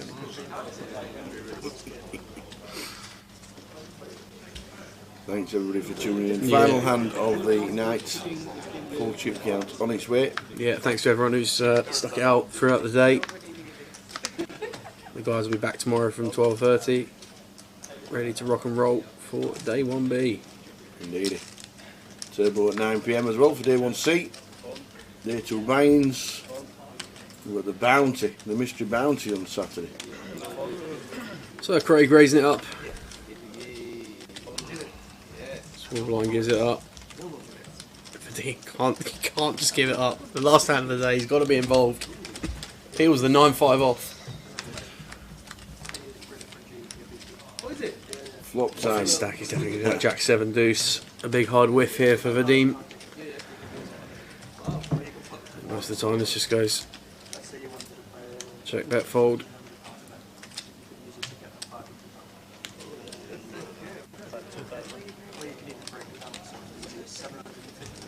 And that's exactly what it does, young man. That's exactly what it does. As always. As always. That is it. And they are the chip counts from the final 24 out of the 90 that played. I thought we did well to get to 90. We said 90 would be a decent number.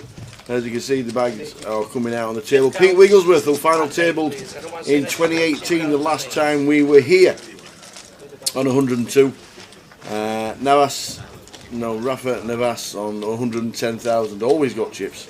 Mike Ellis. Is that Mike Ellis from the grand final, the first one we ever did? Oh, I've not seen Mike. Not seen Mike Kavanagh making it through as well. Another name blast from the past who's come back. Play Pivas 37, Jam Nick 68.2. Ian Berry. Any names are there we need to look out for? Oh, Jack and Jamie obviously in a decent position with a couple of good stacks. Oh, Pete Wigglesworth up there, 100, just over 100k. And Graham Pound making it through as well, best of mates. Yeah. Jack Hardcastle making it through. Yeah. Well done, sir. Well done. Turns up one bullet, Jack. Off to the bar. Off to the bar. Thank you very much, young man. You've been an absolute pleasure. Yeah, thank you very much indeed. We will see you at all the chat box. Thanks ever so much for the interactions. More going on regarding Goliath over the weekend because it is our next event, the big one. I know, in 5 weeks' time it is Goliath, but we're back again for day 1B tomorrow, starting at 12:30, 12 o'clock in the club if you're playing. Don't be late. Chip counts there, we'll show you them again in the morning. Thanks to this lad for a great half a day's session. It's been absolutely brilliant. Thanks to you lot in the chat box. You're keeping us entertained yet again. And we will see you tomorrow for day 1B, 12:30. Don't be late. Catch you then. Thanks for this, lad.